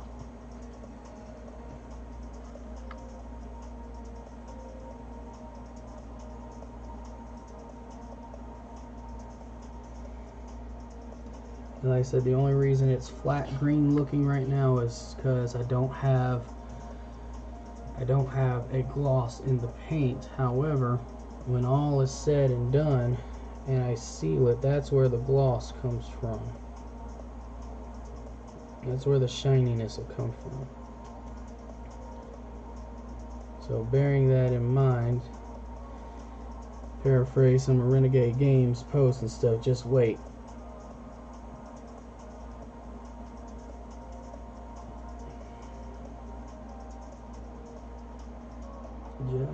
Just wait.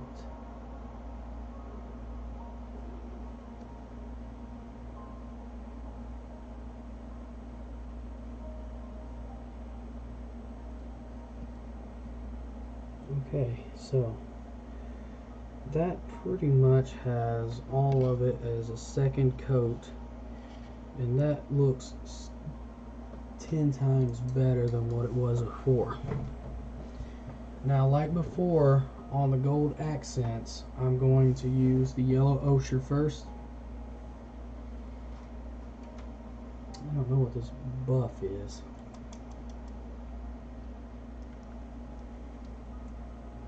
I should probably look that up.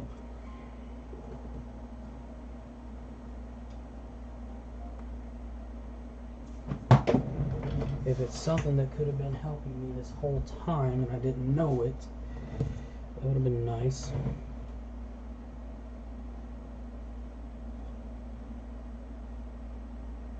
Want to play that song you love? Find it on YouTube Music. We have official songs and full albums by your favorite artists. What does this do? Music streaming app, made by YouTube. Download YouTube Music today and get a trial of music. I think it's just like a on us. tan Restrictions apply. color.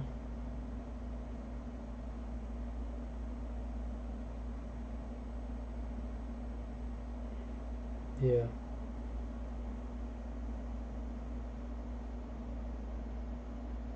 So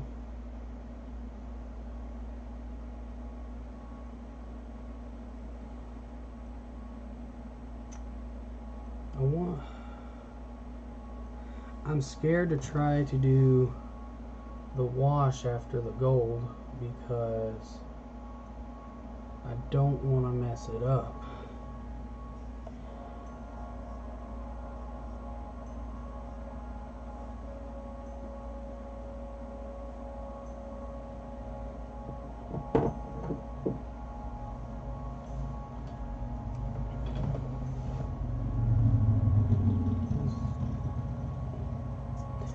Actually, let's try. I want to try to dial down the gold a little. So let's try this buff first as a means to start with on the gold. Let's try this.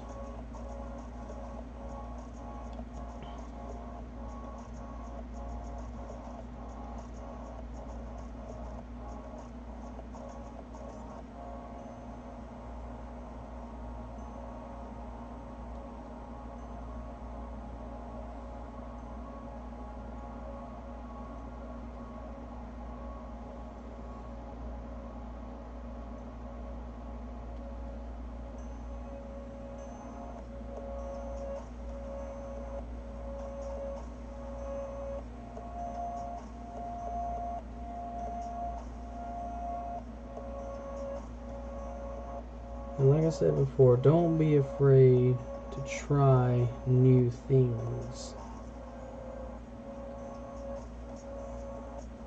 Success or failure, you learn something.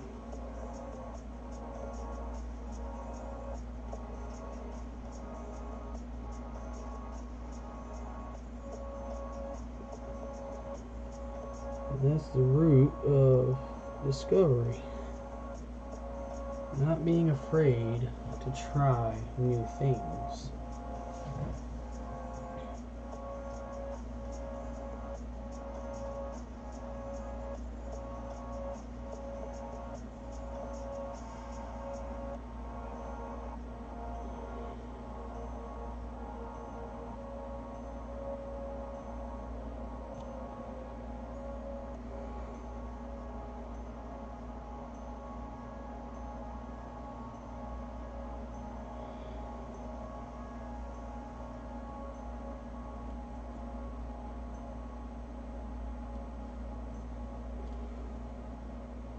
As said, Stubbo, this one's for you. I wanted to do this live so you could see me do it, whether you see it live or after it's up on YouTube.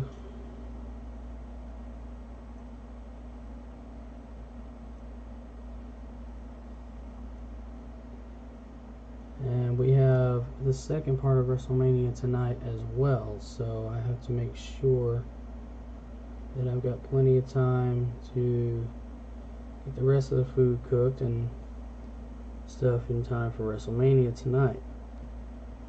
So I have all that to do tonight as well, like I did last night, which it's not as bad, but it's still stuff that's got to be done.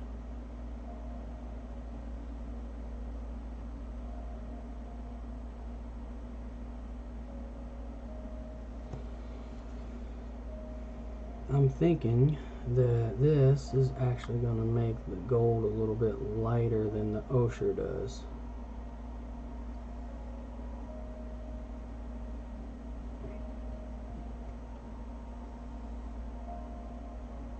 Because this is the undercoat of the gold, and it's a rather light color, so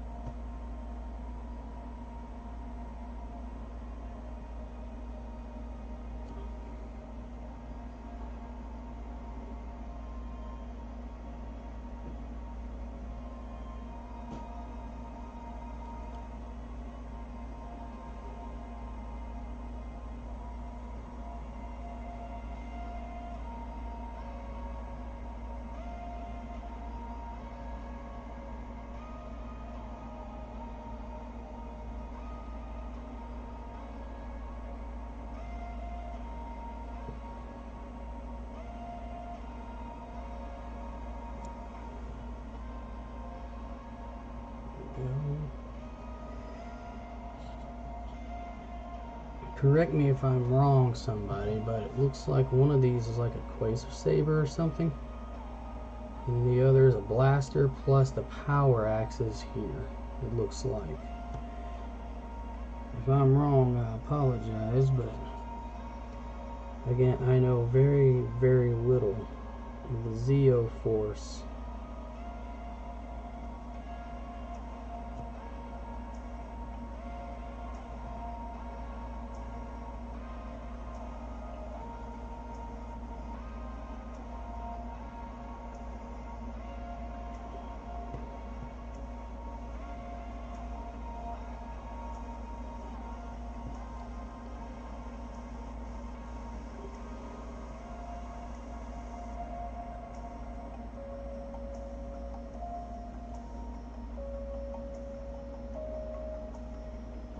And I've seen some of these Zeo Ranger works on Facebook in the group, and some of them are just absolutely phenomenal looking.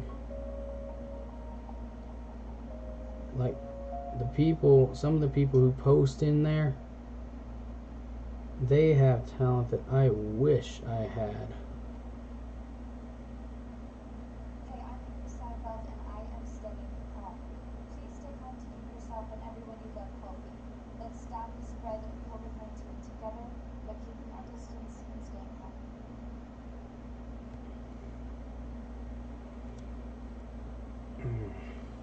But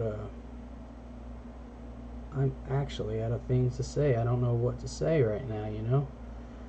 Other than I'm so glad that whoever's watching is here, and I want to thank you. And I've been enjoying this whole weekend being live and doing this for you, and maybe giving you some inspiration, some ideas to do your own stuff. Like I commented yesterday, if you want to get into this and you have a board game that you want to paint up, but you don't want to mess it up, and you're afraid that you would, go out and get some cheap, army men or something like that. Practice on that stuff a while until you are comfortable. And when you reach to the point that you're comfortable, then try painting your models. Or go on eBay and look for bulk like models that maybe people don't want, or that's broken or something like that. Just anything to get you started and practicing, because you're never going to know what you can do until you actually try and do it.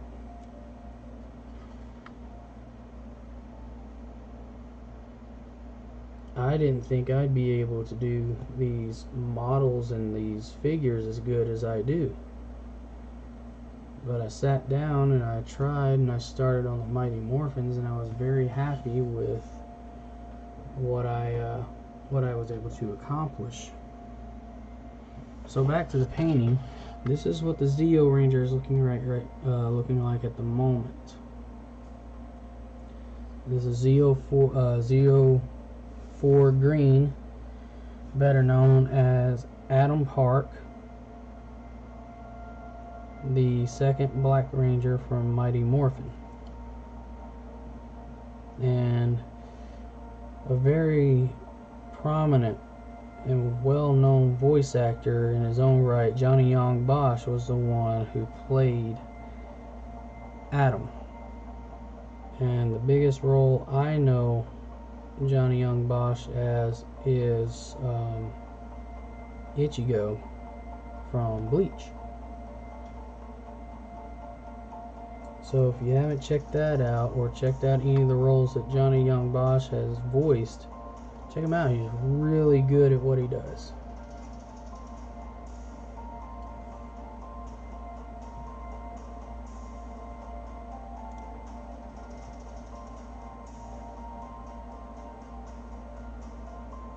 And what I'm doing at the moment is I'm accenting with an undercoat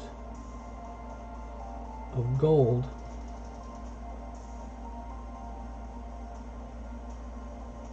by using something called buff, and to me buff looks like a skin tone color, not just flat flesh. It kind of looks like skin, like this.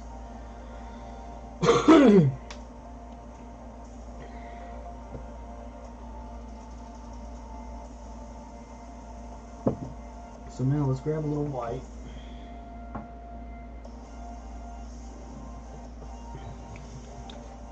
Start doing the white up.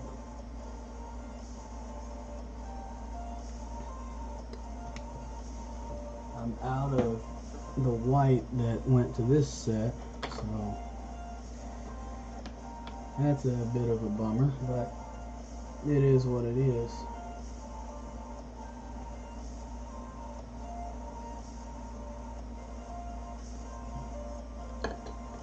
And as I said before, you can use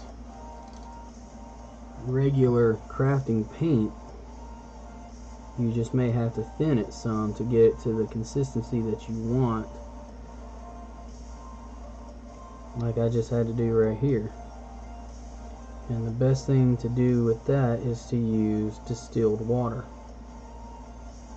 unless you have what's known as flow aid, and I don't have any flow aid, so this is the best I can do. And distilled water doesn't have all the trash and particles that might be in like your tap water or something like that. So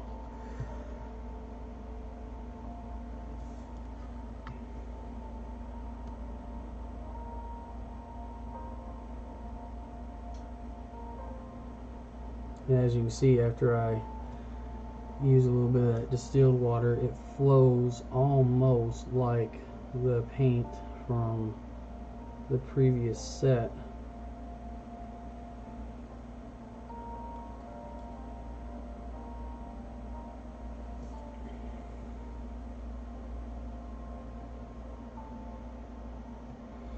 And obviously I'm probably going to have to use a second coat as well for the white, and that's perfectly fine.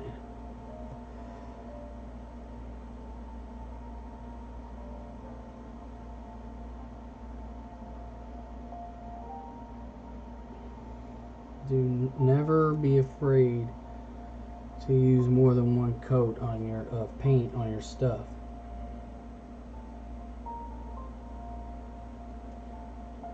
Usually the second coat will make your figure look so much better. Like earlier, the green on this one was sort of, you could see the brush strokes and the tracks and stuff like that on the first coat. The second coat got rid of the bulk of that,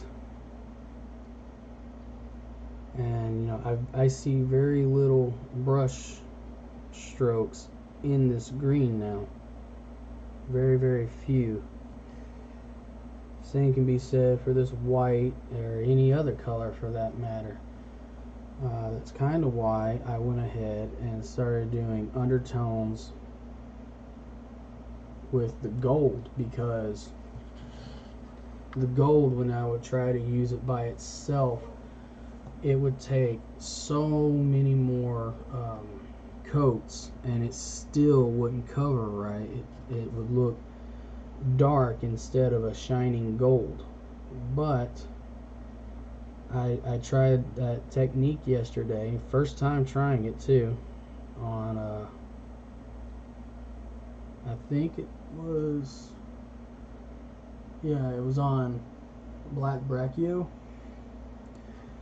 I decided to try the ochre undertone with the gold, and it turned out looking really good. So that's what I'm going to be doing from now on. And I know before on Draken, when whatever was gold, I had painted white first, so I should have known there was something to it. And the fact that I was able to use the yellow ochre over the white to kind of deaden down some of the brightness, because I didn't want it just overly bright for the gold, it turned out looking absolutely incredible on the Zeo or the Black Brachio Tommy. So I liked it so much that I tried it with the Mighty Morphin. Same results. It looked really good. So don't be afraid to use multiple coats of paint, especially when you can get like an undertone and really make your top coat pop.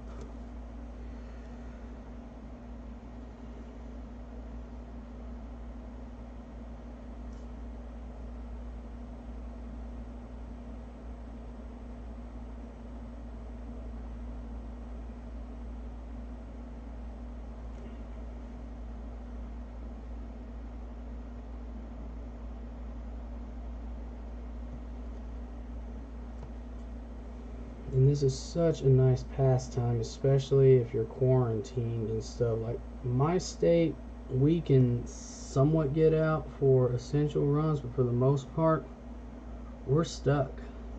Most people in the world are stuck right now with everything going on.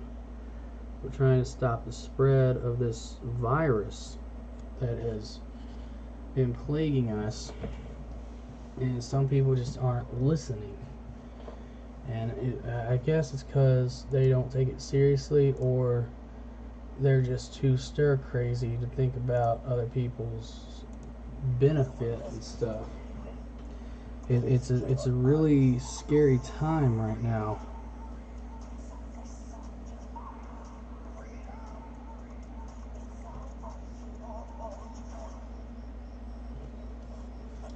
This is actually looking really good.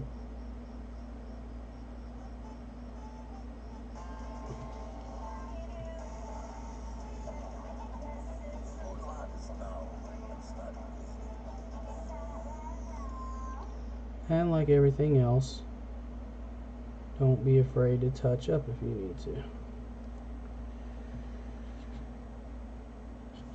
Because I know I'm going to have to on this in some spots.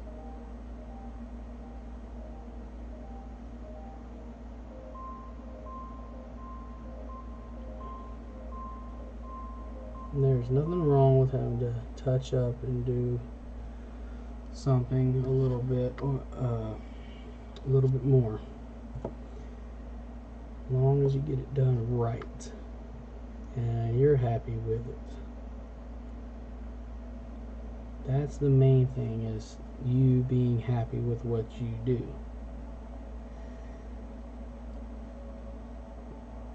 Like, as much of a headache as that one Green Ranger Tommy was, I just absolutely love how it turned out in the end. So what I'm going to do on this visor, just like before on the Brachio, I'm going to go ahead and just do the whole thing white, because it's outlined in white. The whole thing in white, and then I'll come back and fill it in with the black where it needs to be filled in order to make it look good.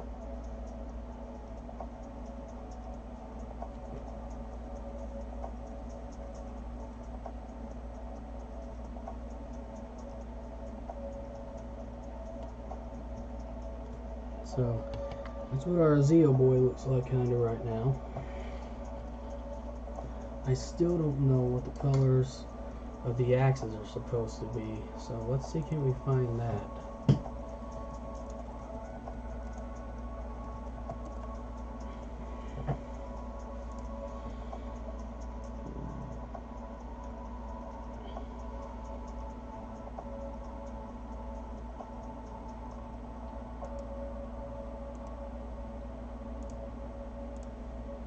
Okay, so from the looks of it, it's mostly green, a little bit of silver, a little bit of gold, and just a touch of black. Simple.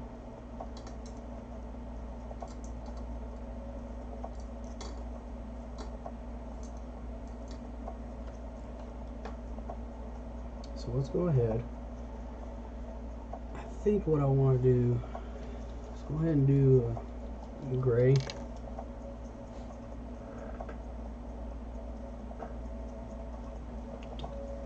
Let's make a separate thing for the gray.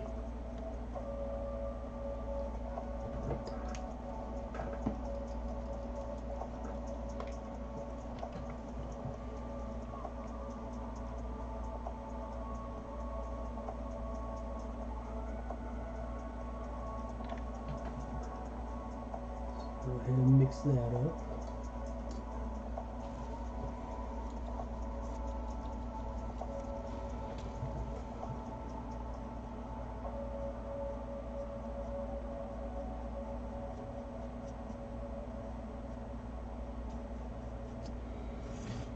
And I might, since it's a little bit bigger surface area, I might go ahead and make and after I do the gray coat on the axes, might go ahead and do a dry brush of the silver on it to give it that shine like I did with the power sword before. The only reason I didn't do that with the black Brachio Saba staff, Saba, and the dragon dagger is because they are so much smaller to look at and do. So what we're going to do here is we're going to coat the handle in the gray, or the I guess that's part of the handle as well.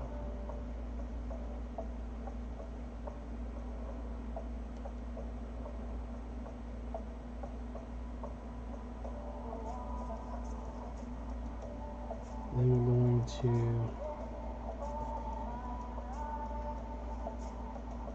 blade.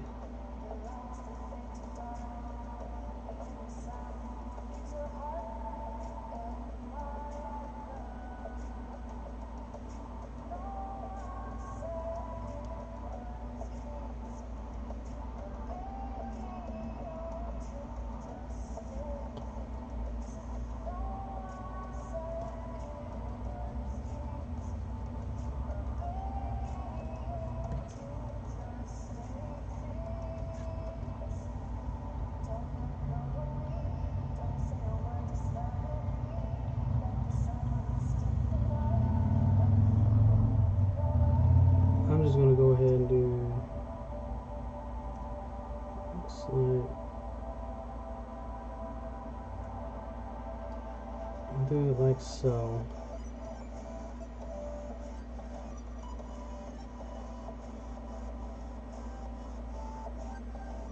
Because I can go back over that with green if need be. Alright, so there's that one.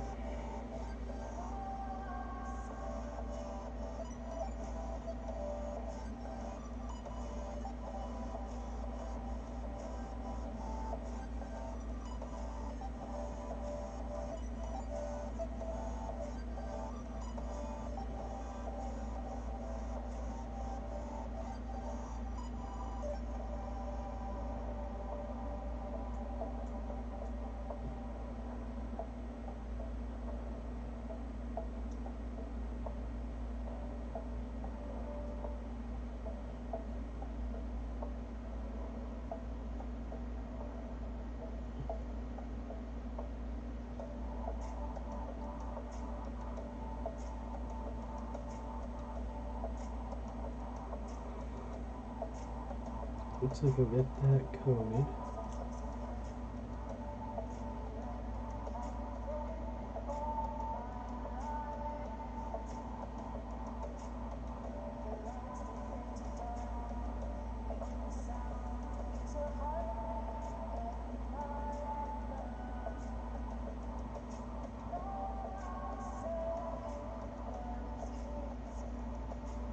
Alright. And looks like there's some gold spots as well. So let's go ahead and put the buff on where we see that it's going to be gold.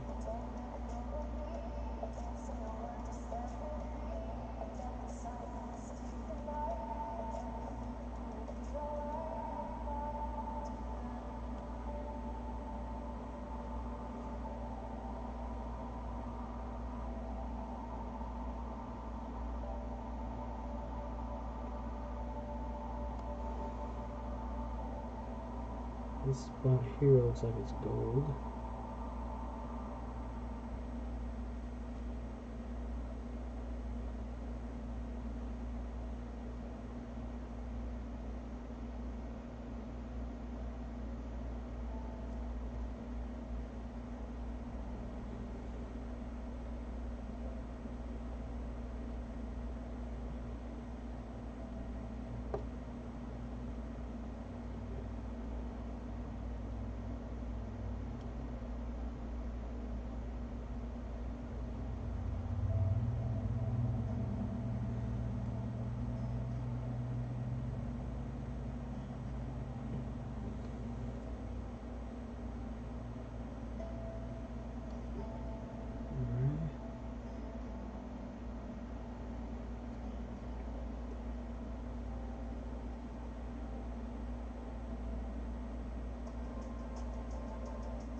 Okay, have that.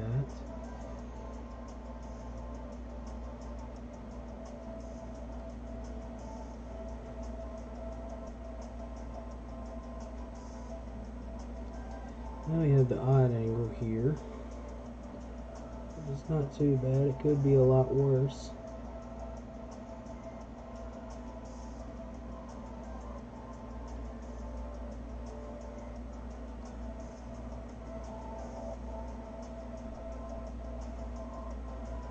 Alright, so there's part of the axes colored in.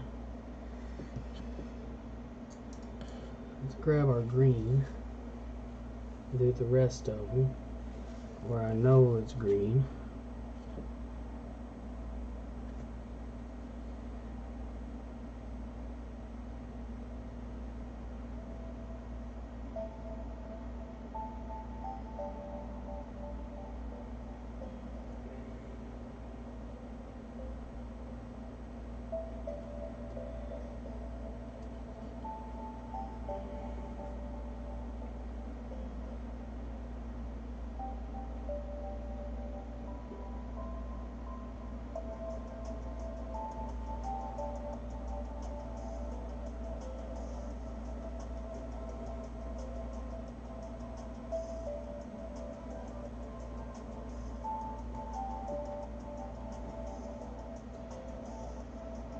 I think this music has been the best for painting and relaxing.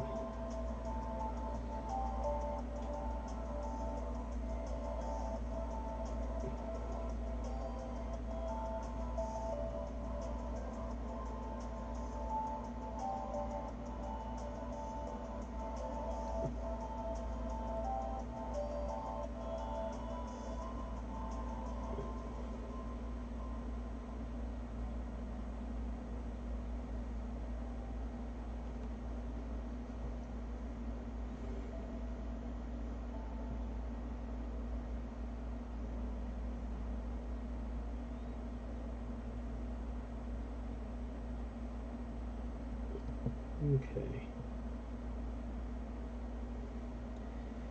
So the handle on this axis is almost done. YouTube Music.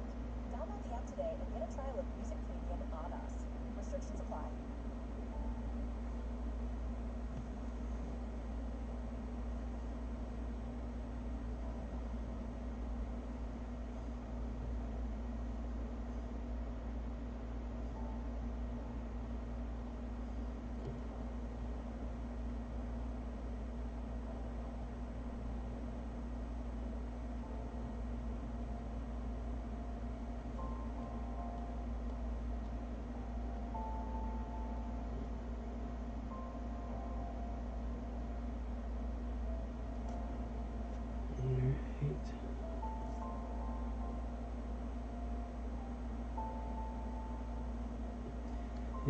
we definitely are going to have to go back over this white one more time, at least.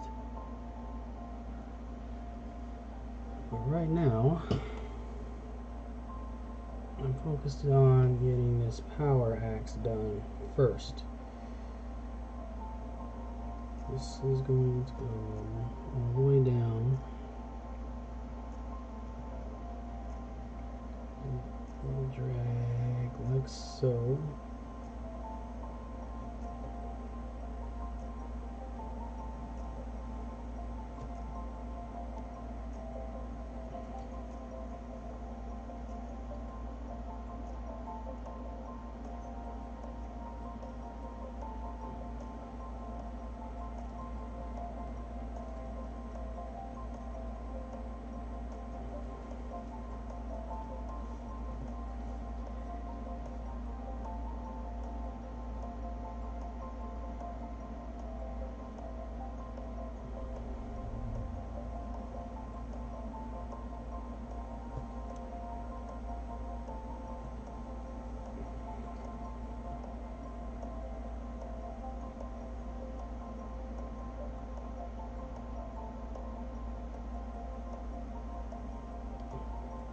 Okay, so I've got the outline there.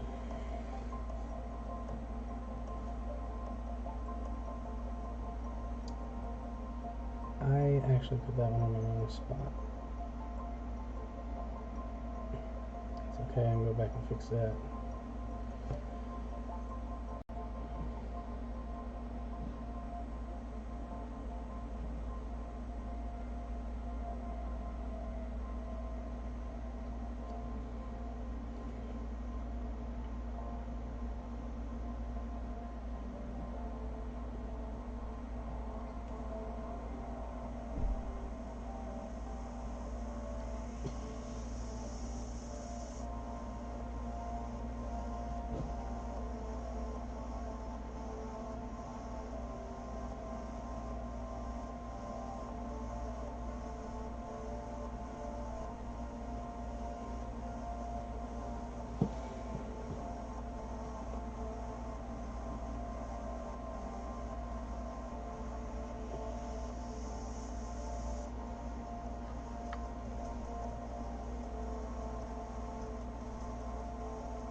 Okay.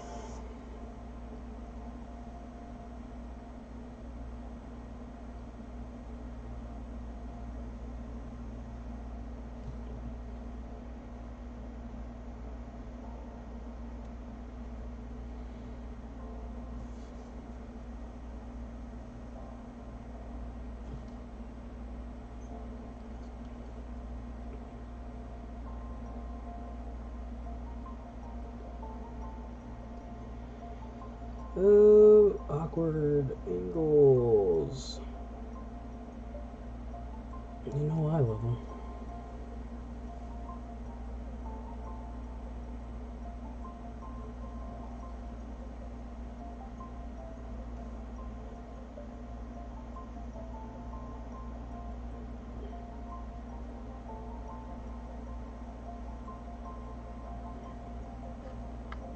Alright, so there's one power axe done. I'll just have to go back and fix a certain spot here in a few minutes. Let's get the other one. The other one is shaped up, we just gotta fill it in.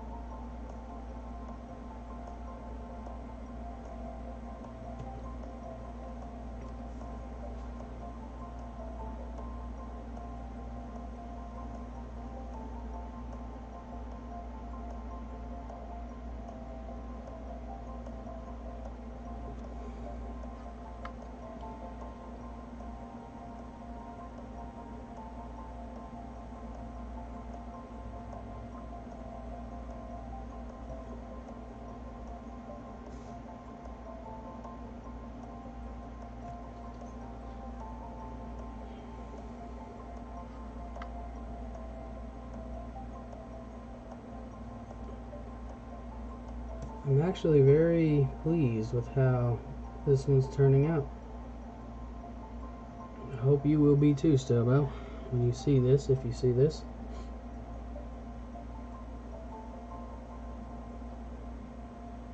After all, this one I'm doing for you.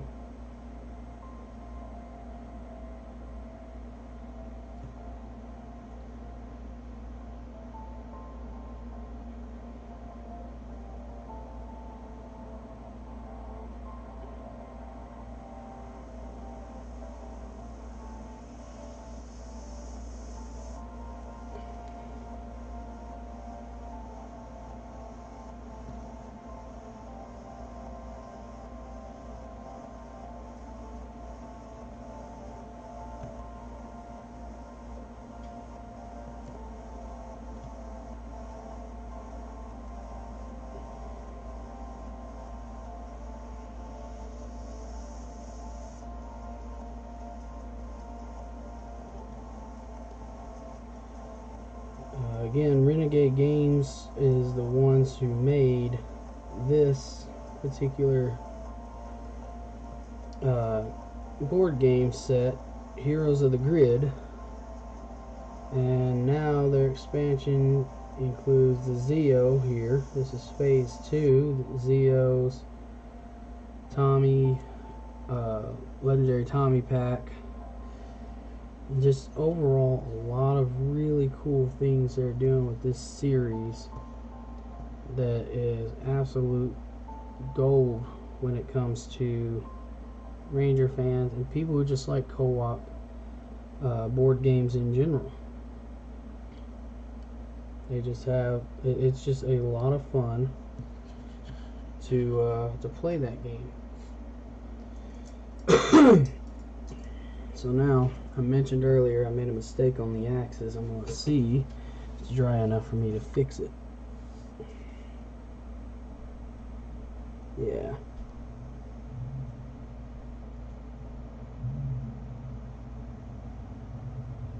Okay, so fix that. So this is kind of what he's looking like right now, compared to when they first started off here. You know, a long, long way.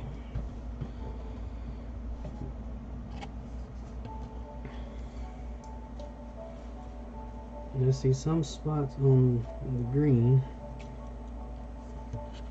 that I missed a second coat on. It kind of needs it.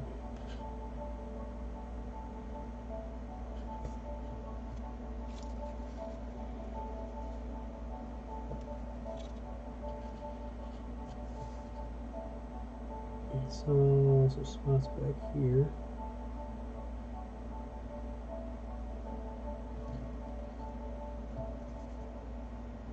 Spots here. Overall, the second coating of the green is really what made it stand out and pop. So now what I want to do, I want to take some black. I want to go ahead and finish up the helmet, the visor. Actually, no. First, I'm going to go ahead and hit the second coats of white everywhere that needs it. And I still got to go back and do the dry brush gold on the gold spots.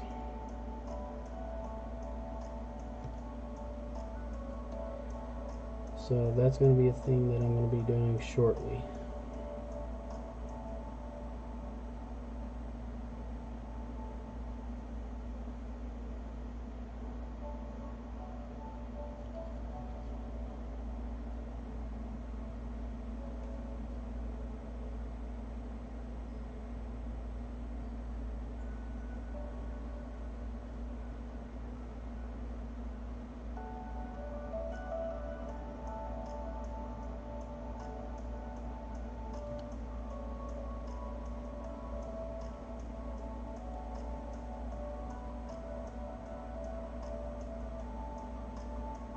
And I love how they are starting to incorporate a lot more things into their board game. As I stated yesterday, they just announced that the psychos are coming. So it's going to be interesting to see if the psychos are enemies or a playable ranger team. I, for one, would like to see them as both.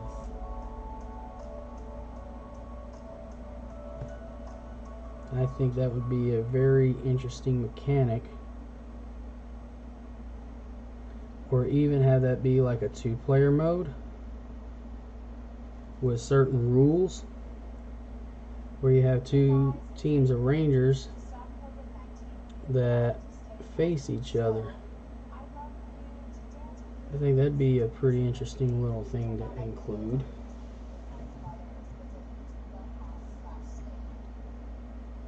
I don't know exactly what all they have planned or are working on with this game series, but I can say that I am honestly very excited every time that they announce something new, whether it's a scenario or an expansion. I'm very eager, let's say, to see what these people at Renegade Games do and come up with.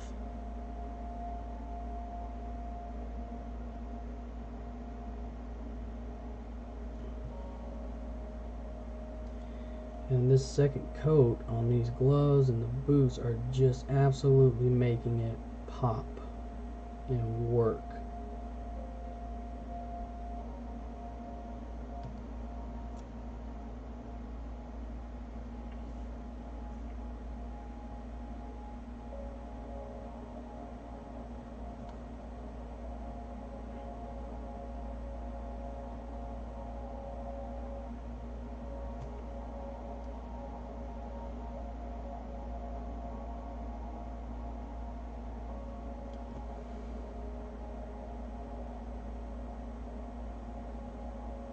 And I can't tell you how long I've had some of these paints. I've had some of these paints for a good long while, and the fact that they're still pigmented enough that they can help and do is what sells it to me.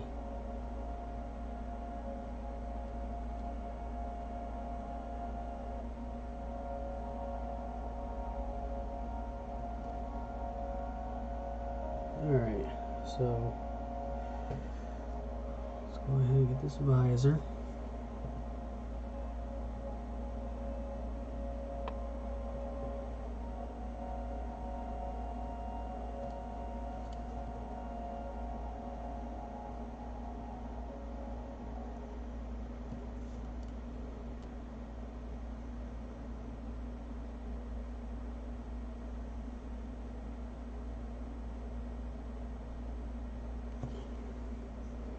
Okay.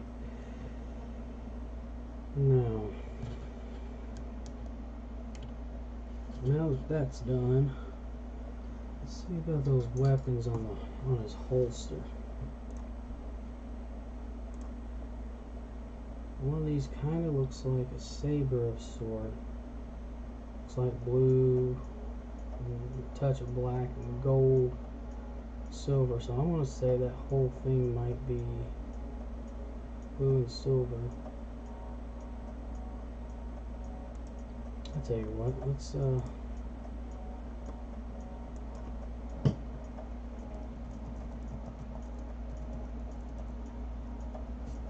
here we go. Let's look at these weapons and see what all they got.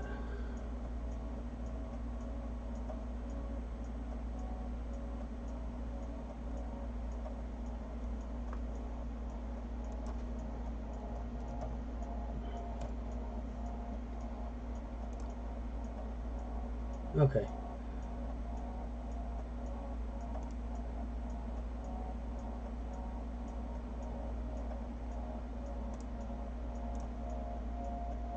Let's say for painting 6 that this is what it looks like.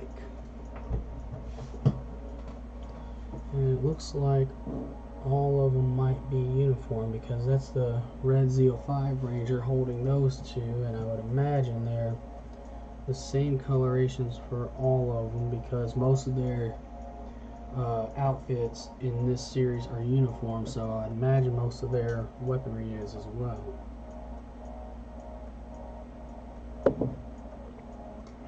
So let's go in.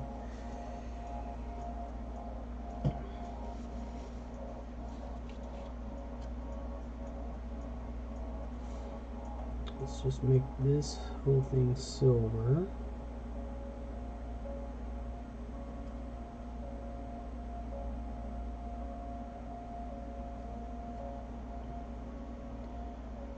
We can make that part gold and that part blue. Okay. And then the actual blaster.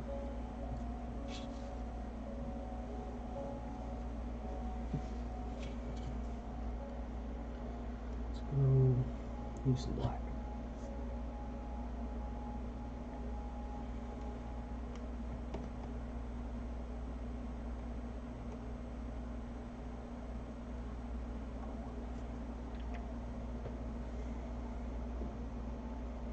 Don't need much black, but I do need a little bit. So we're going to make the handle of the blaster, except for the very tip, black.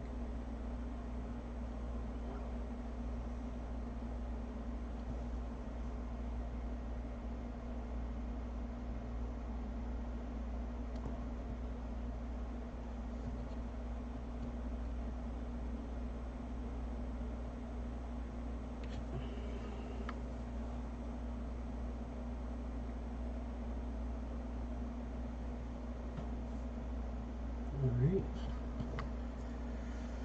We have a little bit of red on it.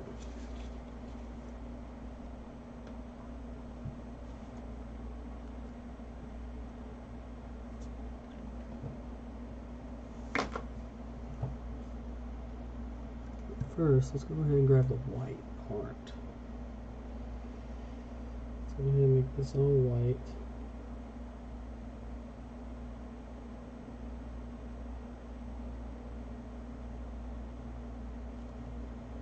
That way it'll show up better.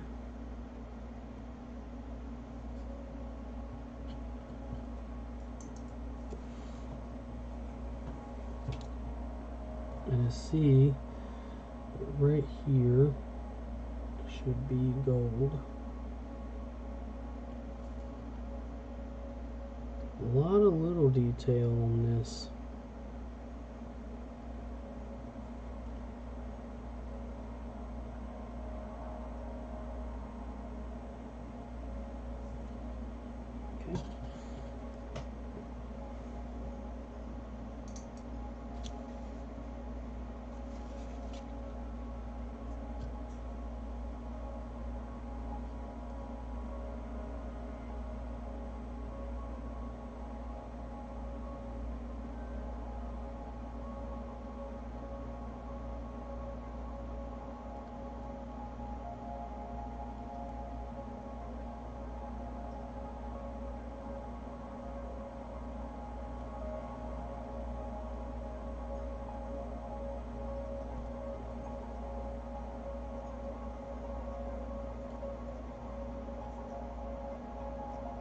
Okay.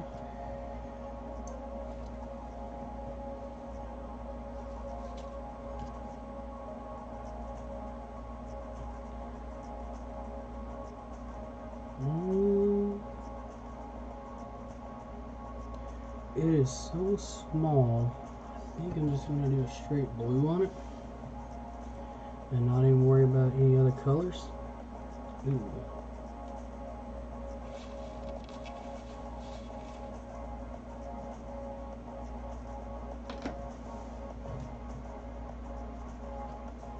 The handle of this saber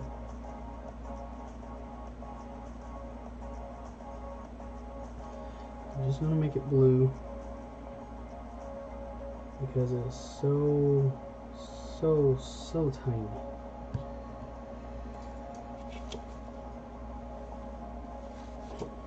The blaster, I imagine, is ready now.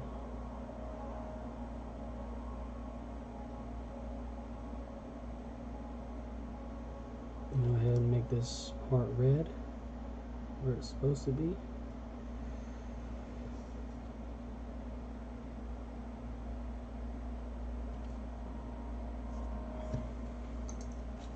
And then we'll have a little gold spot.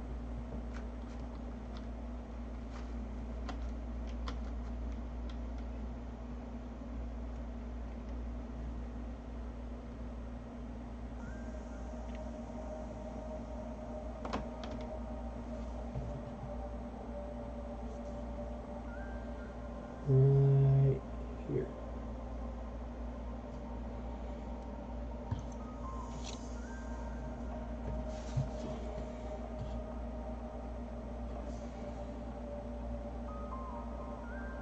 There's the blaster up on the handle. And then the bottom of the blaster down there is a gray.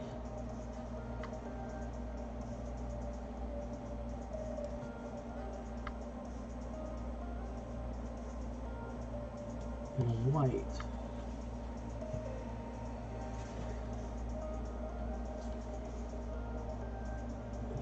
Just a touch.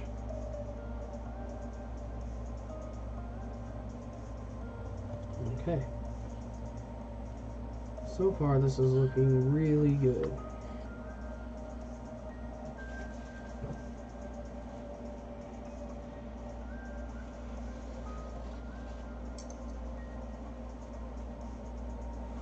Let's go ahead, finish out the helmet, the visor.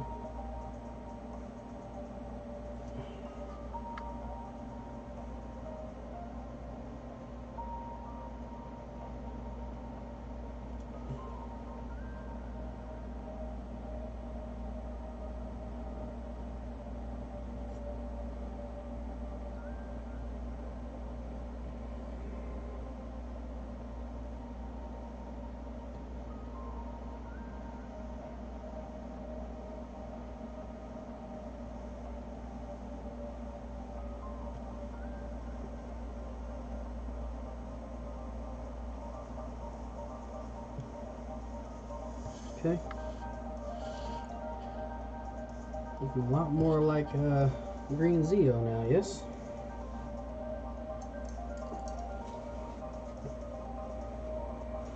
Now let's do some dry brushing, shall we?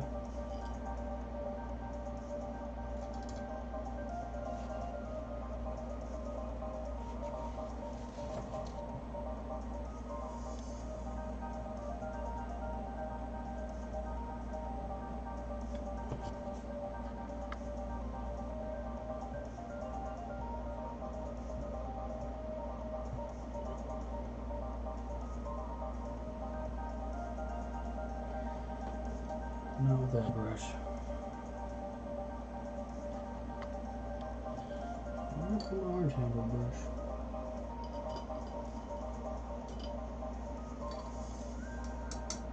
That's weird.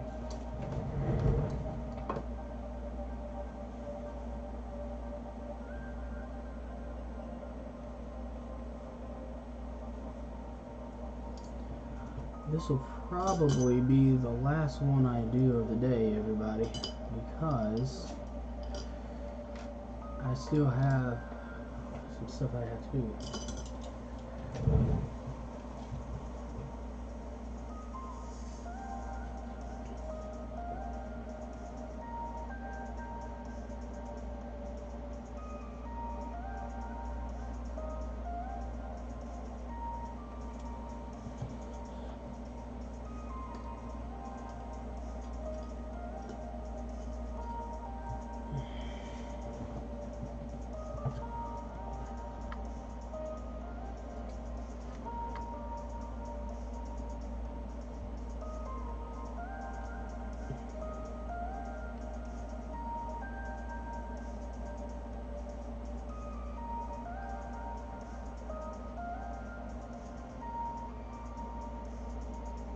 It's turning out looking really good.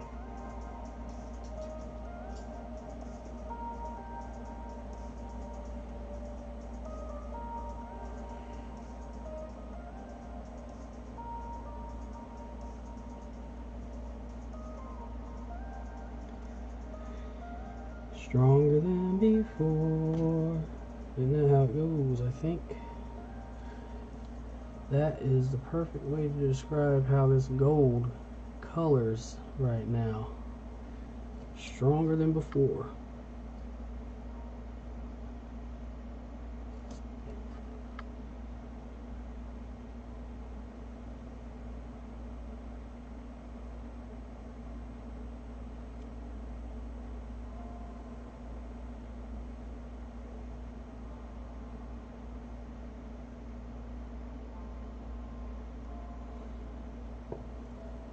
Quite a bit brighter, and it shines a lot more.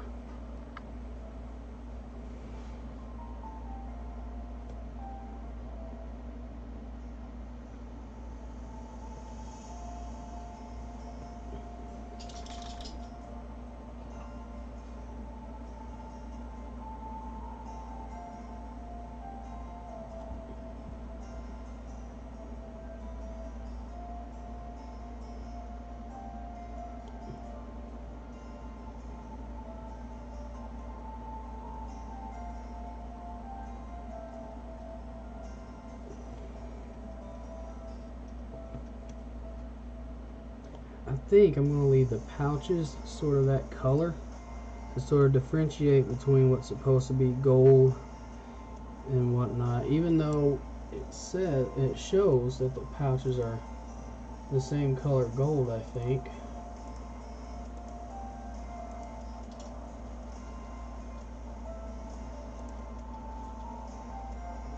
Yeah, it shows they're the same color gold, so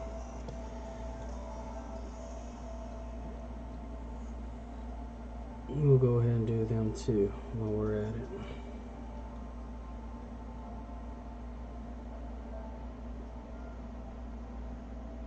It's looking really nice.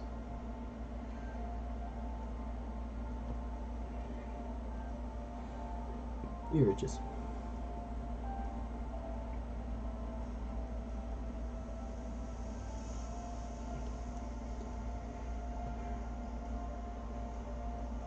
I think, considering I started this about 9:30, 10 o'clock this morning, I think it's about time to call it a day anyway on painting. Especially considering I've got WrestleMania Part 2 to prepare for and stuff tonight as well. So, as soon as I finish this one, I'm going to call it.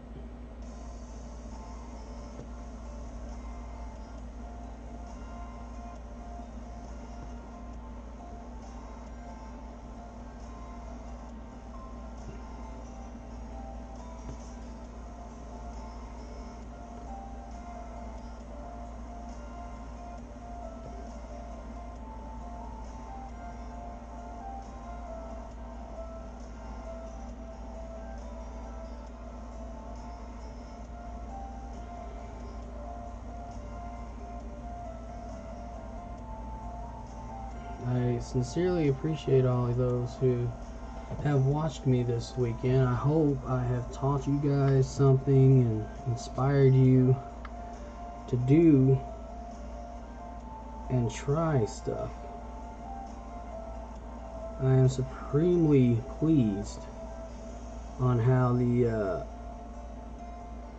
my Green Mighty Morphin version 2 turned out. I don't think I could be any happier over that piece than I am. Don't think there's much else I could do to make it better. That was the highlight piece of my day today.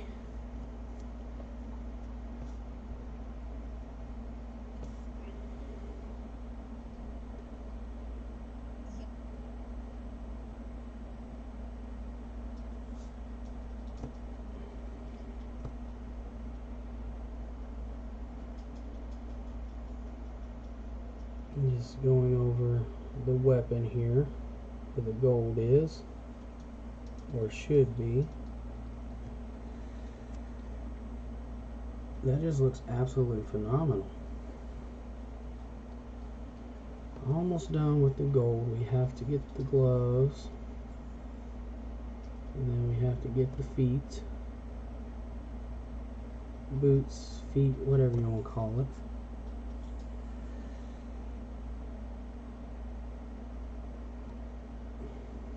And do some touching up to make things look a little better. And we'll be golden goose.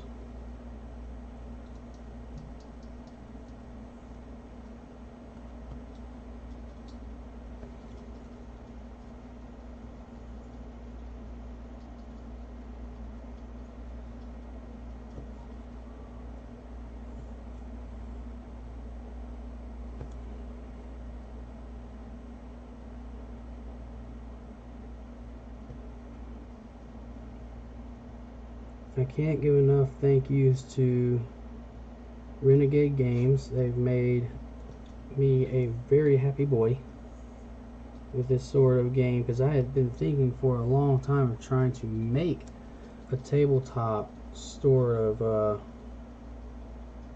Power Rangers game, and here they are knocking it out of the park with theirs. It's everything I was wanting and more in that sort of setting. So thank you, Renegade Games, Jonathan Ying, all of you who made this game possible. It's just been an absolute joy to play and collect for. Let's go ahead and grab the silver. Shake it up a little bit, because we're going to dry brush the blades of the axes now. Give them the same amount of shine as the gold.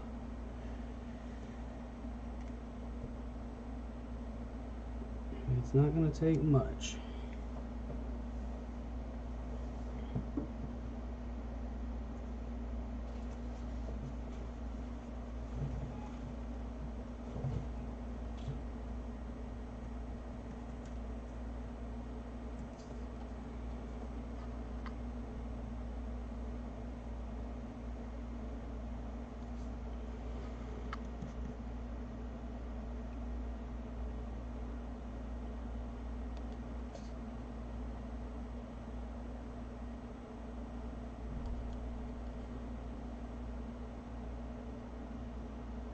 And here's a little pro tip. I know you guys haven't seen my Megazord, and if you have, it's been on Facebook. But what I did to make it so shiny and looking metal is when I was painting it, I mixed just a hint of this silver with each color to give it that shine. And then when I got to where I could seal it, it was already shining a little bit from the metal, the metallic flake. And when I did the gloss, it showed up looking just like metal, just like a Megazord should. Alright, so now we've done all the gold dry brushing, we've done the silver dry brushing. Now the last touching up in certain spots that I've seen that need it.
I missed a spot that needed to be gold.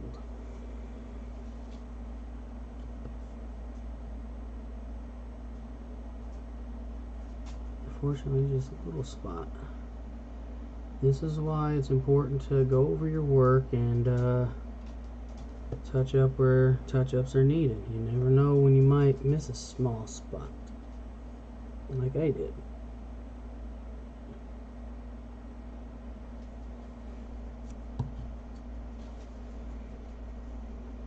And I wish I had some wash to go in between the cracks of the glyphs and everything here on his uniform, but I don't.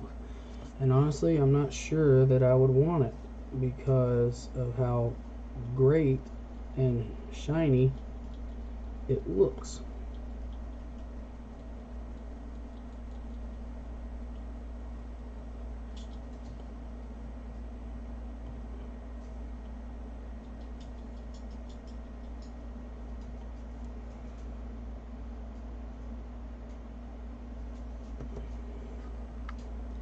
Let's see, keep me thin a little bit.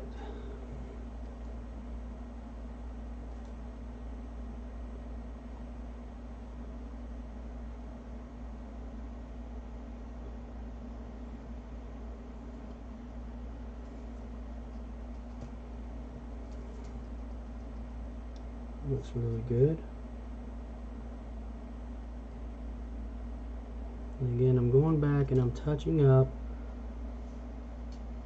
places that need to be touched up at the moment. When we get to the point where I feel like I'm done touching up, we will hit the base a couple of times because I know it's probably going to take 1 or 2 coats, and we will be done for the day. And I feel like we've made some okay progress. Not as many done as I was planning to get done, but that Green Ranger, the Green Mighty Morphin, was just absolutely fantastic.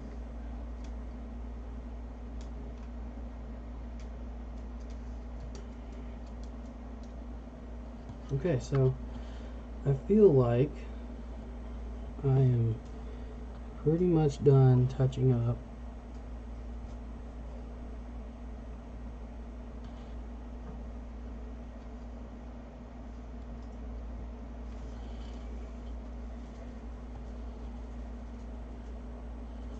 To the point where I'm comfortable with it. So there you go. We have Zeo Green done.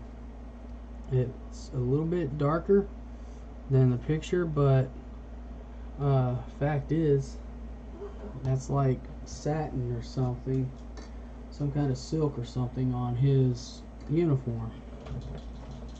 So now at this point, I'm ready to do the base.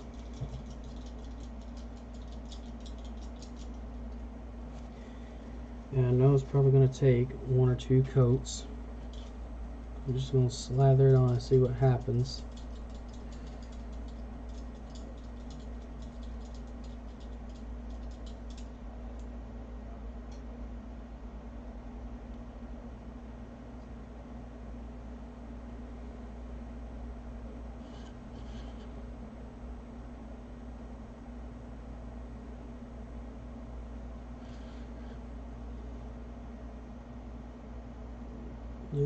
Just barely by the boot.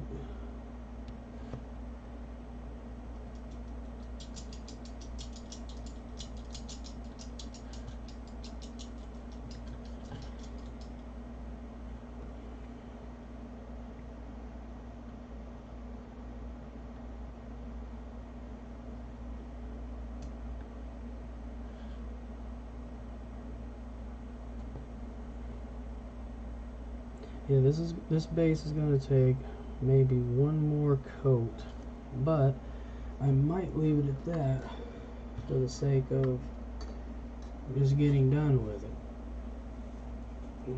We'll see.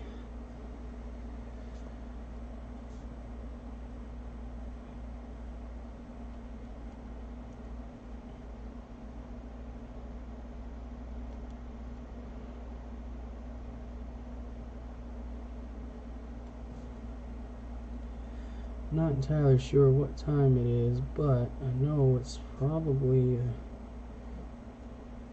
pretty good afternoon hour. So now we're going to touch up that boot.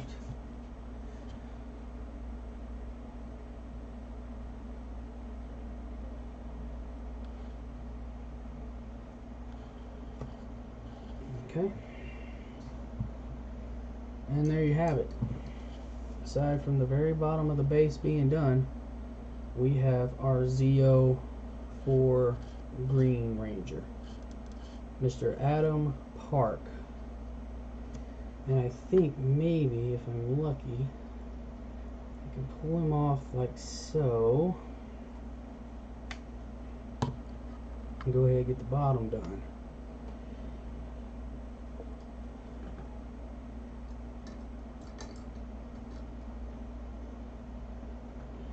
I'm very, very careful with it.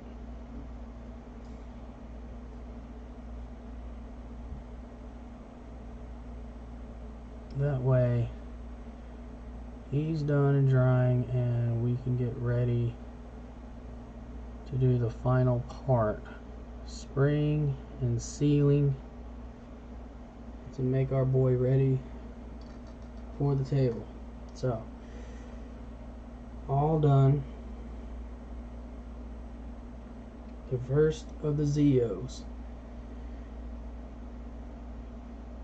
I think it turned out looking really good. So our progress today is 3 more Rangers. I'm going to fix that base because it kind of had a damage.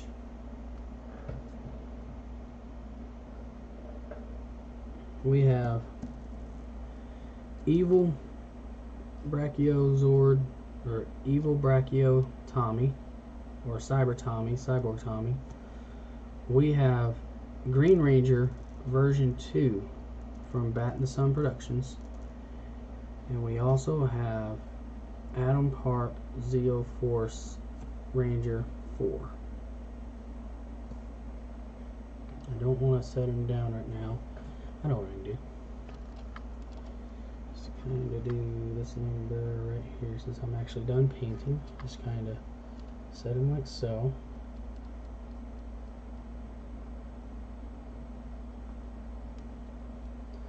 And he ain't going anywhere. So this is the results of what we've done today.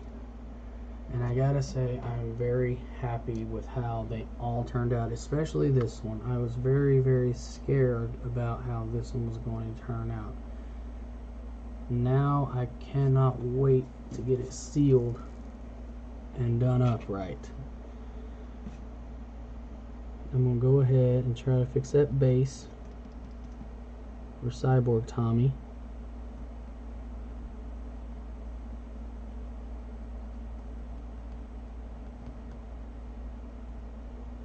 While I'm here.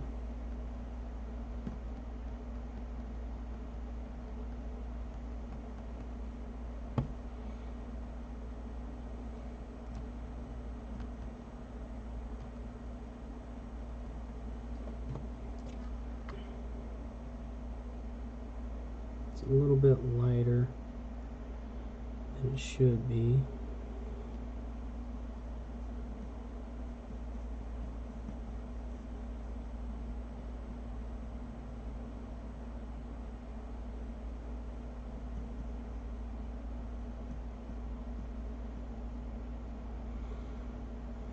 The only bad thing about when you throw away your previous palette, if you have a color in there you was using, it's hard to get it back.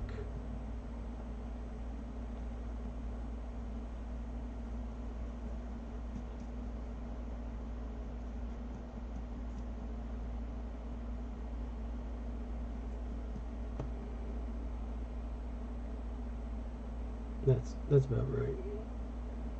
Okay, so that fixed him.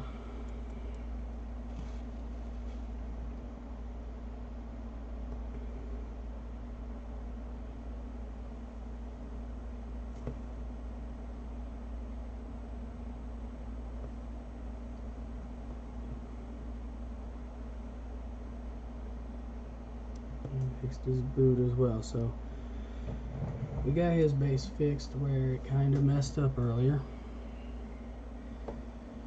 And with that, I'm going to say once again, thank you all for watching. This was a very fun weekend. I hope I got your minds off of everything for a little while. I hope things get better with this pandemic. It was unprecedented. Nobody knew it was coming. It was unpredictable. There was no way anybody could know. And I'm hoping that even just this small time that we spent this weekend together just painting figures helped you guys to forget a little while, maybe inspired you guys to pick up some figures of your own and, you know, have a blast doing and painting and just going to town and seeing some of your stuff come to life. So this is Kpac signing off. See ya.